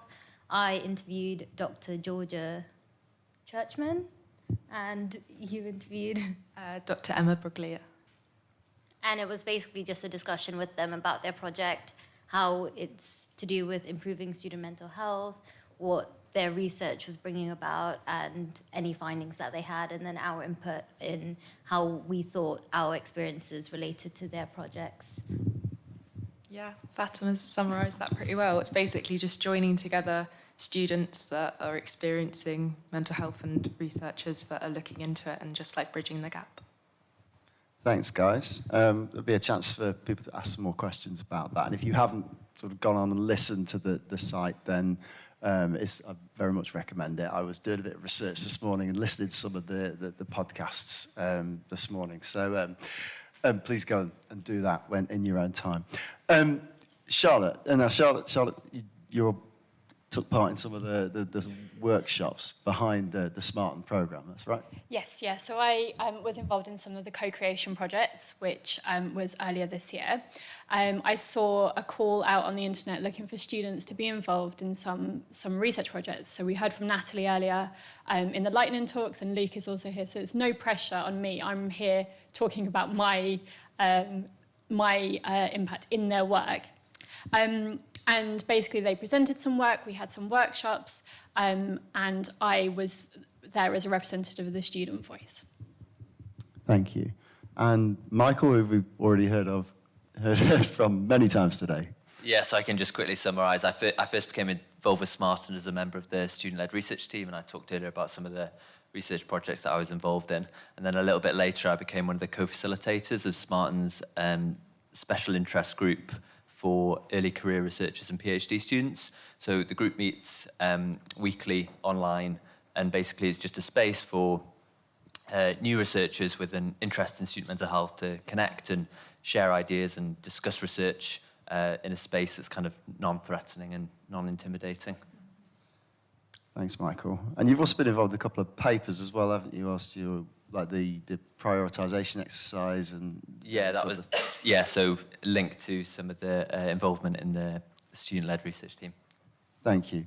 And lastly, Lauren, I understand you've been involved in like a sort of student advisory group for the programme. Is that right? Yes, so I was part of the student advisory group, which is essentially a group of students that have all sorts of different, a varied background in like mental health. So some had lived experience of mental health, some like didn't have very much experience, and all come from like different backgrounds in mental health and things like that. So coming out from different angles. And so we essentially just helped out with advising SMaRteN on anything that they wanted help with. So, for example, we talked with Chris Sampson about his resource use measure and gave him some input and some ideas on that. And SMaRteN also wanted, we had some discussions with the SMaRteN people about how to engage students and like how to get people for the things like the co-creation groups and things like that. Thank you. So that you've heard a little bit from everybody about the kind of things that they've done. So I think we've got, how long have we got? Let me just double check.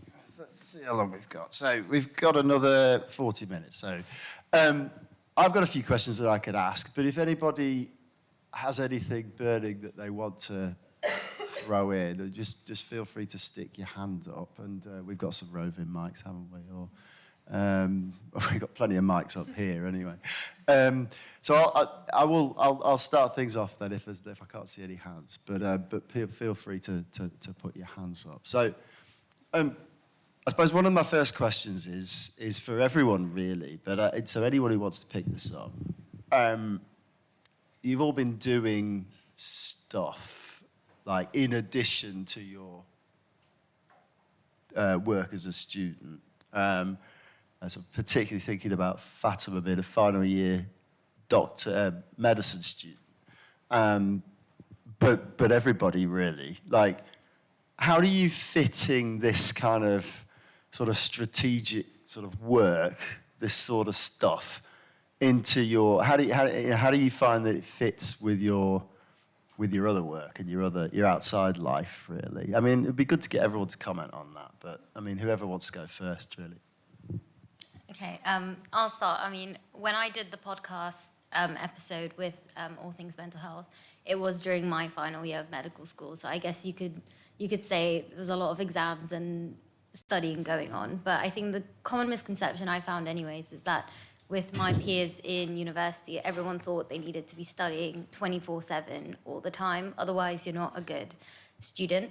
But I don't think what people realize is that you can still study enough and also take a break. And for me, I've found my passion in mental health while in my years in medical school, and it was something I wanted to like foster a bit more. And I'm doing currently a psychiatry rotation as my training as a doctor. So I thought when I came across the ad and they were looking for students, I thought I can organize my time and do something I'm interested in, as well as benefit my own personal learning and also my career at the same time. And I think if you're passionate about something, you can make the time to do something. And it's a form of relaxation for me because I met some amazing people. We made an incredible series of podcasts. So it wasn't work and it wasn't additional work because it was something I was already passionate about and I was motivated to achieve. So I think when it comes to students, what I would say is that if you want to do something, you can make the time to do something, and don't believe that you have to study all the time, every day, because you need a break. And if you're passionate about something, it will come naturally as a break to you. So go and seek out any opportunities of things you're interested in and go and achieve it. Obviously, also having time to yourself and making time for your studies, but doesn't mean that you can't do it or that you're a worse student if you do something outside your course. Thank you. Yes, Lauren. Thank you, Yeah. Fatima. I think I resonate a lot with the things that Fatima said. So I joined the student advisory group in 2021, which I think was the second lockdown. I definitely remember that there was a lockdown. But I think getting involved in things mental health related was really important for making the experience of COVID a lot less miserable. So I was in my second year of undergrad, so pretty much half of my degree had been affected by COVID.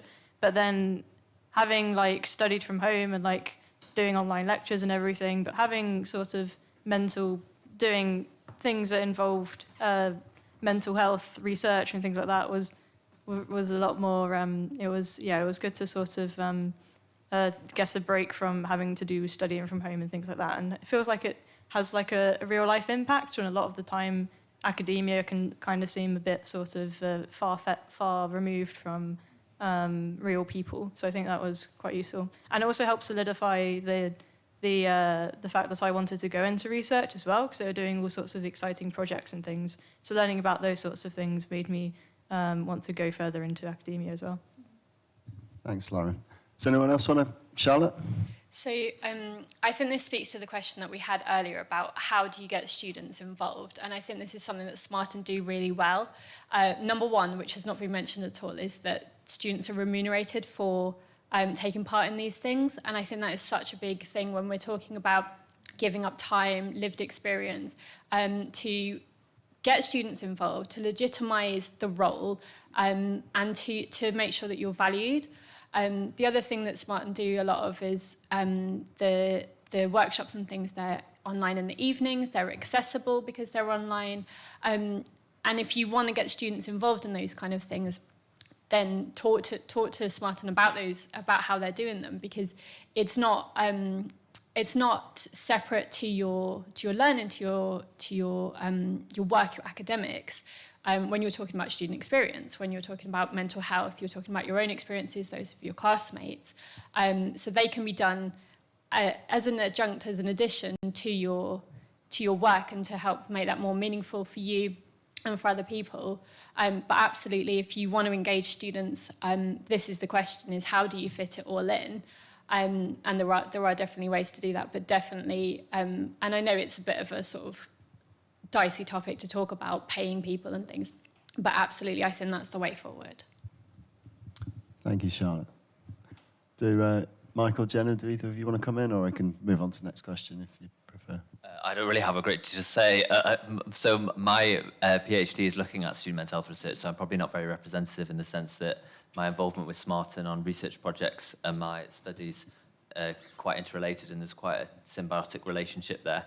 I think just to briefly comment, just as you acknowledge, SMaRteN is very good at making sure that it creates or is kind of accessible for different student needs. And also just the importance of involving students that aren't me and that don't necessarily have like an academic interest in student mental health is obviously really important. Thank you. Jenna, did you want to come in, or I can? I think it's been covered. Okay, cool. Okay. Well, let me look at my questions. What are my questions? I can't see them because I can't read my handwriting. So. One of the things that I was in the early career researchers workshop upstairs earlier this afternoon, and Lauren and Michael were there too. And we talked quite a lot about transferable skills and maybe the complacency that a lot of universities have, institutions have, when it comes to helping students recognise transferable skills. And I'm sort of speaking from my own experience of when I was a student, when I was a postgraduate student, and how helpful I found it when I managed to sort of discover what transferable skills were, and when I first learned what transferable skills were and why they were relevant outside of academia, where I now no longer work. So what you've all been doing, really, over the last sort of couple of years with your work with SMaRteN, I don't know whether you've been thinking about it in these terms, but you've been developing sort of transferable skills and things that are useful in the job market and also in life generally. Does anyone want to talk to that, particularly? So I think one of the things there, again, about engaging students is seeing the value of taking part in these kind of things as the transferable skills that you're learning, you're developing the soft skills. I hate that term. Like, they're all soft skills. They're all important. But yeah, you're getting so much more out of being involved in research and being involved in things like SMaRteN. And maybe that's key to recruiting students and things is identifying what are those soft skills that you're going to get out of being part of this, and how are they going to be useful going forward. What can you put on your CV once you've been involved in a project like this? Because you can put, I was a co-produced researcher with SMaRteN project, but what does that actually mean? And which bits of those then are the transferable things? So I think making things like that explicit, or encouraging people to reflect on actually what are the transferable skills that you have developed through these kinds of projects, is probably a really important thing to think about, especially for those of us going forward, like at the beginning of our career.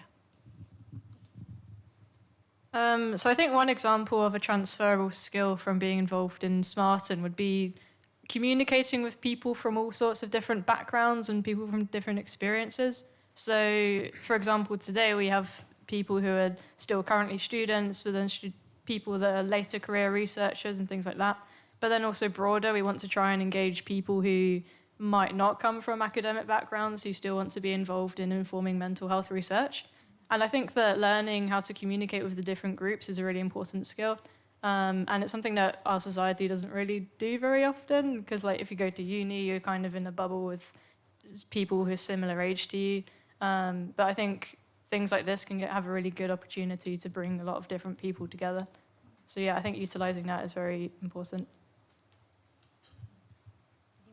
Sort of makes me wonder whether there's a role for sort of universities, or maybe sort of question for Nicola. Where's Nicola? She's over there. Okay. Did you want to say something? I was only going to say that I did the podcast project when I was a recent graduate rather than a student. And I think I was far more likely to get involved because I had graduated. I think if I saw it through an Instagram that Aniska put up, and they were asking for ideas for a podcast, and do you have an idea about something to talk about mental health? And I'd graduated, I'd got the same job that I'd had before I'd started university. I didn't feel very connected to university anymore. I'd left. I hadn't gone into further study or a career related to my degree. And I thought, oh, I've got an idea. They're not going to be interested in this, but I might as well. And then by doing this project, I thought, oh, I can actually use the skills that I got at university. I did part of the project when I was traveling, which they were very helpful about, letting me do it for a different time zone. And it was really nice. I also developed a lot of skills through the project, but it was also nice using skills that I'd got from university and feeling like, oh, I haven't just given up that whole side of doing research and critical thinking and things like that.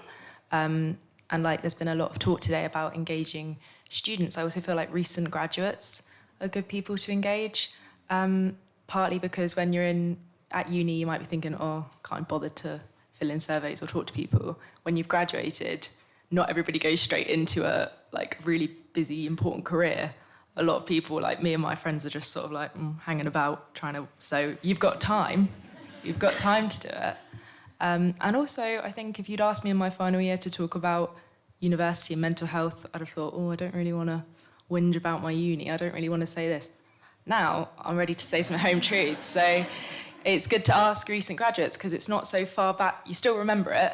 You've got a little bit of perspective and you're in a position to think, I mean, not everyone, but you're in a position to think, well, I'll tell you what I actually thought about it now. So, yeah. Yeah, and I think it's also once you've just graduated, you have time to process the change and, what it was like being a student and what it's now like working or either just taking a break. Your perspective changes. You're not just like, oh, I hate university or something like that. You're like, actually, these are the things that I would have wanted to have been done differently while I was a student. But I think on the note of what Dan was saying as well, that sometimes I feel like, well, at least in my university, it was a lot of pressure on just doing well, getting the grades you need and getting into the job you want. There wasn't a lot about building yourself outside of the course, and that firstly, the course can give you a lot of skills that you can transfer onto other projects, and other projects can give you skills that you can bring back to university.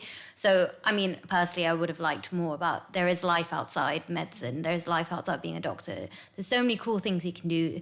Med tech is on a rise right now. So many doctors are transferring into that because they can get more skills than just doing the traditional NHS pathway. So I think if universities kind of campaign for that more, being do a project outside of medical school, do a podcast with Aniska and all things mental health, you will learn so much, you'll meet amazing people, skills that you never thought you had or needed, you can gain from it and you can bring to the rest of your career, whatever that may be. And I think it does start, I guess, as a student, from the university, just guiding you, because we're, 18 years old, going into a new life by ourselves, not knowing what to do. If someone just gave us a little bit of a push, I think a lot more students will be more willing to reach out for more opportunities out there. I think that's a good point. I think when I was a student, I probably just wanted to sort of just bury my head and do less. You know what I mean? If I'm being completely honest, I think there's probably a lot of students that we're not all sort of super high flyers, kind of. I think there's probably 60% of students are probably a bit like that, and I would have needed a bit of a push, I think. I would have enjoyed it, I would have got something out of it, but I would have needed a bit of a push. And it's sort of working out what those levers are to sort of push people, if you like. Does anyone have any questions or things? Yes. It's just a really quick follow-up question. I think your point about engaging recent graduates is brilliant, but the challenge for us is how to engage with them. When you're part of our university community, we sort of stand a chance of getting in touch. I think you mentioned Instagram, but are there other ways to get in touch? And also, what caught your eye about that post, I suppose? So how can we recruit guys? Yeah, get Aniska to post it on her Instagram and then everyone will see it. I think it's difficult. Obviously, the main way is through graduate emails and stuff. I ignore a lot of those. Yeah, exactly. I assume that the university want my money and I delete them. So that's a difficult thing. Possibly through social media. I still follow my university on all the social media things. So things like that. I also feel like this is pretty niche, but when we were talking about surveys earlier, Instagram polls on stories are quite good, because when you answer the question, it instantly tells you how many other people selected that answer. So if you click, it says, afterwards it goes, 40% said what you said, 60% said this. I think that's quite nice, because when you answer surveys, you send it off, you never see it again, you don't know what's happening. Whereas if you do those, then you think, oh, everyone agrees with me, or oh, they don't. So I think you do, and I think that's the problem with a lot of asking graduates to fill in things, is if you said, we're going to collect this for a month, and then we're going to let you know what you all said, I'd be more interested. But if you never hear anything back afterwards, it's just a bit like, oh, well, what's in it for me? I'm never going to hear the result of that. So, yeah, those are my ideas. I mean, if I can say something from now being a recent graduate, I think social media is definitely the way to go, because everyone's on it now, and also at work, when you have 5 minutes downtime, you're scrolling through Instagram, Twitter, I don't know, anything. But I think it's the way you phrase it. I think with the post on Instagram with Aniska, that's how I saw it. They wanted our voice. They wanted to know about us and our experiences. So they wanted something from us, but that was personal to us, that we could share. It didn't feel like they just wanted our data and, to process it and sell it to Big Pharma or something like that. They wanted us to be able to give back to them, which felt nice. And that's something I wanted to do as well. I was like, yes, maybe I can have a small change to student mental health with my experiences and to prevent someone else from having the same thing. So I think it's the way you phrase things as well and make it feel like you want them because they're unique. And shared experiences, lived experiences are unique to the individual. Yeah, I also think that, I think there are mailing lists for recent graduates, but I don't know if that violates GDPR, because I think that you only need they can only send you information about certain things. But I guess you could try looking for places online where graduates are. So, for example, I don't know if websites like Indeed.com you can post voluntary positions on there and things like that. But I think there is definitely interest out there. I think people just need the opportunities. It's even people that need a push, or people that are very keen, they still need to have the knowledge of what opportunities are out there to getting people involved. Thanks, guys. Yeah, any more questions from our audience? And they can be about the projects if you want to know more specifically. But obviously, there's a lot about it online, so we can open it up with much broader questions that we just had. Perfect. Thank you, Jo. In the workshop we had upstairs just before this one, we spoke about transitioning into university, and then we had quite a lot of interesting conversations. A part of that, I thought, was through that session, if I can speak, about coming out of university as well, and not really being thought about as a student moving through that next time. I know both Fatima and Jenna, you've been reflecting on this quite a lot recently, so it would be really nice if you guys could just share where that's come from, why you've been doing that, and just some thoughts, really. Shall I go first? Yeah, I think I touched on this a little bit. I think I felt, I think rejected is a strong word, but I felt like I definitely didn't follow the path that my university wanted me to when I left. I felt like a lot of the support in the final terms leading up to graduating was, right, are you going to do a job that uses your degree? Are you going to go on to further study? And I was like, no, definitely not. I'm going to go travelling, I'm going to earn some money. That was my plans. And it was very sort of well, you're not ticking a box. It was, and I felt like that, and that's understandable. And I think the difficulty when you talk about, I felt like my university didn't want me to do that, is that who are you really talking about? I think individuals at a university probably would have said, yeah, go for it, go travelling, have a great time. But it's about a university culture.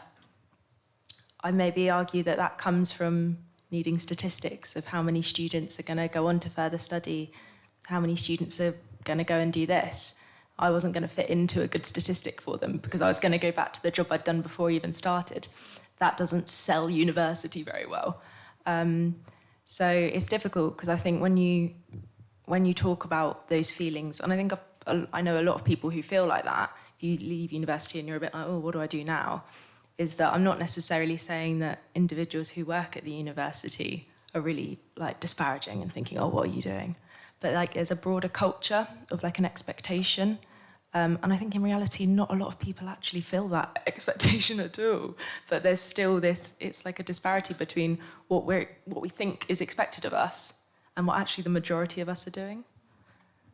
I think also we're kind of at that awkward year, I would say. I think with COVID, a lot's changed where now people are like, actually, I need a break. Like, I want to travel, earn some money, live my best life, you know, all of that. But universities haven't quite like caught up to that yet, where it's like, you do your degree, you leave to do a job with your degree or a job that kind of uses your degree so that you go into a career and then you're set for the rest of your life.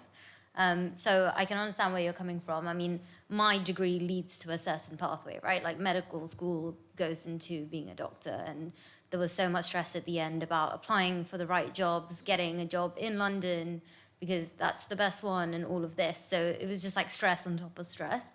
But I think reflecting back, and I think we also spoke about this when we did our reunion, it's about how universities can help us once we transition out of uni with our mental health or supporting our mental health. And I'll be quite honest, I think universities struggle with giving students enough support with their mental health because there's so many students, a lot of them are international or are struggling with their own things and they need support. So it's hard for them to be able to give the alumni support as well.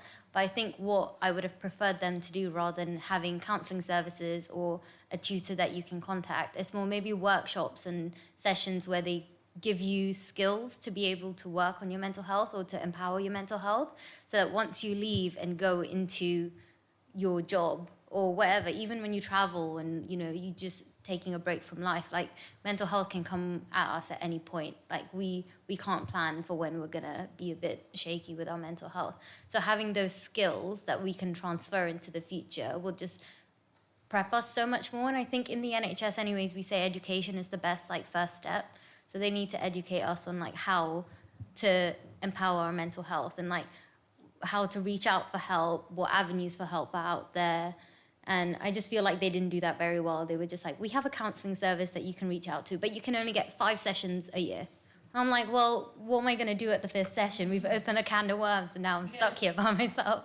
You know, or you have your personal tutor who's only free on Wednesday afternoons. I'm like, well, what if this happens on a Thursday morning? I was like, got to wait a whole week to speak to her.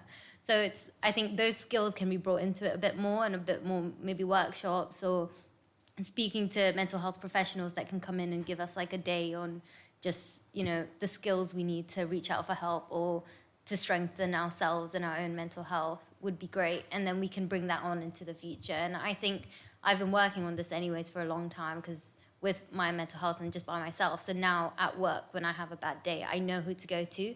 But for those people that don't, they're going to struggle by themselves and, you know, they will never know that they need help until they reach out. So that's like a good skill to teach everyone on like how to reach out for help and what the things to say to get people to have a conversation with you and, you know, things like that.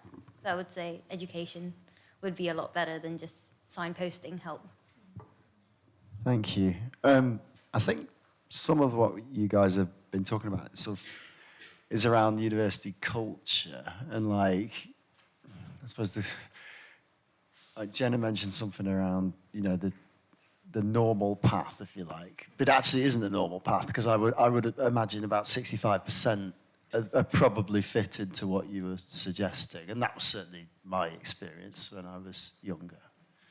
And I know sort of coming to Michael here because I know he's done some stuff on sort of university culture and like sort of assessments and kind of the way university, the peculiarities of it and how it impacts on mental health. Is there anything you wanted to add? Yeah, I guess I've just been reflecting that I think the university culture can be quite unhealthy, and I guess I've just been reflecting in the context of co-production while other people on the panel have been talking, that there's kind of like a real balancing act between foregrounding the skills that students can get from being involved in these projects so that it's a kind of mutual relationship and it's they're kind of getting something back, but at the same time not instrumentalizing the whole student experience, because I think that can actually be quite unhealthy. And some of the kind of emphasis on employability, I think there's quite a lot of emphasis on employability in universities anyway, without kind of like I think just in co-productive projects, I think it's important to try and avoid falling in that trap of just emphasising employability, because as some members of the panel said, it's then that it starts to feel like work, and actually it can be less helpful for students.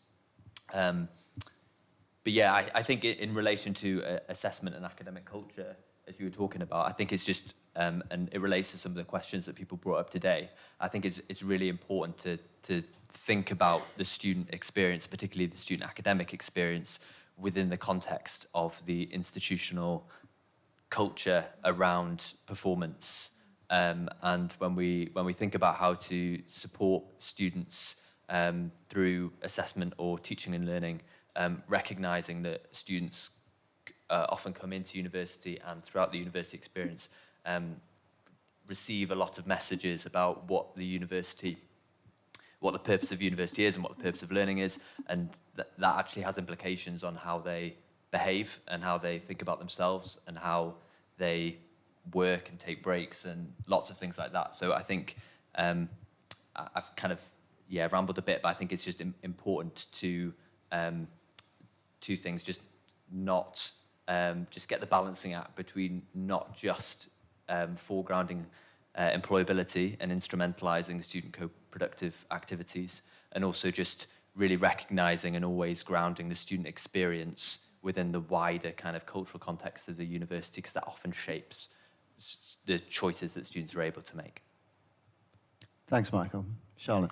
And I think what this speaks to is, how do universities conceptualize success? Like, are we looking at, we were talking earlier about economic resources, are we talking about attainment, are we talking about going into employability? What if universities were measuring success on how happy are your graduates, how happy are your students, how involved are they? And obviously I'm speaking to a room of people who care about this kind of stuff and know that this is important, but I know working in a university, and ironically working in the psychology department, where half of my colleagues are either publishing on psychology, mental health papers, or working in clinical settings alongside their teaching, is student happiness, well-being actually a priority? And is it prioritized in this sort of neoliberal university business model, where you're looking at, profit, employabilities, research rankings and those kind of things? More and more we're seeing students' parents coming on open days asking about, what are your wellbeing services for my children like? And we can say, we have X, Y, and Z services available, but actually, like, how do we demonstrate that this is important?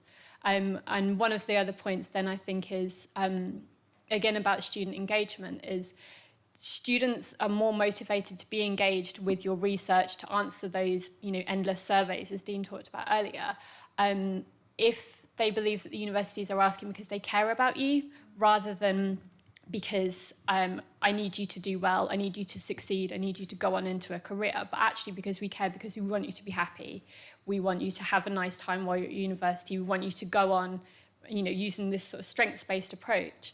So yeah, absolutely. I think my point is what is classed as success at university, and obviously we're all here invested in well-being, but there's no vice-chancellors in this room. So yeah, let's all go back to our universities and bang on their doors. Thanks, Charlotte. It's less of a question and more of a reflection about everything that you were all saying around how it appears inextricably linked to wider societal expectations as well. And I think particularly when you were saying, when Jenna was saying the university, what is the university, or my employer, or my peers? It suddenly becomes a sort of an anonymous entity that is putting this expectation on us to be student, employee, mother, whatever it might be, and how we unpick that to get back to individual level, where it's okay to go through these transitions and be whatever you need to be. Yeah, that probably doesn't make any sense at all, but that's what I was thinking about as you were talking. I was just saying, how do we ever unpick this from what employers want and what society actually expects of us, with 50% of young people going to university, and not all of them actually probably going to enjoy it or get anything from it. I will say, I mean, I'm not one of the panelists, but I think, obviously, it speaks a lot to how we're talking about student mental health here, and we've had a lot of sessions about that today. And this is quite late in the day for me to mention this, but when we're thinking about student mental health, we do also need to think about the environment in which they're studying and learning, and the people who are supporting their well-being. Is their well-being supported? You know, and we kind of touched upon this with ideas of lived experience in research and things like that. But yeah, I think there's a lot being said today about kind of academic culture, more generally, really, which I'm finding really interesting. So that was just really my 2 pennies worth. But does anyone have a question for our panellists? I can see there's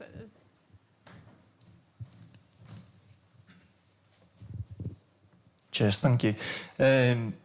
Just want to build on what you said, Joe, because this has been actually coming through the conversations that I'm having, that with student mental health and this idea of caring, I guess, as recent students, is staff's mental health, do you think, impacting how they come across when they're lecturing or when they're communicating via email and such things? And the reason why I ask that is because if I believe, like, this is a personal opinion, but I guess the bedrock, if we want to support students, you know, I'm a lecturer, then if staff's well-being's not being supported, then how are they supposed to look after other people if they can't even look after themselves? So yeah, it'd be really interesting in terms of, do you see the role of staff mental health? I think it's very important. Obviously, the environment you're in reflects kind of how you feel. So if you're in a very negative space, even if you're the most positive person, I think it can start making you feel quite negative intrinsically. I think also it depends on like the generations, because you know how there's been more push towards mental health being spoken about in the workplace and universities and stuff. So I guess if you have older lecturers who they've grown up on the principle of like, you do well, you get a job, you become a professor, you know, you get your tenure or whatever, and you continue down that way. They might not, you know, reflect that in the way they're teaching, or, you know, their deadlines might be hard deadlines. They don't account into the fact that, you know, you've lost someone recently, you're having a really hard time with your mental health and all of that. Whereas the younger lecturers, they might be more accepting that, you know, life happens, it affects you. We can be flexible on the deadline, or we can be flexible on whatever else. So I think it does play an impact. But I guess overall it comes to, I mean, for me anyways at my university, it came to the head of like school, who does give you a lot of talks and speaks to you about how the year starts, and then they check in the middle of the year for a conversation with the whole year, and then at the end. And because they work very closely with the students and what they need and how to like formulate the course of the year, I think if they put out feelers into like, you can speak to me about anything, then you're more likely to speak to them and be like, this needs to change, or I like that you guys included this, can we have more of this? Rather than individual professors, because I guess they're just following the curriculum that the university needs them to give the students. But, you know, I guess also the same way I was saying that, you know, they need to educate us on how to ask for help and all of this, they can educate like the professors as well, being like, let's try and change your delivery of teaching, instead of it being like you speak to the students, I guess like the way we're speaking to you now. Let's have more small group projects, you know, where they can talk amongst themselves and come up with ideas and try and understand why this happens or that happens. And I guess, yeah, I guess like teaching both sides, and you want an institutional change, right? So that has to come from each kind of different body, so the students and the teachers and the faculty and all of that. I think you're right, Fatima. I think the question is a good one. And Charlotte, you mentioned about there not being any VCs here, vice chancellors here. So I think it's sort of a whole university approach, which is something that Michael has said in his previous research papers. I am conscious that we are a minute over time, but I think Joe's going to let us go on for another 4 minutes, and then I believe Nicola's going to. question. So if any of our panelists want to add something Yeah, exactly. To that question. I want to add something. I think maybe just sort of final thoughts in general. Has anyone got? So we'll just go down the line. We'll start with you, Lauren. And then any final thoughts from anything that we've said today? I wanted to contribute to the last question. So I think because that was interesting. I think because I think it's important to distinguish between academic staff as like academics. They're not responsible for well-being, but I think but it is important that they are human. Like we shouldn't. I don't know. I think there needs to be like a distinction between people who you go to for academic support and people who you go for well-being support. We shouldn't put the responsibility on academic staff for things like that. But also at the same time, they need to be able to know how to signpost people if they notice that students are struggling and things like that. But I also think that a lot of the time, I haven't really noticed like any impacts of staff members struggling on like students' outcomes or anything like that. But I think that's because a lot of staff members, like even if they're struggling, they tend to hide it a lot. Like staff members, like especially in the pandemic, like struggling a ton. But we don't always understand that because like when they were doing all the online lectures and everything, if there were problems with the lectures, and we didn't really understand like, we don't really understand how much work actually goes into it. So, and I think that a lot of the issues that students face are also faced by staff anyway. So I think it's just a university problem all round anyway. I think a lot of staff trying to hide their problems. But I think that's also because that's what makes them successful, I guess. Like, it shouldn't have to be that way, but it means that they've had to sort of bottle up their feelings and not really, like, Emote, yeah. Oh, thank you. Michael, any final thoughts from you? I'll just echo what's been said there. I think academic staff well-being does influence both directly and indirectly on student well-being. I think particularly in terms of staff workload and then the support that they're able to provide, and not necessarily even like pastoral support, but just academic support and the influence of that. But I also think that there's I don't really know how to do this, but just create spaces for more dialogue between students and staff so that some of those expectations are aligned, because I sometimes, once I became a PhD student and I started teaching students, my experience of this changed slightly, and I kind of had a bit of a dual perspective. But sometimes student expectations versus staff resource are quite disparate. And if there's some way of kind of, aligning expectations slightly, that would be useful. Yes. Yeah, I just wanted to say something from the academic side of things specifically. I'm Toby Litt. I teach at Birkbeck College. At the moment, we're heading towards industrial action, both sort of locally because we're threatened with compulsory redundancies. Some of the things that academics have been trying to defend within the institution are the kind of happiness side of things rather than the employability side of things. But if you want a measure of where the academics are, there was a vote by the UCU for strikes, and the percentage who voted for strike action was 83%. So and that has gone up quite considerably since the last vote. So the academics need the support, and they don't need students' dissatisfaction or parents of student dissatisfaction weaponized against them in terms of employability or outcomes or all those things. They need a voice to speak up for what a university used to be and used to mean, which was a chance for someone to explore the world intellectually and then go out into the world intellectually and find themselves subsequently not just to be a sausage heading into a corporation. Thank you. No, thank you. No.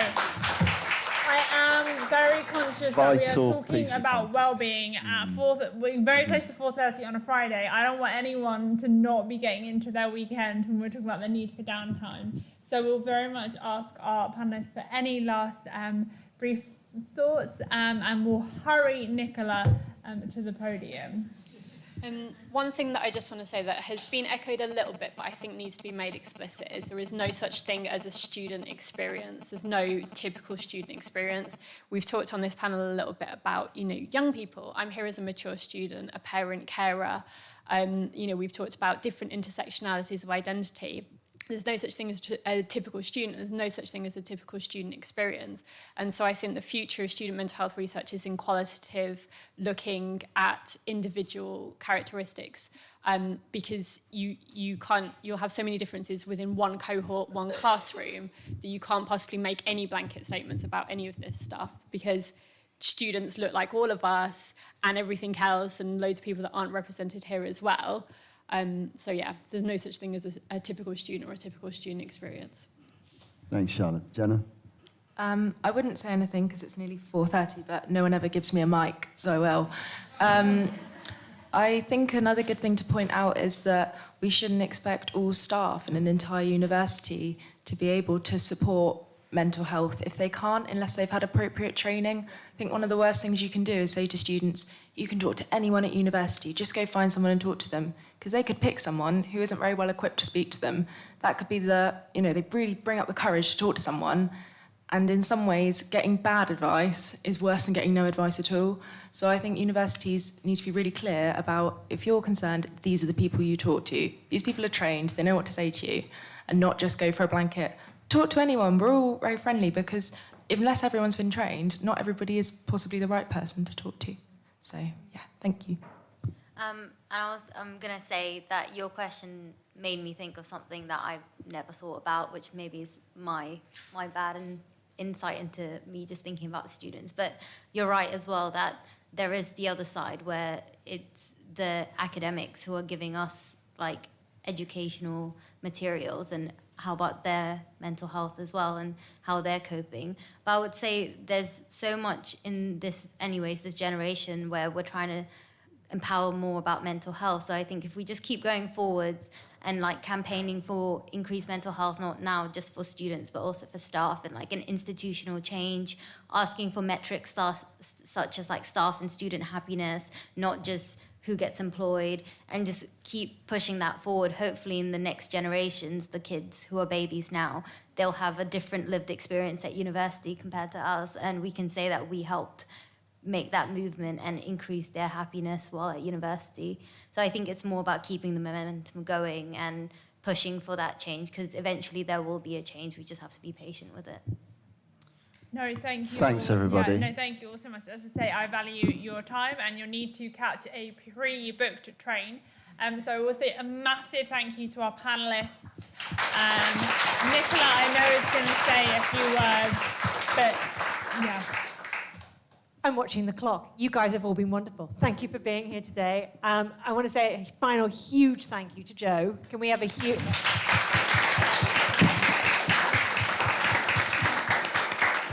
And I'm not going to start, there are so many people in the room I want to say thank you to, but so thank you all for being here. Thank you for the wonderful wrap-up. But so much there has been so important. SMaRteN isn't going anywhere. Our funding ends in March, but Joe and I, we're here for a while. Please stay in touch. Please keep letting us know what you're doing. We're going to keep the website live, social media live. Conversations will keep running. There is so much here still to do. Please stay with us. Yeah. Thank you. And look out for a big new thank you page on our website. We'll do that next week. We'll add a load of names. We'll send it out to you all. Thank you everyone so much for coming today.